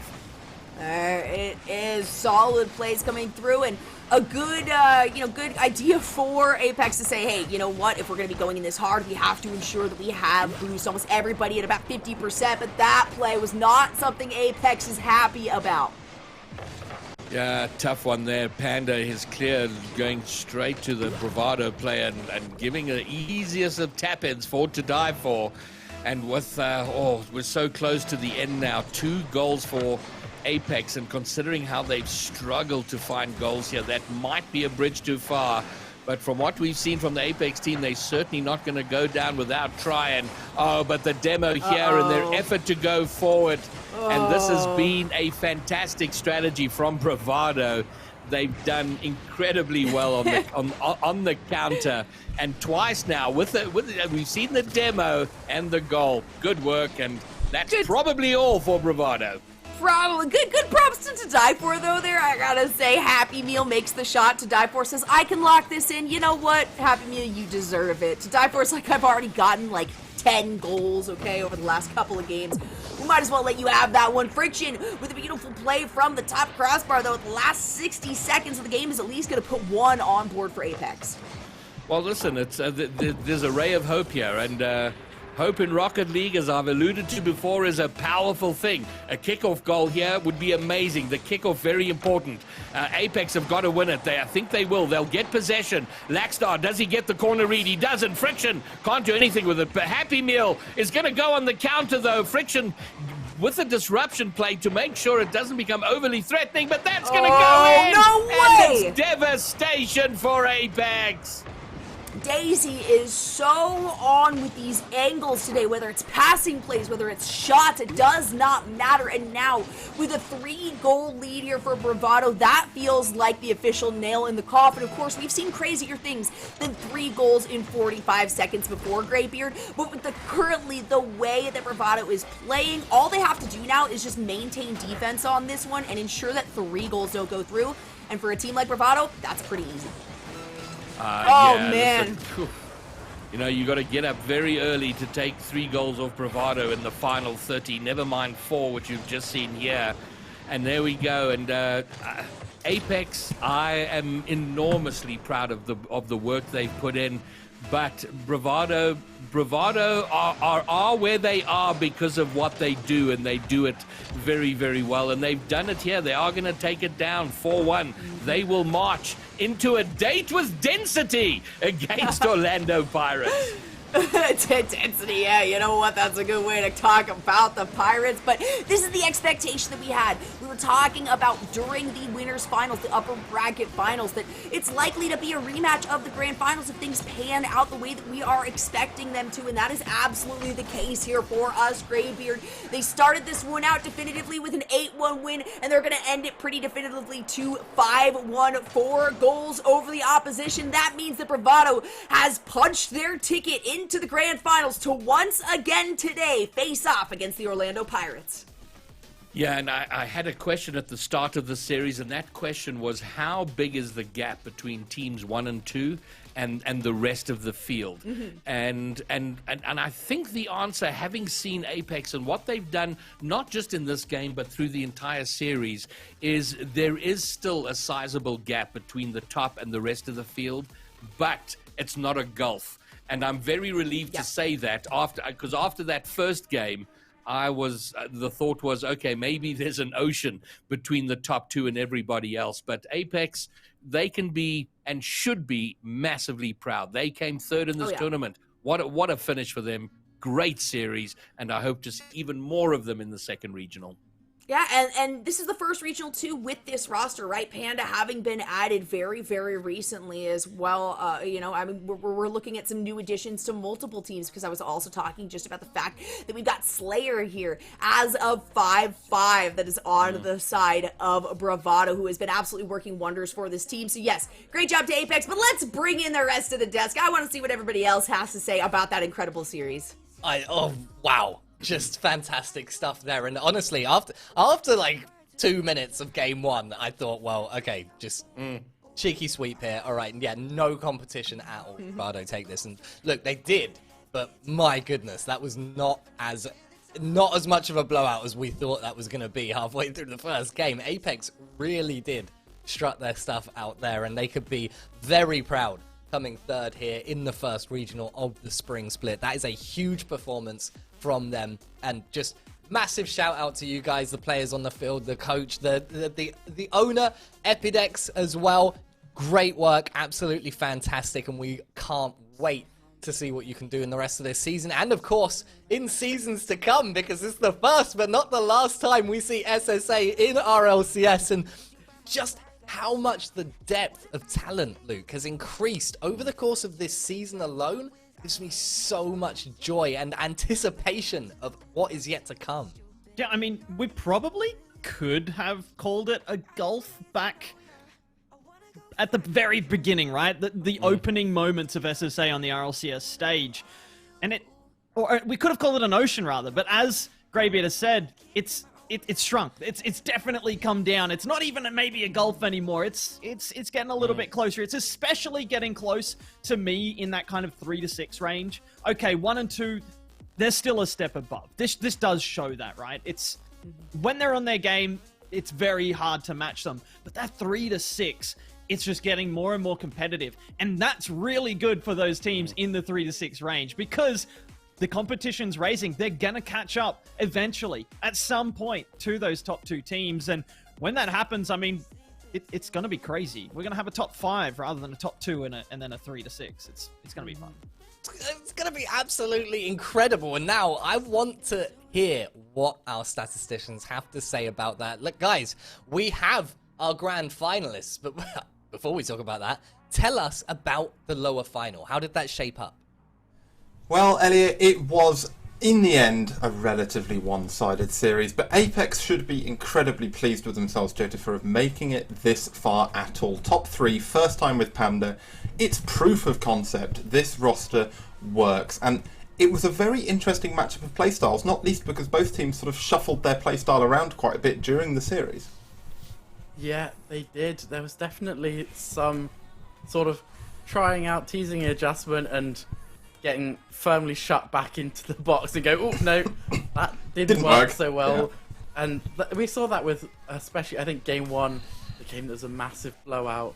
You know, I think they changed up quite a lot from that, and fair play to Apex. That I like to see it. If you lose 2 games by 1 goal in a row, in Game 5, why not come out and take some risks? I mean, okay, they lost that game by 4, but I don't think that does them credit. I think really that the fact that Games 2, 3 and 4 were all 1-goal games, that were all the winning team scored 3 goals. That's sort of the average tone of the series, and remove everything else a bit as slightly anomalous. But I mean, when we talk playstyles overall, we have to point out pitch positioning, and something that I went a bit crazy for on Friday.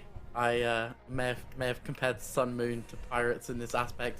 I'm going to now compare Bravado to Pirates, which is maybe a slightly more reasonable I'll take that comparison, because they really did choose to sit deeper on that, spread out amongst each other, and give themselves a lot of space. The 3 deepest back players on the pitch were all 3 Bravado players. They all spent the most time in their own defensive third, which is not something you would expect for a team who scored 3 goals in nearly every game bar 1. No, it really isn't. And actually, we were looking, even in Game 1, it was 8-1 Bravado. They spend more time in their own third than Apex do. Just goes to show how much Apex were getting caught out, because they play such a fast and loose game. They were so much faster in terms of raw speed on the pitch than Bravado almost every time. But it gets ragged quite quickly. You need the constant access to boost that kind of gameplay affords you. And against Bravado, they couldn't find it. And it meant then you're looking at someone like Apex trying to push up, get that proper unified press, and Bravado had enough boost to just clear it over them, and we saw quite a lot of long goals like that. But take nothing away from Bravado, all three of them on fire, but To Die For in particular. Yeah, he had a huge one. I'm going to leave it a little bit on the Bravado praise just because we're going to be back with the final stuff. True. So I want to talk a little bit more about Apex before we send them off so that we can understand maybe what they're going to bring back next regional. And Yeah. I'm drawn to Panda spending the least time forward of anyone on the team. It's Do you not like what we it? expected from him from PWB. We're No. used to him just going crazy, but I think it shows maturity in a player to be able to take on a different role in the team, and it's worked quite well for them so far. Maybe they're going to change things up more. At the very least, it shows that the team have diversity as players. I couldn't agree more. Elliot, Apex will be gutted to go out like this, but if you'd have given them third place at the start of the weekend, they might well have bitten your hand off. It was a fantastic team display from them. Panda in particular, we've highlighted there. So well fitted to this new roster in all the situations that they might need him. It's very promising for them going forward, and for Bravado, a grand final might be what they expect, and they'll be looking forward to the fact that last time a bracket reset was achieved. Well, thank you so much, statisticians. That was absolutely phenomenal. And we have to say farewell now, ladies and gentlemen, to Apex Gaming. But before we do, I just want to mention again their run. I mean, look, they started in the upper bracket, as did everyone, of course, and they were knocked out by Bravado Gaming in the second round in the upper quarterfinals, where they dropped down and then won 4 games, or 4 series, sorry, back to back, right? Sweeping 3 of those 4 series, then beating DNMK in 6 to make it through to this lower bracket final. They couldn't take it past Bravado Gaming. Bravado Gaming was the only team to beat Apex Gaming in these knockout stages. They did it twice, but my goodness, what a run they had, and we have to give so much credit to them. They have absolutely performed here. Fantastic, guys. Well done, and we can't wait to have you back next time to see what you can do. But we have to take a break because there's only 1, maybe 2 series left, depending on that bracket reset. I know we've got something good coming for you, ladies and gentlemen. Sub-Saharan Africa Regional 1 of the spring split is coming to a close. We are on the precipice of something very, very exciting. The upper final, the same matchup, went all the way to game 7, and it went all the way to 0 seconds as well to be decided. So I don't think this grand final is going to be any less exciting with it all on the line. Now, Orlando Pirates XD coming through that upper bracket to face off against Bravado Gaming once again in the grand final, coming up right after this. Gotta find my way to you.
sometimes I don't understand.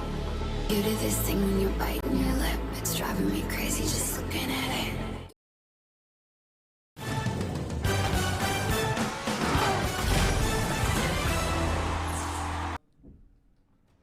It's the spring split. We're back. Rocket League Championship Series is back after that long, cold winter without any RLCS. And it's already Championship Sunday, and somehow, ladies and gentlemen, it is already time for the grand final, and we have our two remaining teams in Orlando Pirates XD and Bravado Gaming. This is going to be something else. Orlando Pirates, of course, just have to win one best of 7, but Bravado Gaming, Greybeard, have to win 2 best of 7s in a row to take down the reigning champions. Now, that is going to be difficult. It's always difficult, and another way to say difficult is very unlikely. But you know what? There's been so much that has been interesting in this regional, but here we are, another regional, another Bravado Pirates grand final. And there have been upsets, there have been strange things happening with these two, and the rivalry growing. Who knows? It is certainly possible. Unlikely, hard, but possible. Well, let's inform ourselves here. How likely or unlikely is it? I mean, that sounds like a sort of a possibility or a probability or a percentage, and that would be helpful to have, I don't know, some stats people or something, like a maths teacher, like Joe Harvey, maths teacher in training, statistician extraordinaire, and of course our Queen of Violence, Taylor Francis, setting up the final series of the day. What's it shaping up to look like? Well, Elliot, this part of my training I have not yet come across, because these two teams, every time they come against each other, it's something completely different. And this is a situation that they have found themselves in before. The last official matches they played against each other in a grand final they were bracket reset victories for Bravado Gaming. Jota, earlier today we did see Bravado and Pirates play, and we picked out a couple of things that we thought Bravado did well, even if they did end up losing in 7. Yeah, we did. But firstly, I just want to bring down your hope of. You brought out this lovely history of times that Bravado have beaten them, times we have bracket resets, but the reality is that they have now faced each other 14 times. This will be the 14th, and there has been 3 deciders going to championship field, and yet all of them have been won by Pirates. 3 out of 3 in their favour. So when it comes down to the iciest of occasions, it seems that they have the goods, and that worries me for Bravado coming into this. Can you really stop 2 best of 7s going the full distance? But hey, look, To Die For is on the form of his life. If there's any time to do it, it's now. He has been shooting 45% for the regional.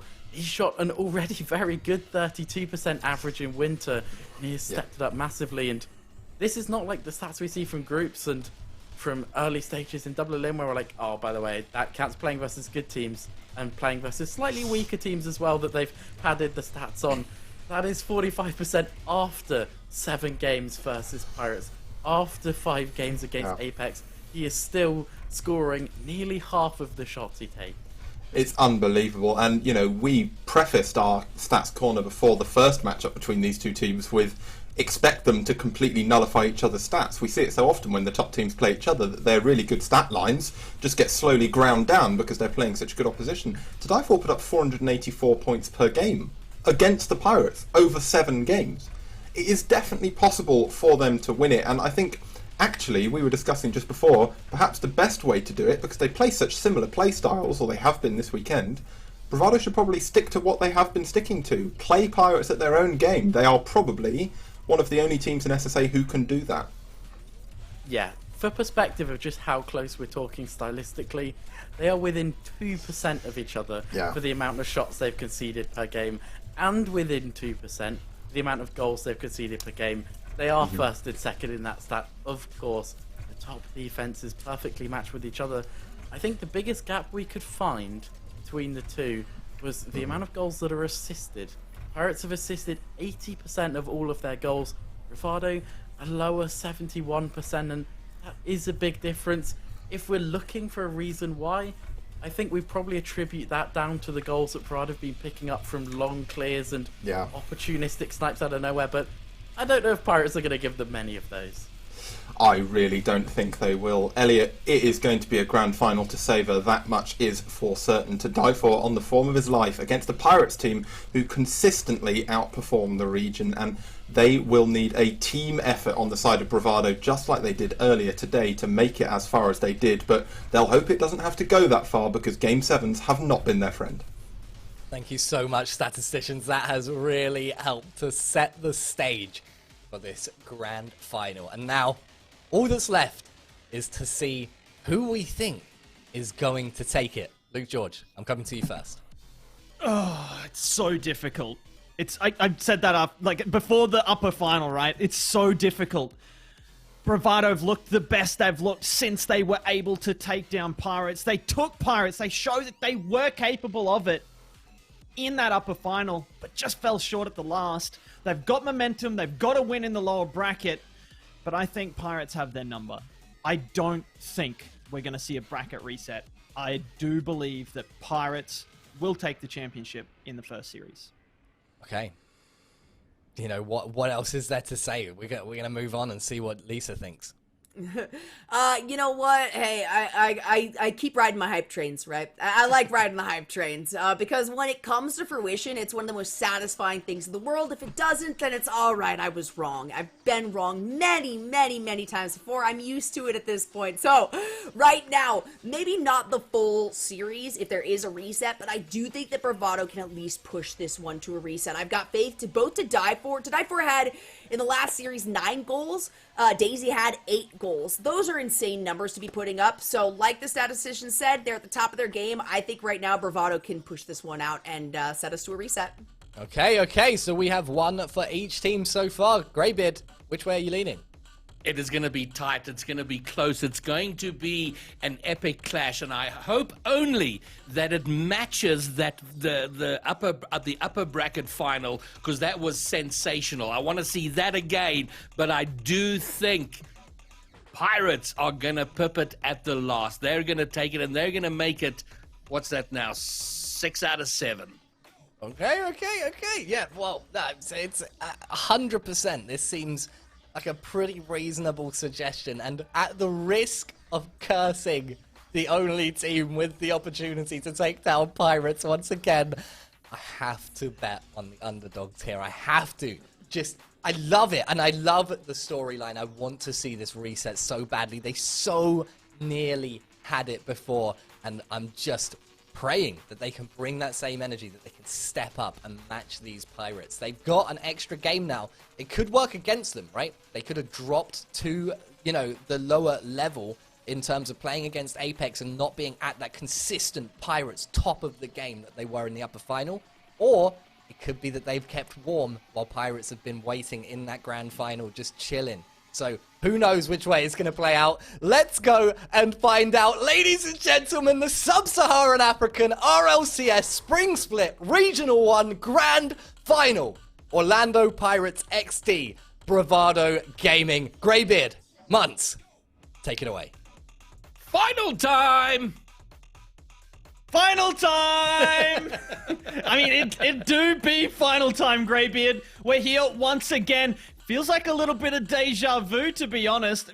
I mean, if we've been here multiple occasions at the pointy end of the tournament, but it feels like we were here just moments ago. Bravado versus the Pirates, and it was a banger. You guys remember that? I don't know if you do. It was only, an hour and a half, 2 hours ago, a best of 7, 2-game 7, a decider to send Bravado into the lower bracket and to set up this epic. If this series can live up to that in any way, even if it's just one series, I will go home happy. I will fall asleep.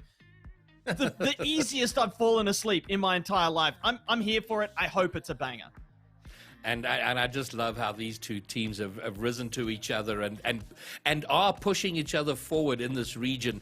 When Bravado won in Regional 1 of the last split, there was when they won in the upper bracket, as the game ended, To Die For said in chat, and it was such a great chirp, he said, "See you guys in an hour." And that's what these two teams are. They are here once again in a grand final. Let's go, Commandos. It's howling time. I mean, you see it, Bravado versus Orlando Pirates. Happy Meal taken to the skies straight away, not waiting for anything, looking to finish off that meal early, but it's not to be. And look, this should just go either way. It gave me no pleasure betting against Bravado. They're a team I like to back. It's always fun with the underdog, and Bravado are probably the overest of underdogs that you could bet for, if that makes sense. They're the most likely team to take a win from this Pirates team, and by golly, do they have a chance to do it right here. We've seen them gain momentum in the lower bracket. We've seen them take this Pirates side to the finest of margins, but Pirates proving too clutch in the clutch moments and able to eke out a win there. Will we see a repeat? Will we see a bracket reset? Only time will tell, and a minute of that time has already passed, and would you believe, it's 0-0. Yeah, and keen to see if Pirates are going to make their traditional slow start. They have been waiting. It's taken a while.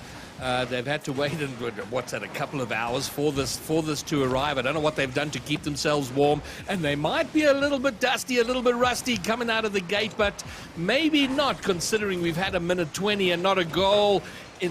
Not a goal to be scored yet, and not a lot of massive action or opportunities just yet, but maybe one here. Happy Meal looking to poach the net, doesn't find it. It's 2v1 on the other side though. Snowy trying to chip To Die For having none of it. To Die For actually setting up a sneaky little psycho there, but not really accurate enough. So incredibly difficult to nail that mechanic, just to make contact with it in a way that's threatening, let alone put it on target. But a huge clear there from him. Happy Meal now with the ceiling shot, but Skill Steal comfortable and calm there on his own goal line. Daisy's going to look for that boost steal. When we see him be able to use it, he's looked for the bump instead. Happy Meal having to clear away. It's just set up the shot for Darth, who nails it at the top corner. Skill Steal tries to drop it down. The defender would have had the save, so the drop down the right idea, but it's not to be. The counter-attack coming through for Bravado. Now they're trying to put on some pressure.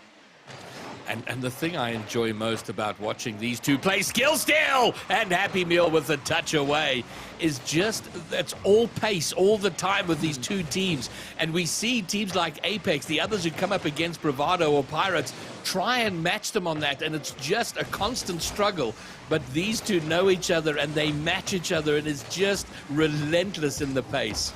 There's no time to rest, right? Like, I struggle to find a moment to pass it off to you so you can start speaking because the action's so packed. I can't imagine being the players playing at this pace where, like you said, it's just relentless, and so are the bumps. Snowy taking advantage. They're continuing where they left off, which is the physical play, eking out opportunities.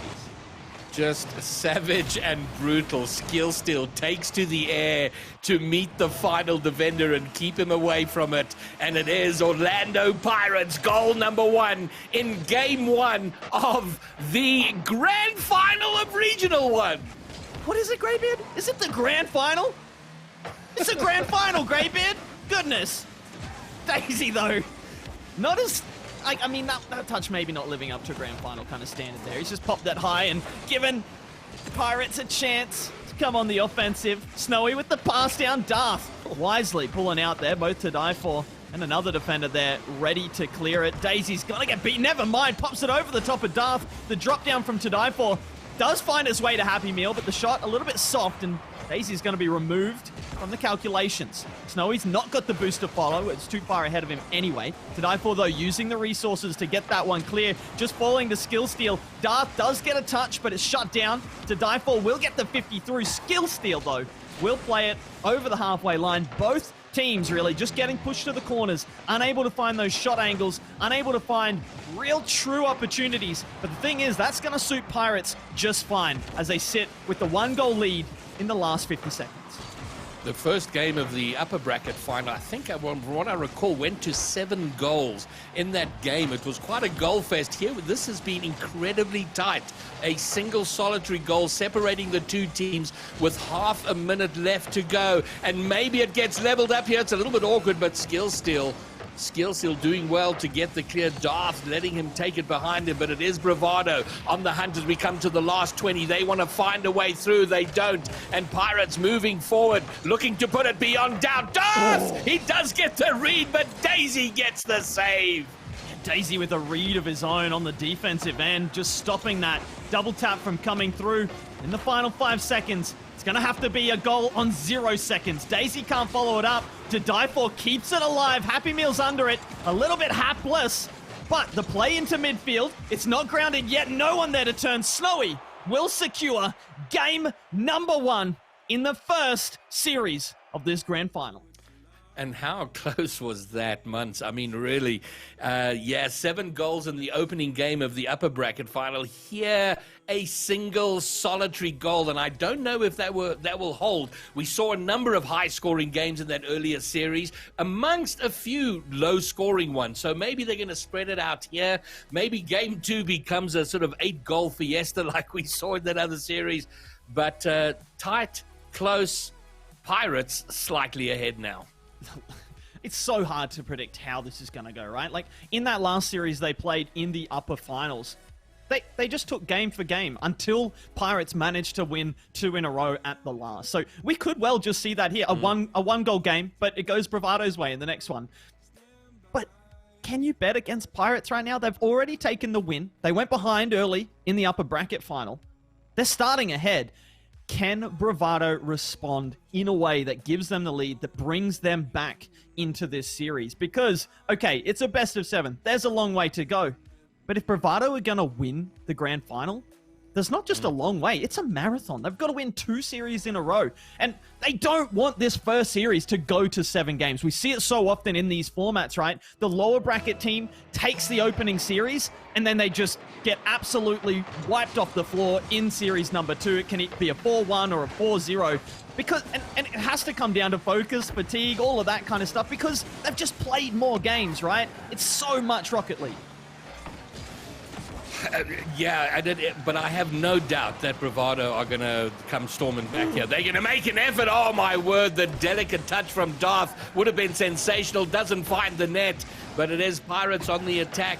And, you know, these guys have been here. Pick a scenario, and Bravado and Pirates have been in that scenario together. The experience between these two is so immense, so vast, and Bravado will, okay, they're going to come back. I'll be surprised if they don't take this game. With a good touch forward. To Die For's just got to finish this one off. Unimpeded, unobstructed, and undefended. To Die For takes a lead for Bravado. Forgot how to say the word then. For Bravado. Bravado take a goal from Pirates. Beautiful. So will that be enough to win this game number 2? I have a sneaky suspicion, Graveyard, that it might not be. Well, it was enough in the last game, but there is so much time. You know, when you score early, you look up there, you see 4 minutes. But Bravado, if they score again, will certainly make their job that much easier. They don't find it yet. They're still pressuring. Half a clear from Snowy, right back from Daisy. Doesn't connect with it as well as he wanted to. I think he wanted to get that heading toward the backboard.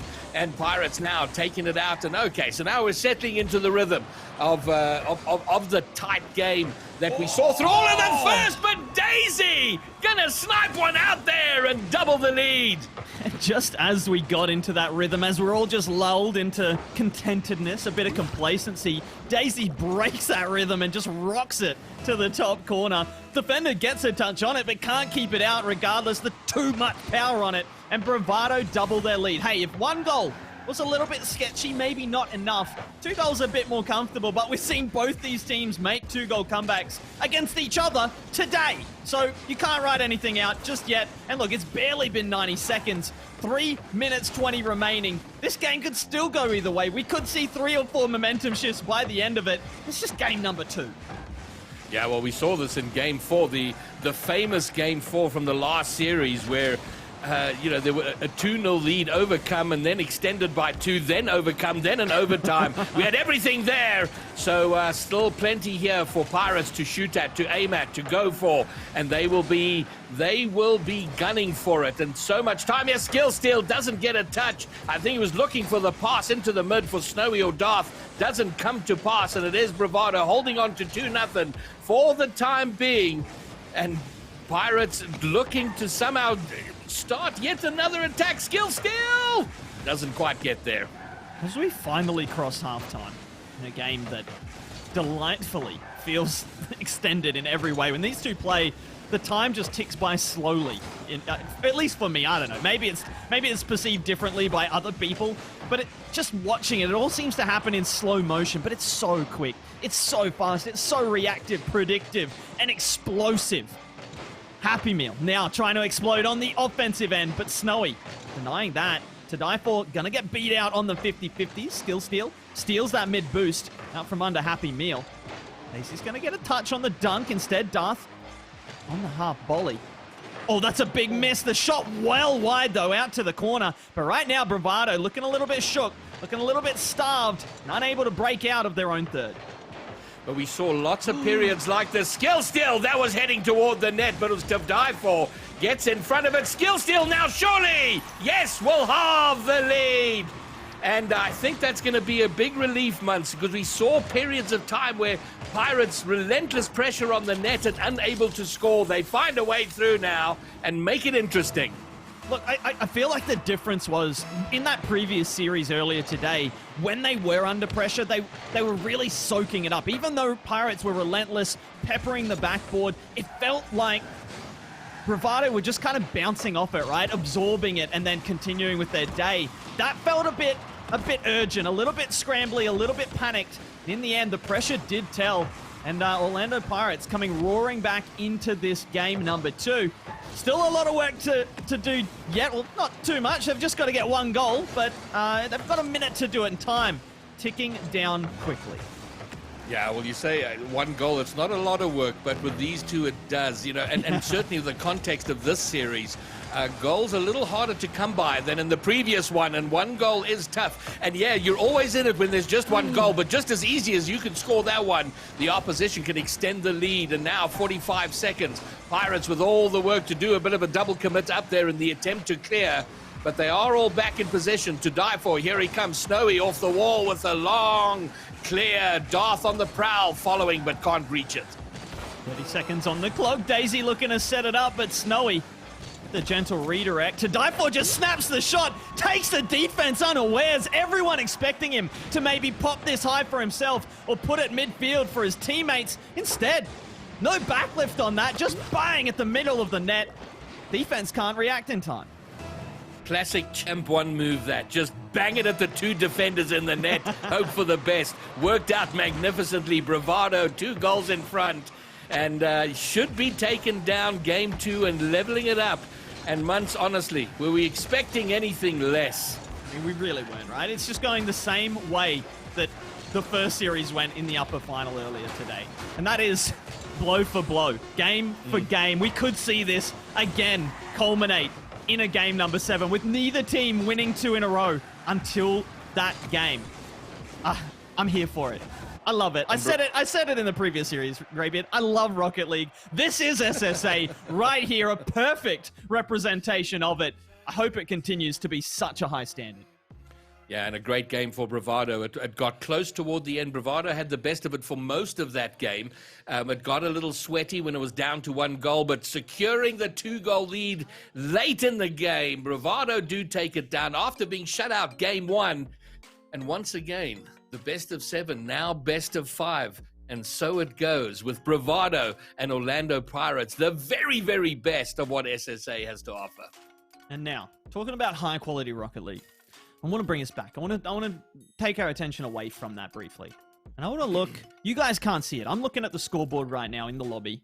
Darth sitting there, 262 points, 0 goals, 1 assist, 2 saves, 0 shots. And then, underneath the word ping, he's sitting there with an orange blinking exclamation mark. That suggests that he might be having a few ping fluctuations. Don't know if it's going to affect the rest of the game. I don't know if it's affected the series so far, but it was there during the last break at least. Who knows? Maybe we'll see a technical pause. It doesn't seem to be hindering him so far. He's performed well enough. They've managed to take a game and be competitive, and he's looked good in both of them. But maybe just that small difference, that wasn't there in the first series today. Maybe that small difference could be the difference. I hope not. I really do, but it's definitely something to consider. And going back to that series, talking about Darth, he was quiet for a lot of that series, but came storming in late into it and did have an impact on the game. And we know the impact that he can have. And there's been a mistake here from Bravado, and Darth, the man we're just talking about, getting his team Pirates up in front by 1. I mean, he doesn't need a good connection to have a good connection with the ball, especially when there's an open net. 15 seconds in, 1 goal. That's good for this game. It's going to open it right up, much like the early Bravado goal did in the last one. Maybe we'll see these teams slugging it out a little bit as Bravado extend, trying to levelize. Maybe Orlando Pirates taking a little bit more of a passive role. We'll see. I'm sure Stats Corner will be able to provide us with that kind of information. But for now, it's Bravado in their own half, trying to progress, trying to wrap it around. Maybe look for a couple bumps here or there, trying to find out an opportunity. All right, skill steals. 4 Pirates looking for something here. Long clear from Happy. Darth should pick this up, and Long clears it right back to the other side, and now it's in the middle. Snowy forward. Skill steal with a nice little intercept there. Might set something up. Snowy to Darth. Darth with the shot. The shot's wide. Skill steal with the follow-up. Shot is saved. Goodness gracious. And look, as we're seeing Bravado defend here and struggle to get it over the halfway line, it's much like game number 1. Stats Corner have provided us with a heat map. Snowy was prowling that halfway line, just stopping anything from coming through. In game number 2, Bravado were able to break that wall. They were able to puncture their way through, whether through solo plays or passing plays or denying Snowy boost or all of the above. That was a huge difference. Once they could break out of their own half and push Snowy back into his own third, they're able to find success, able to find opportunities, and they were able to take that game win. I wouldn't be surprised if that was the difference, being able to break down that Snowy defense. Yeah, I think that is a very solid point of the kind of insight you just don't get to see live, and but being provided to us by our Stats Corner. Oh my word! What? Here I am, just chatting away. Darth taking it off the wall, shoots, and I don't know if did it kiss the ceiling. Indeed it did, and finds the top of the net. 2-0 for Pirates. Just a little mwah onto Daisy, a little mwah off the ceiling, and just into the back of the net. I mean, that's a fortunate goal for Orlando Pirates. You can't even say they were given that gift. Like, literally, Bravado did nothing wrong there, other than maybe Daisy not getting quite big enough in the 50-50 and it turning into a pinch dunk. But other than that, that's so unfortunate. But bravo to Orlando Pirates taking that opportunity where it felt like there wasn't one. All right, well, it is similar to the last game, but the other way around, as we say often enough. It is Pirates with the 2-goal lead. Bravado trying to find their way back in. Plenty of time, half a game to get themselves stormed back in. But here come the Pirates going forward to die for. Does he get the double? He does, but I think it's intercepted, touched away. And it will clear. Good opportunity. Doesn't come to pass. And now on the other side, Daisy gets in front of Skill Steal. Oh, and on it goes. On it go. Oh, that's an awkward bounce to die for. Not predicting it, but reacting perfectly to get the clear away. Problem is, he's alone at the back. The double commit. Happy Meal gets down quickly, but he's parked up behind Daisy. They're going to have to figure out who goes for this. It is Happy Meal. Daisy's going to just meander on down the back post. To die for over 1 cleanly. I thought for sure the defender was going to get a touch, but it's not to be. And Skill Steal finds his way through. Daisy's going to turn on it. Might be able to make a play to it. No, to die for. Daisy trying to combine there with the pinch. No contact made by Daisy. But this is awkward from Darth. Happy Meal's got the free hit. Looks to find Daisy. To die for looking for a physical bump, but can't quite manage it. And that means Snowy's going to clear it away with authority. And suddenly we're back down the other end with Daisy needing a save off the goal line. He makes contact, but cannot keep Skill Steal away. Well, that just went a completely different way to what I thought. I was convinced there was going to be a bravado goal on the stroke of a minute to make the last minute nice and sweaty. Instead, it's a skill steal goal, and Happy Meal getting an awkward touch, setting that up, and went straight up into the ceiling and down. And this should be a comfortable finish now for Pirates, but my word, am I cautious about using the word comfortable that in anything that has to do with these two teams.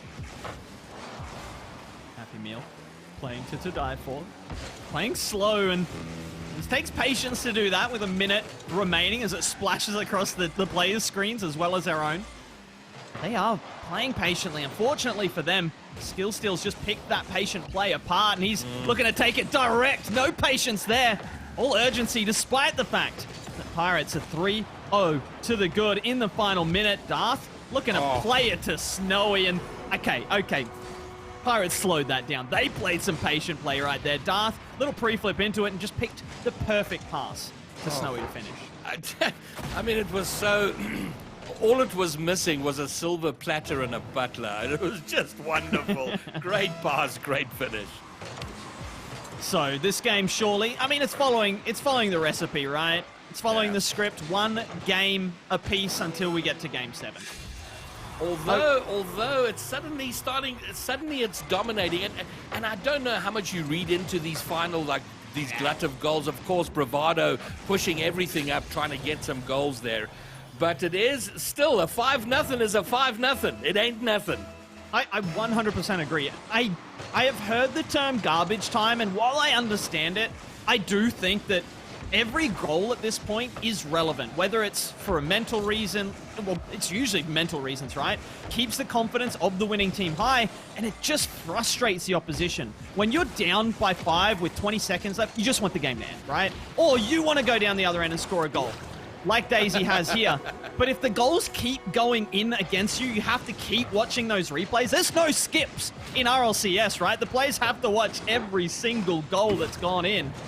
And you just want the game to end. Why are we watching another replay? There's another goal. Why are you scoring that? Oh, that's so cringe. I'm frustrated. And then it follows on into the next game. Makes it more difficult to reset, readjust. But, I mean, that's a good way to finish it, right? Daisy getting one for the road?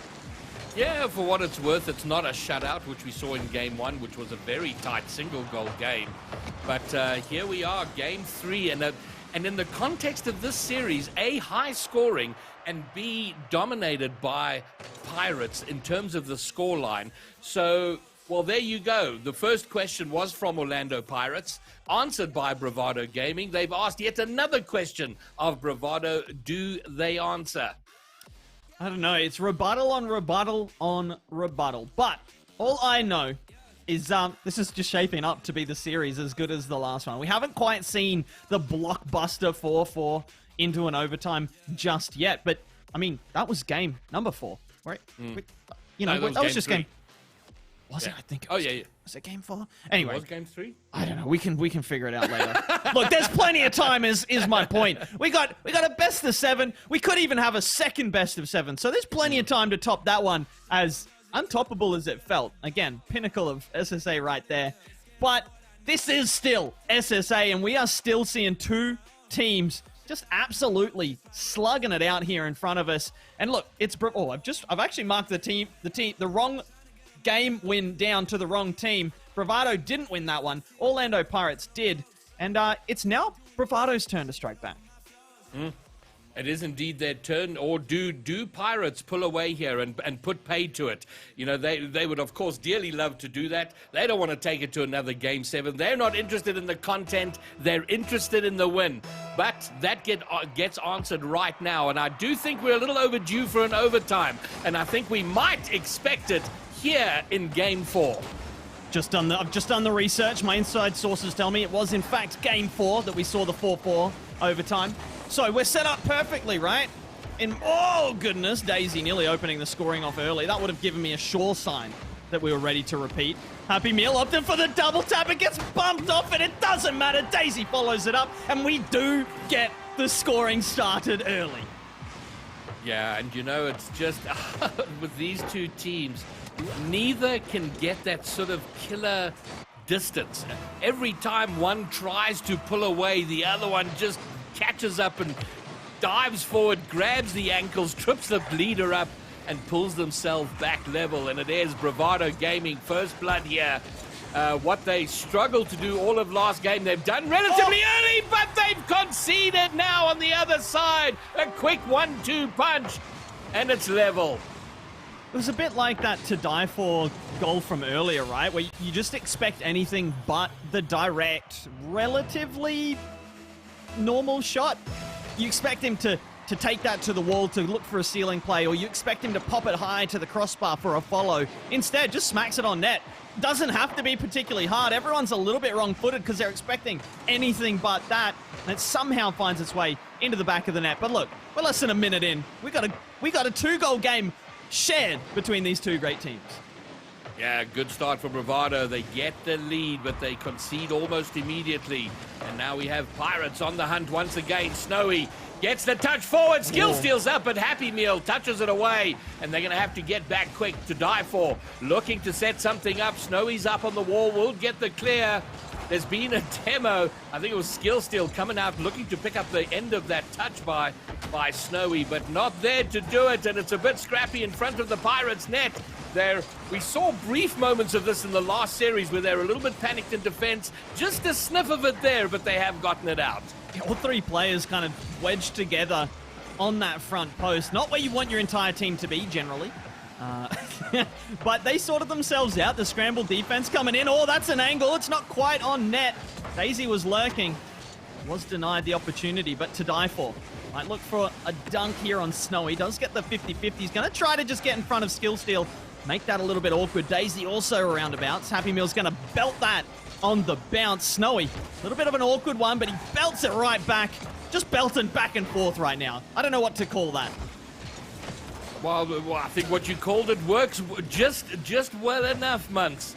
But it is Pirates who are they're building that pressure that they love to do, that they've struggled to break through on despite building that pressure, but they might have relented here. Skill Steal with a vital touch, and Snowy with the long distance clear as they look to once again get themselves in front of Bravado's net and build that pressure. Darth pops it high and forward. Skill Steal looking to bring it down. Happy Meal gets in the way, but Snowy right there to pick it up in the corner. And we've seen this a lot. Pirates just won't let them get over the halfway line. They do now, but for how long? Skill Steal playing it away, getting the pinch off the wall. Happy Meal over the top of one. He's playing slow. He's playing patient. Daisy trying to drop it down, almost maybe looking for a direct shot, having to bounce that ball if it was going to make it across the line, but the defense standing tall. Happy Meal.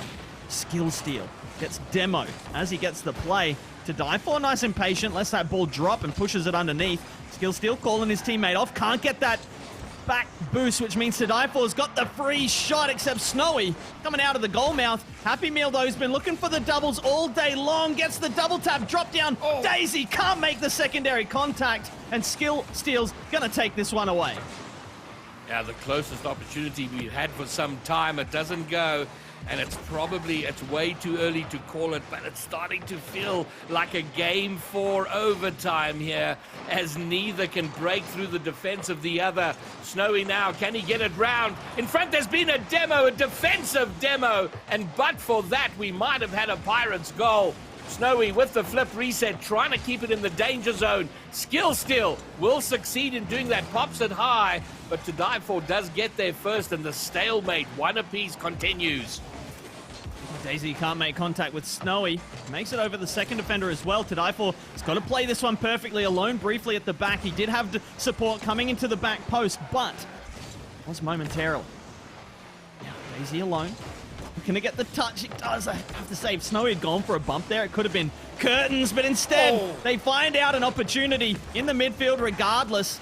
In the center of the pitch to die for. Can't find Daisy, who missed the boost on the first time of trying.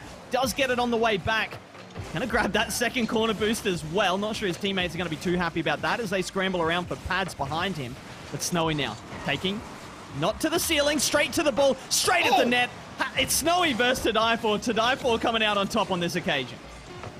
And surprisingly, Bravado have outshot Pirates in this game, at least so far. But it hasn't felt like that. There's been so much action. It seems like territorial pressure from Pirates, but it ends one apiece. We are in a decider, an overtime. And do we have the quick one or the long one? Oh, there's been a double commit. They need to get back El Pronto here. But they do indeed. And we've averted the early finish to overtime. That was a risky moment for Pirates. The demo was on as well. I think it was Happy Meal lurking ahead of the play. Looking to make contact with Skillsteal, who was alone, albeit briefly. Pirates did scramble eventually. And now they're looking to mount their first real attack of this overtime. Snowy wrapping it around, looking to get the dunk on Tadai4. There's not going to be an angle for Skillsteal, but he makes one for Darth. He just pulls out of that one wisely. Daisy had the play. Big miss from Snowy to Tadai4. Oh, fake challenges. Darth putting it straight down to Happy Meal, who's not going to get there cleanly. Never mind, Skillsteal happy to let him take that. Now to Tadai4. Can he find an angle? Happy Meal looking to hassle on the defense, but Skillsteal coming in. Tadai4 trying to force it through, but it's denied by the defense and the crossbar. And Bravado are going to take it. Daisy finds the net. And what an important win, because if Pirates go up 2 games, it becomes really difficult. That's something we haven't seen tonight. They've done it. They've won in overtime. They've leveled up the series once more. Snowy and Skillsteal just getting in each other's way. One rotating out of net, the other rotating in, and just bumped each other. Either one of them could have made contact with that ball defensively, but instead just rolled in. Daisy picking up a couple goals there, looking good. It's casual double. I gotta say, bravo to Bravado. Looked really solid there. Finally, you say, getting that overtime win. It's a much-needed one as well. Would have been a problem if Orlando Pirates went up by 2 games. I think it would have been a massive problem for Bravado. I think it would have given XD all the momentum they needed to run out the series and take the grand final. But Bravado, as we've come to expect, ain't going nowhere. And the sequence has been flipped from the last series. We had Pirates, Bravado in this series. The last one was the other way around, but they're matching each other blow for blow here as we seem to be heading inexorably, it seems, toward a Game 7 decider. Absolutely. And look, Joda in the stats corner has just given us a sneaky statistic, an interesting one that matches with what you're saying about blow for blow. And last time it was Bravado going up and Pirates answering back. This time it's Pirates going up, Bravado answering back. Both times that Bravado have beaten Pirates in an RLCS best of 7, it was Bravado going down 1-0 in the series to get it started. So, I mean, trends, correlation equals causation in my mind. So I'm sure that's what the rule is, right? And that's why we keep casting and not doing science. And here we are in a really important Game 5. The winner will be on series point. Wasteland Night, Orlando Pirates, Bravado, the grand final. Who has the nerve and the strength? That's going to be on net. What a redirect from Darth. It was slow, but it didn't need to be quick with no one in the net. Goodness gracious me. That is an angle. Daisy knows it's dangerous, needs to go at it, but just the cushion touch from Darth. We've seen some angles from this man in this series so far. The cushion touches or the touchdowns, the drop downs or the play across net. He's pulling it all out.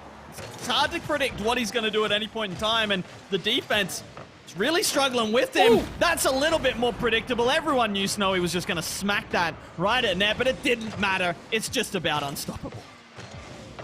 All right, gets it up, a little tight little angle in there, comes off the post and in, and wow, a strong, very strong start from the Pirates. Trying to make a statement here and get themselves into a good position early from which they can then control the game as Bravado find themselves having to chase it. Darth playing this one forward to Tadai4. Taking it across the net. Drops it around the corner. Snowy does get to it. No boost, but the recovery is on point. Able to get the dunk. It's going to drop down dangerously, but no one there for Pirates. I got to say, Snowy's got to be a little bit frustrated with that, right? They did all that work. 0 boost in the tank. The cleanest of recoveries to get back to it. The hugest of dunks. And then just no one there to finish it off. Like, guys, where you be? Bravado trying to get a pass, getting something in front that been a demo, but it might work against them as it opens up a path to the other side to die for in the middle, losing out on the 50, but Daisy will tidy up and take it out. Oh, is that going to be goal 3? It is! Oh, my word. Skill Steal now getting involved. Every Pirates player scoring a goal in this game. 320 and early danger signs for Bravado. Yeah, it's rough. It's rough. it's very early to be down 3-0, especially against this Pirates side. And again, like, this just fits the script. Pirates are going to take the lead here, and then we're going to go to Game 7 when Bravado win in the next game. So, I don't know. We can probably talk about different things for the next 10 minutes or so until we get to that Game 7, but we're not going to. We're going to focus on the Rocket League, because who actually does know? In all seriousness, Bravado could come back. We've seen stranger things happen here in SSA. We've seen wonderful things happen in SSA. More so, I think, than series between these two teams. They just always seem to come out with crackers. Well, in that Game 4, you keep talking about, but this might be difficult. But we did see Bravado score 4 unanswered goals in that, it might have been the game before that. So they have gone back and forth on the dominating score runs on either side. So that is still a possibility with more than half the game. But XD are going to be feeling pretty smug with themselves right now, because with 4 goals, really, they should be able to control the play and the entire game from here. Now, I mean, and a quick glance, you guys can't see the scoreboard, but you'll see the numbers at the bottom. You can do the addition. Daisy, 70 points. To Die For, 54 points. Happy Meal, 44 points. I mean, at this point, halfway through the game, it really does indicate how dominant Pirates are. And look, you shouldn't do all of your analysis based on the scoreboard, but sometimes it's a pretty good reference, and here is one of them. To Die For, specifically, being pretty good. Also, struggling big time. In the series as a whole, we talk about his shooting so much. He's such a proficient goal scorer. But in the 4 games preceding this one, 2 goals, and both of them coming in game number 2. Meanwhile, Daisy, 4 goals. But guess what? Happy Meal hasn't scored a single one. So right now, even though Bravado are hanging, I do feel like they have more to give. The downside is that they're struggling individually, right? The bright side is they're still in contention, and they do have gears that they can find. And more importantly than that, they've got the experience now and the capability, and I think the mental fortitude to find those gears, because it's all very well knowing you have them, but being able to find them and put them into practice in a pressure situation, which, well, it doesn't get more pressure than this. You know, the grand finals in a regional, they do have the capacity. And it is, at this stage as it looks, a dominating Pirates win. Shot from Snowy is going to be saved. And we saw it from them earlier. There was a dominating 5-goal win. But they came back the next game to win it. So they can do it, but they don't want to be putting themselves in the position of having to do it so often. And now it's another 5-goal game. Skill Steal this time, getting his second. Yeah, goodness gracious me. Pirates have really turned it on here in game number 5. I think once they take this one, and I think we can all be content in the belief that they will. They're actually going to find a 6th goal here. When they do take this game number 5, I think they have to be favorites to close it out in the next game. They just look so good right now. Bravado, are they even on the pitch? Is this just free play for Orlando Pirates right now? Again, look, it's out of reach, so maybe Bravado are just, chatting about the next game. What are we going to do? Just going on autopilot? I don't know. But it's not a good sign for Bravado. No, it's not. And Pirates going to go ahead. They're going to be on championship point after this game. And it does mean Bravado need to win 2 straight, which Pirates were able to do in that last series, and in order to take it. But it does feel like they're going to have to do it against the runner play. Yeah, you could say that. 7 goals to 0. Yeah, it's going to be against the runner play for sure, and it's going to be very difficult.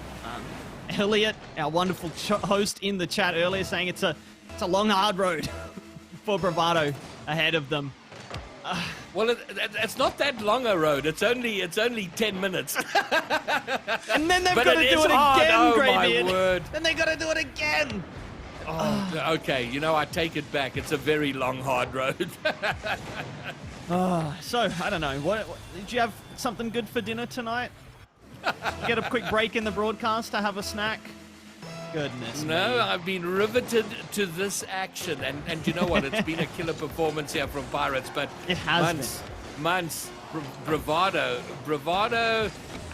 We spoke earlier about, this. Oh, he gets denied by the clock for a spectacular finish. But there we go. What a win. And the stats people like to talk about stat padding. And Bravado got a bit of stat padding earlier on, and a little bit of it here for Pirates against Bravado. They are on championship point. Orlando Pirates, who have already secured their spot in Dallas for the wild card. And remember, chat, if Orlando Pirates are to take this game, they are the champions. Clean. It's done. Bravado are the ones that need to bracket reset. They're the ones that need to beat this Pirates team 2 series in a row. Right now, they are going to have to do it from behind. They are going to have to do it against an Orlando Pirates team that look like they are peaking. And that is a scary proposition. Orlando Pirates already good, right? But when they're peaking, when they're scoring 37 goals every game, which it feels like they're doing right now, they're going to be very difficult to stop.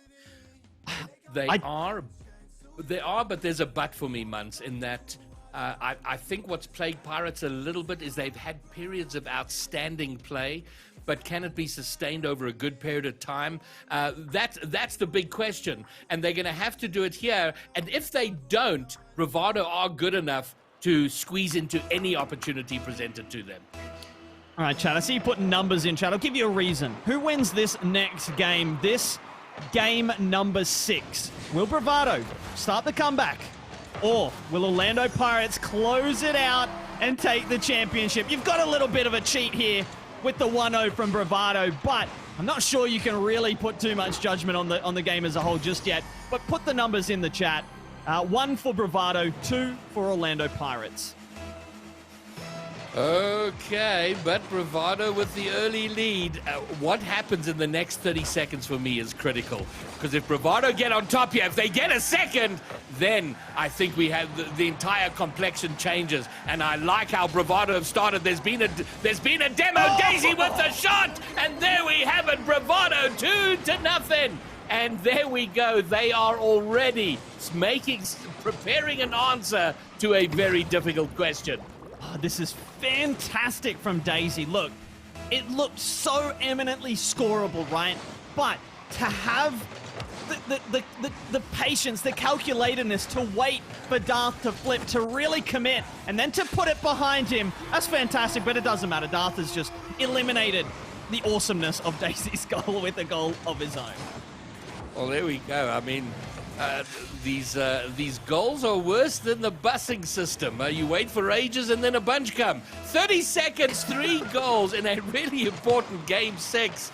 And now it's down to a 1 goal. And Pirates trying to recover from an early sucker punch. And they seem to be finding their feet once more. To die for.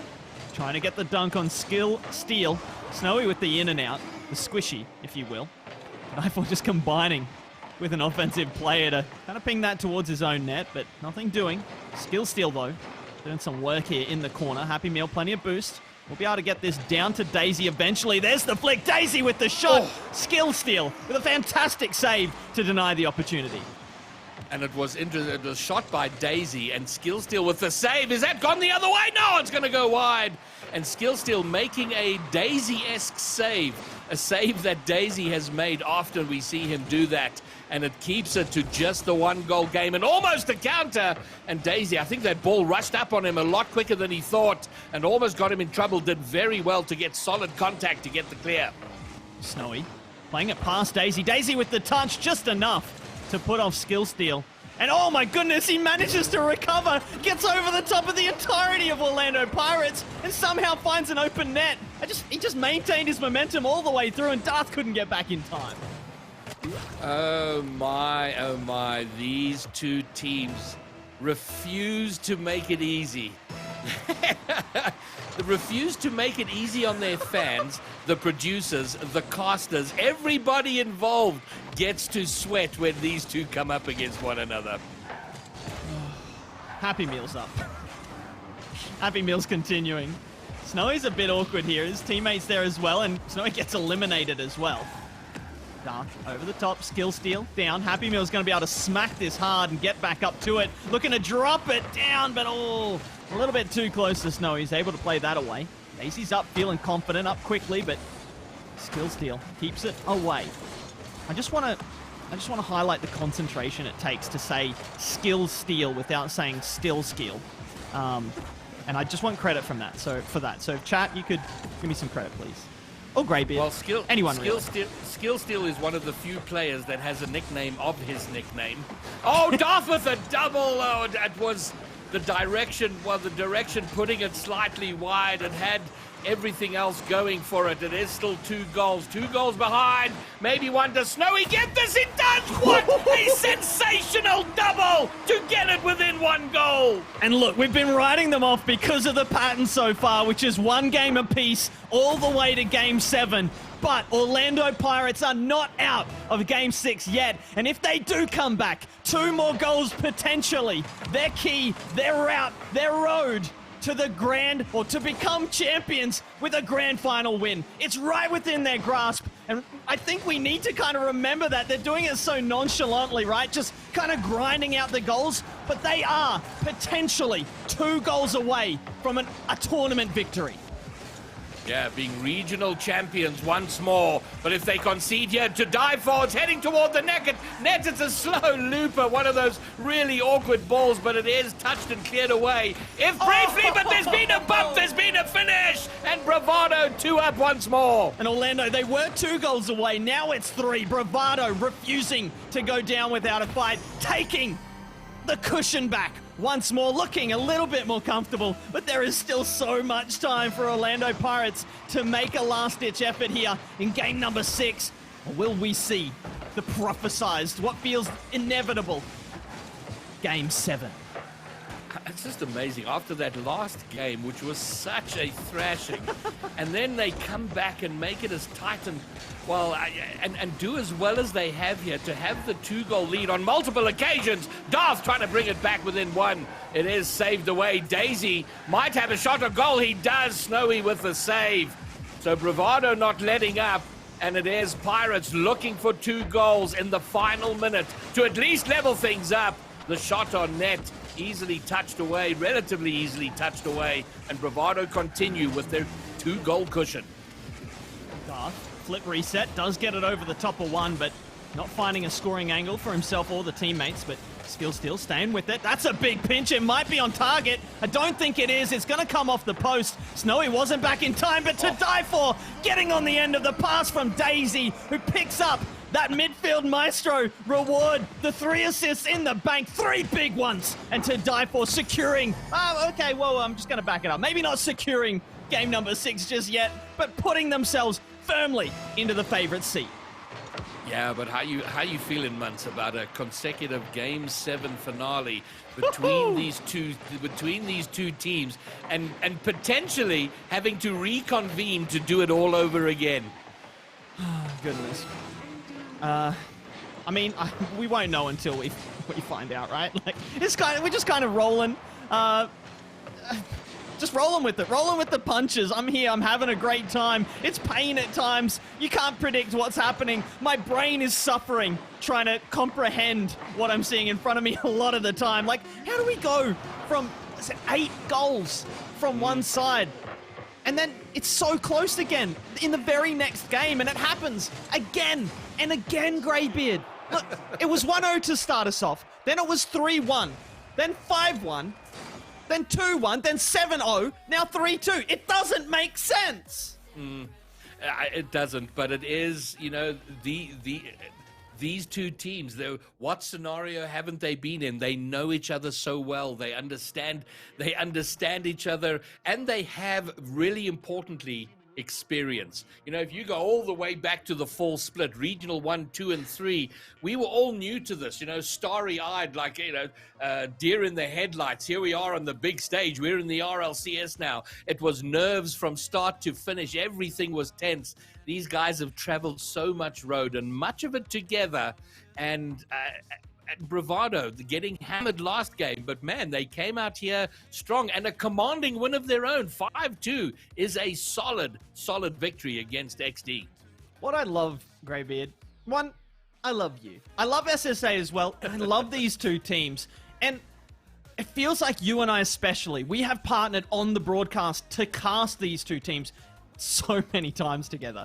But still, we have no idea what's going to happen. Like, and I feel like the adaptations made by both of these teams are so quick, so progressive, and just so reactive in the moment, right? They're doing it, they're changing their playstyle with minutiae in real time, so it's so difficult to just get a read on how the series is being played, and I think those scorelines show it, right? One team just finds the key, they unlock the other team, and they dominate for a game, but then the other team responds. They figure out what's wrong and they fix it. And then they've put the onus on their opposition once more. It's so amazing to watch. It's so cerebral, and it's just incredibly entertaining. And the only thing we haven't seen much of in this series are the in-game adaptations. Once one team has gone ahead, the other has struggled to adapt in the game to come back. We saw a lot more of that in the previous series. But now there's no more games to come back from. It all has to happen here. If you go behind, you have to find a way back in, and very quickly.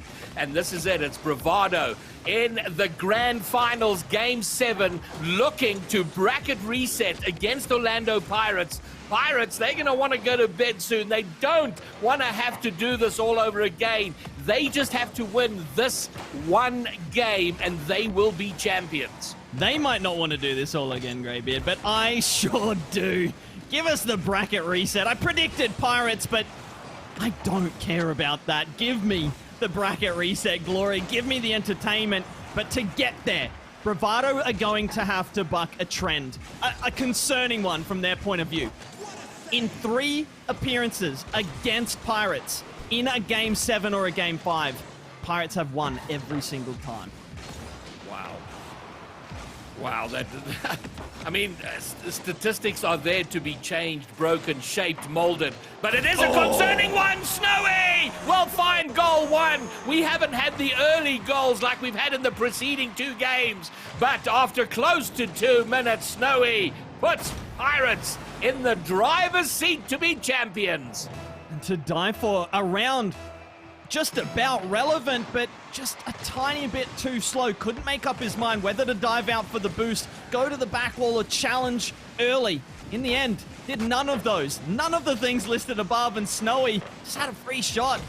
So, it is those moments that Bravado are lacking in these clutch times, in these deciding games. It is those moments that they need to clean up, and it's those moments that they need to force on the Orlando Pirates. It's so difficult to do so. You mentioned experience. This is where it really comes to play, where it really shines on behalf of Pirates. The most history, the most storied, and the team with the most glory in the SSA region. But Bravado looking to upset that apple cart, looking to make a name for themselves, and Happy Meal making a name for himself with that dunk. Suddenly scramble for the Pirates. The shot coming in, it's denied by Skill Steal.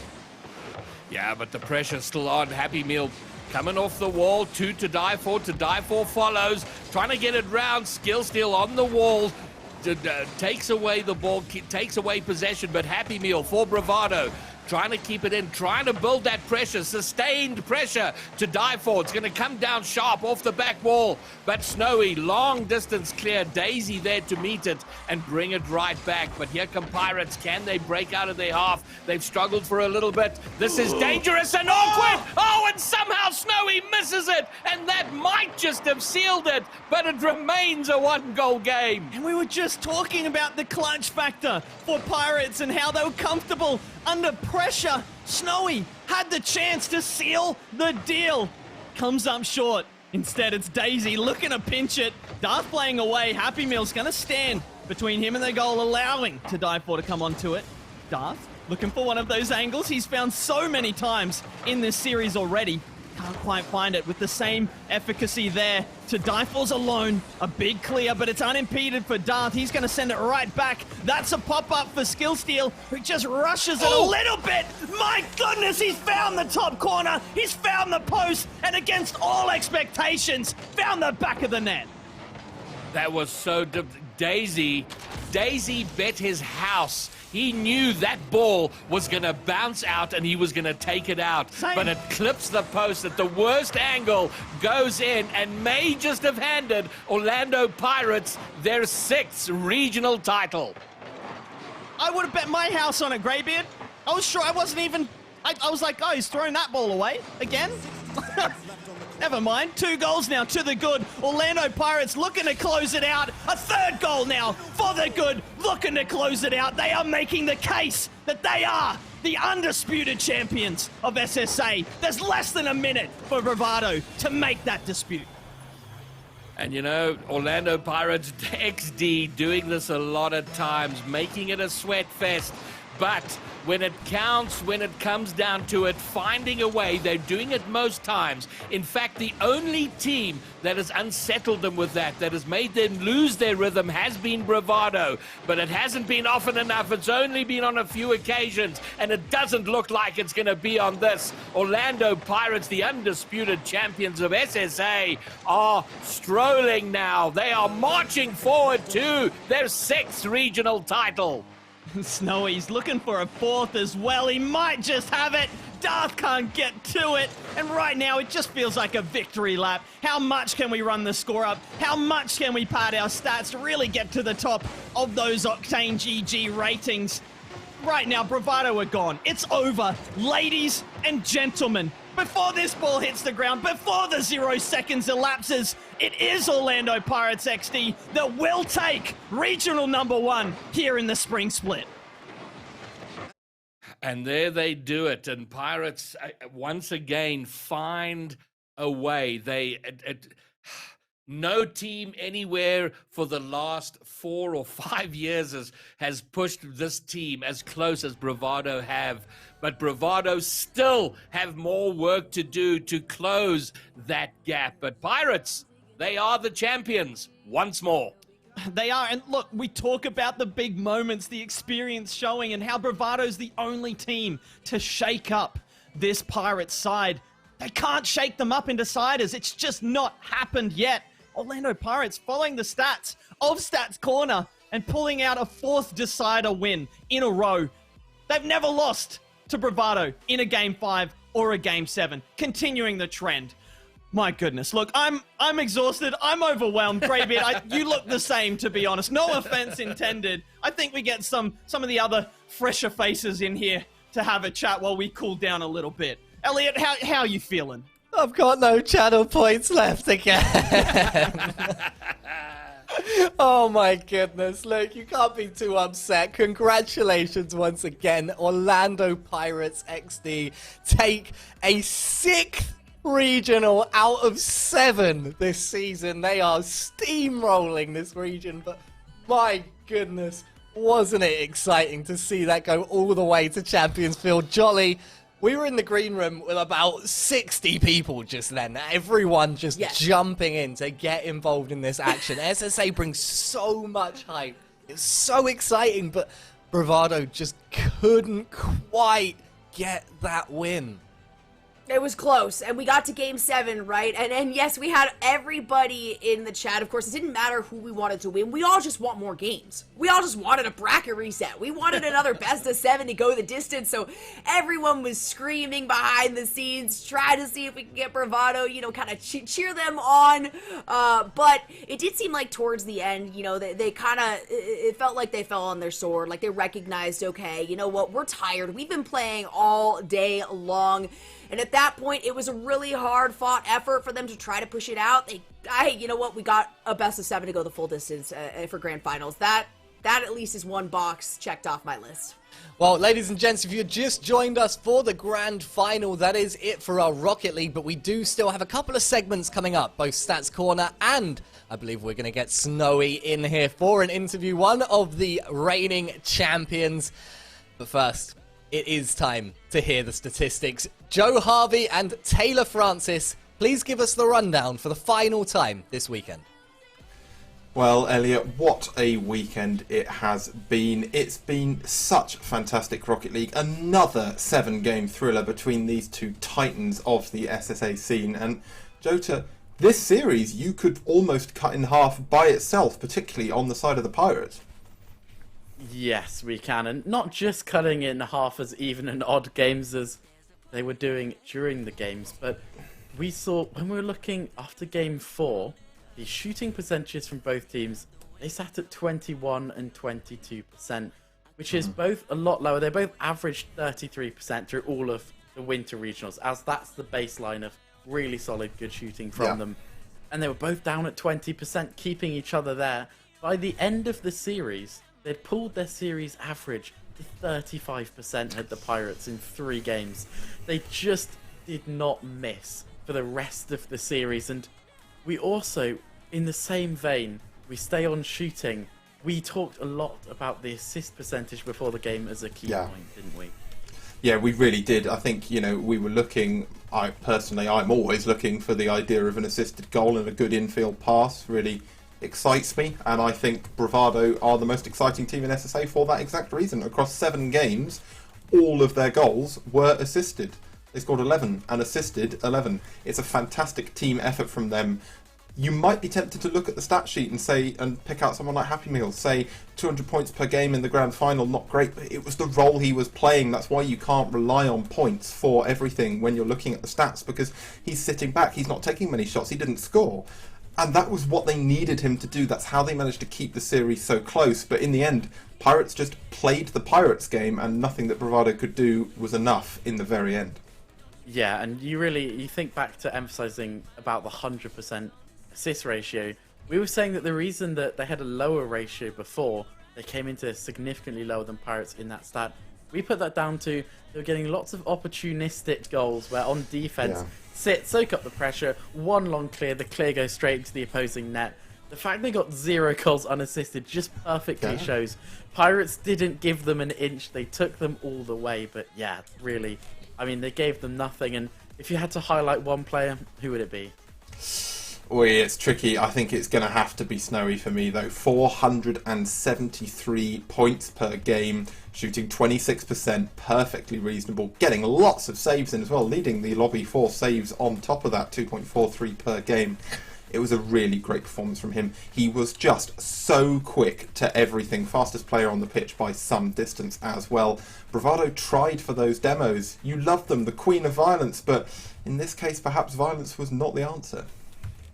Yeah, you may have to come to that conclusion. It wasn't the answer. And I mean, look, it helped them disrupt. They needed to keep changing things up, and they chopped and changed. Some games were very low aggression, some games very high.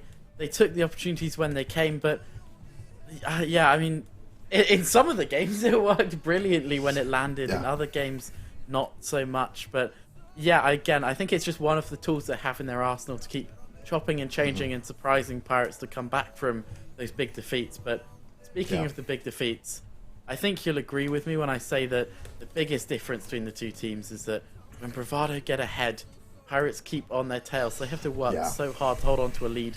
When Pirates get ahead, force Bravado to chase, they just run away with it. They get so comfortable, they get into their groove, and it's scary to watch, isn't it? It really is. I mean, Bravado there, their average lead in a game they ended up winning was just 2 goals. In fact, it was just 1.5 goals. And for Pirates, they got a 1-0, a 5-1, an 8-0 and a 3-0 across that series alone. That's a margin of just about 4 goals victory every time.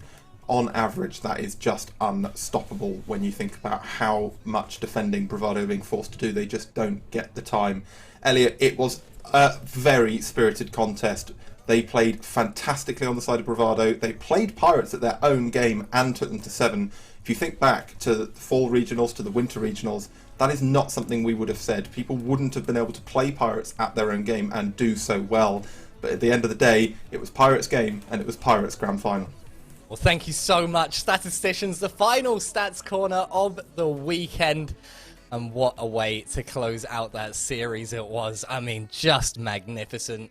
Luke, before we get Snowy in here, I just want to ask you, like, what was it like casting that series? You casted that upper final matchup as well, didn't you, right? And it was just... It felt nuts. like a carbon copy, but flipped around, right? It's like when you get a woodcut, you take the print and then you slap it on something else, you get the inverted print. That was it. It was just completely flipped. But somehow the same result? I don't know. Pirates are really good at Rocket League, Elliot. It was so fun to watch, so entertaining. I do believe that these two teams are the perfect matchup for each other. Stylistically, it's just a fantastic battle to watch. And when I say the perfect matchup, I literally just mean that from a selfish point of view, right? It's so fun to watch. And when the games are close, they're so entertaining. When they're not close, it doesn't matter because the next game's a total coin test regardless. And just having that as your grand final, we've seen it a whole lot of times in a whole lot of grand finals. It's always fun no matter what. It absolutely is, and it was. And oh my God, just... Game 7 in a grand final. We're so blessed. I love it. Well, look, let's not keep him waiting. We have none other than one of the reigning champions with us. Snowy, thank you so much for joining us here on the broadcast. Congratulations once again, 6th time reigning champion in this season of RLCS. How are you feeling? Yeah, it feels amazing. You know, the last time I spoke to you guys, I was pretty much non-stop talking about righting the wrongs of the previous split where we dropped the first regional, and now you're saying it's 6 instead of 7. But yeah, I'm just happy that we managed to come out on top in the first regional. It feels good to be back. Oh, absolutely. And look, I know 6 instead of 7. I know how high your standards are, and I know that for you guys, you're just fuming that it's not 7 right now. But come on, that is absolutely outstanding. And to take it in game 7, in the upper final, and then in the grand final as well, like, were there ever the seeds of doubt that Bravado maybe were going to be able to do that? I mean, there's always doubts. I mean, even before the tournament and during the games. And to be honest, I wasn't feeling well at all today. So I didn't feel like playing a lower final, and I was worried about playing another bracket reset as well. I don't know if I would have made it all the way. I think if they had managed to take either game 7, that today would have been looking a lot different with the way I was feeling. But yeah, we somehow got over the line, and I'll definitely take that. All right. Well, Snowy, I guess we also have to say massive congratulations, becoming the first team to secure their spot for the wild card. And I just want to take a moment to pause, and I want to get your reaction to it. But how we've known since RLCS came here that we were going to have teams going to Worlds in that wild card slot. But you have confirmed your slot. You're going to Dallas. Massive congratulations. And how does that make you and your team feel? How are you responding to all of this?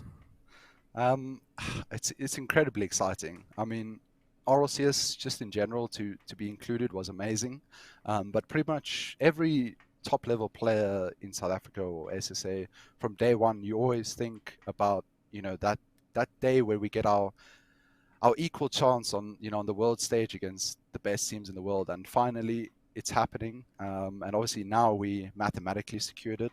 I mean, we're very confident as a team. I mean, we pretty much we knew we had the spot before the season even started. But yeah, I mean, it definitely adds to it now that it's like mathematically confirmed, and it it's such an exciting time. It's the most exciting time in I think all of our Rocket League careers and just the our community, SSA as a whole. So yeah, it's amazing. Fabulous. I love it.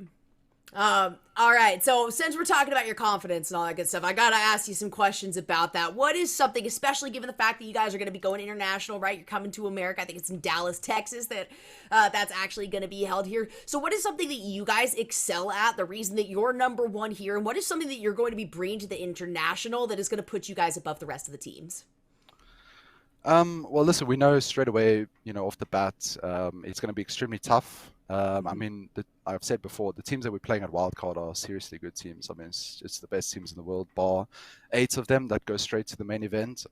So, we're not going to be favored in any matchup that we play there. So we just have to, do our best in preparation leading up to the event. Hopefully there's a boot camp involved. And yeah, when we get there, we just got to give it our all. That's all we can really try. And if we get a result, that'll be amazing. If not, we'll certainly be back the next year. I absolutely love that, because what you guys bring to this scene in general, beyond just high-level gameplay, is this attitude, right? This kind of mentality that I really don't see from players in other scenes. And not just the players, but the community in general in Sub-Saharan Africa has been absolutely incredible, so welcoming, and so much of a joy to be a part of in terms of the broadcast, in terms of everything. And, look, now that you guys have that wildcard spot secured, are you going to sort of like ease up a little bit, or is it now the time that you're really going to start ramping up and getting ready? No, absolutely not a chance. There's no easing off whatsoever. I mean, the last 2 regionals, those are ours no matter what. I mean, I still feel bad to this day. It still haunts me that we dropped the regional. And I mean, I think about literally every loss I've ever had. So no, there's no easing off at all. We want to just win all 3 regionals this split. Number 1 is complete, and once that's done, then we'll start thinking about wildcard. And then my last question is just about. So the question that got answered for me this regional was very clearly there is still some distance between you, Bravado, and the rest of the pack. It does feel like there are new the blood that's coming in now, the teams that are forming, that it might start to get closer. But my question is about you and Bravado. Do you feel Bravado are pushing you up harder than at any time previously? Are you having to work harder to keep beating Bravado? Well, it's strange. I mean, I can't say for sure if they're pushing us harder now than ever, because I mean, the games today were so weird. When we lost regional 1 of the previous split, we would sort of have like a really good game and then just lose, and then have a good game and lose, and we couldn't really sort of string them together. And then this regional, in both best of 7s, we had games where we absolutely dominated them. I mean, huge score lines, not letting them have goals or even shots in some games. And it's just weird. Like, we couldn't string the games together again today, those good games, but we still managed to win some of the scrappy games, and that sort of made the difference this time. So it's hard to say if they're still pushing us. I think it's probably been about the same level as it always has been. They've definitely improved, and we've definitely improved.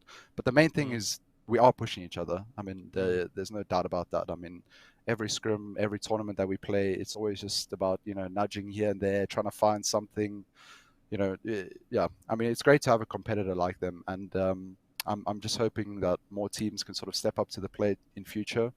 And we can have, we can sort of just build the South African meta together. I mean, that's what we need. And it's the start of that now. It's the very early stages that we're seeing at the moment. And real quick too, just to piggyback off of that one as well, what is the next team that you think is going to make it into the top 3 that is currently kind of residing in that 3 to 6, right? What is the next team that's going to make it improve their way up to actually be contentious against you guys and Bravado? Well, I'm not sure there's any current rosters that can sort of get to that level. I think probably it would have to be a new team. There are some, there's a few players here and there that are sort of, individually they are moving up and they're sort of heading towards that tier 1 group. And I think there's only, I could count the players on my hand that are in that tier 1 group.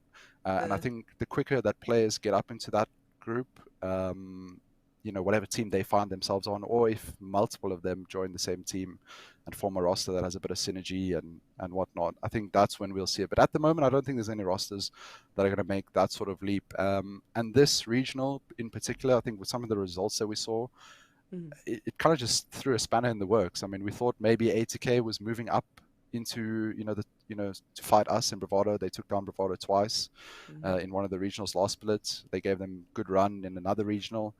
And then they just out on day one. So I think it's going to be a while. I think it's going to be a while till we see a roster move up into the top 2 properly anyways. Especially that confidence. When you guys are just improving at this rate as well. Because I don't know if you feel it from the inside, but for us, where we see you and then we don't. And then we see you again, and then we don't. And then they had a big break between winter and spring. And now it's so clear to us watching just how much this standard is ramping up every single time. Like, it's fantastic to watch. And especially if you're feeling ill right now, thank you so much for today. Thank you for coming to talk to us afterwards. And one last time, just congratulations. You absolutely smashed it, Snowy. Yeah, thanks so much.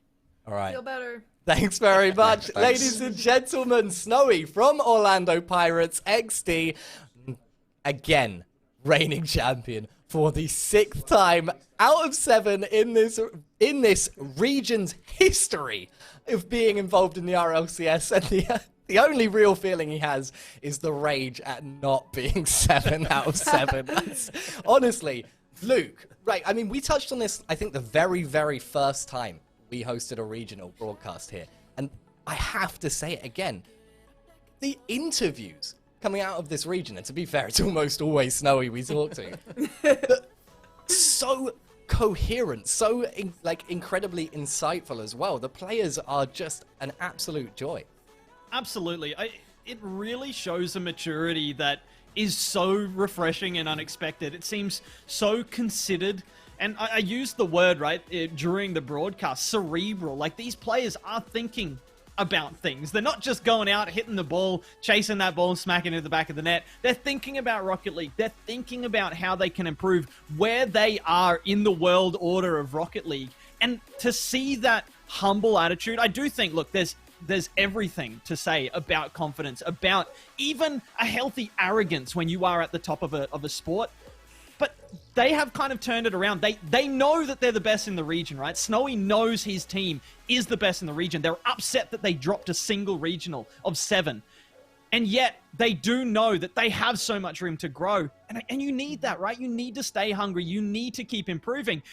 And saying things like, it's great having Bravado challenging us, pushing us. I can't wait until more teams do that, says Snowy. It's fantastic for the region to have a figurehead like that, to have a team like that at the top, continually pushing for the improvement of the region as a whole.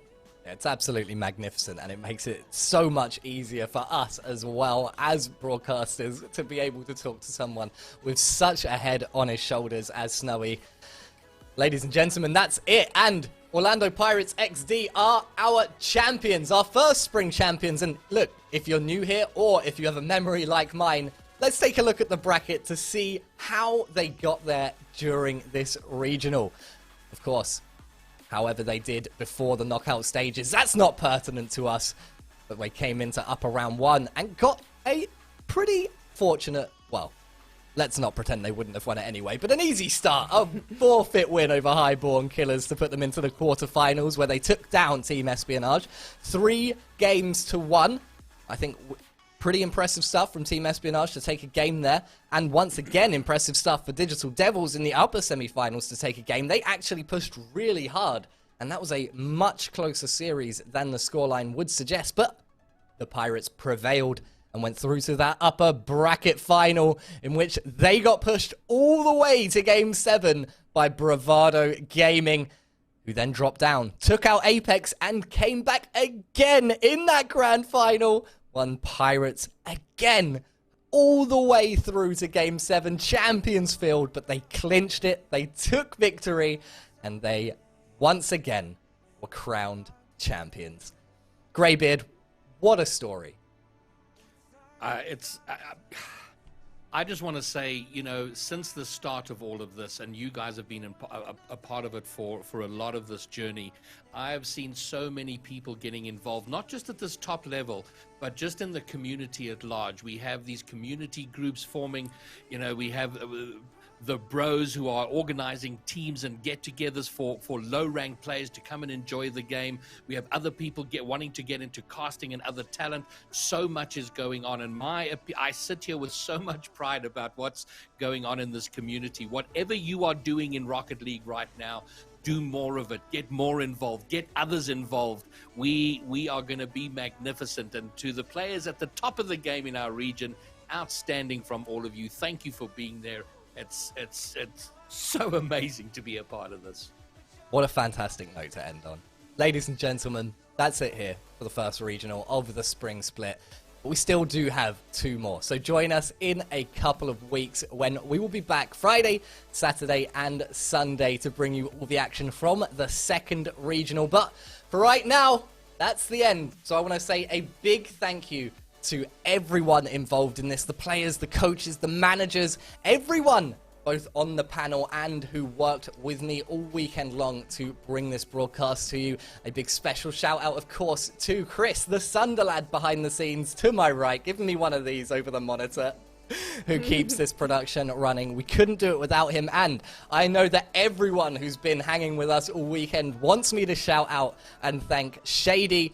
That is our video editor, Roland, also the man who constructed and provided every single bit of 3D graphics that you saw, all of the hype chamber stuff, even that custom Rocket League trophy at the end in that Champions hype chamber. I don't know how many people noticed that, but there was a lovely little scene with that in it. So a huge shout out to him. He has put so much work in, and it's just amazing to retouch on what Greybeard just said. Everyone in this community cares so much, and I just love it. I love being involved in it, and I can't wait to come back in 2 weeks' time when you can catch us with all the action from the second regional. But until then, I've been Tofu Elliott. This has been RLCS. Hashtag this was SSA. Good night, and thank you.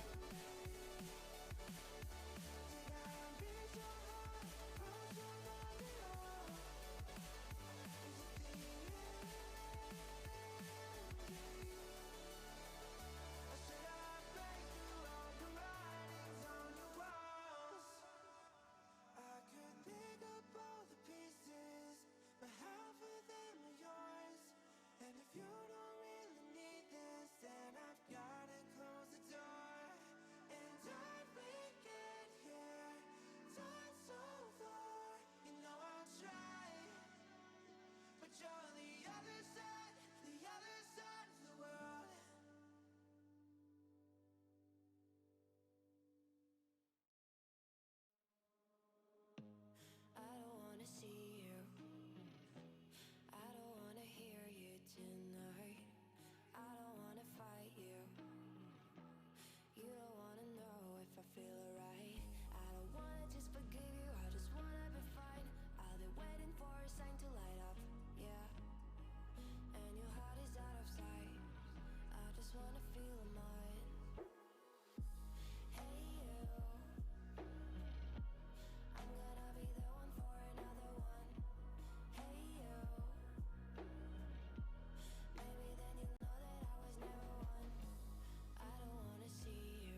things I don't understand.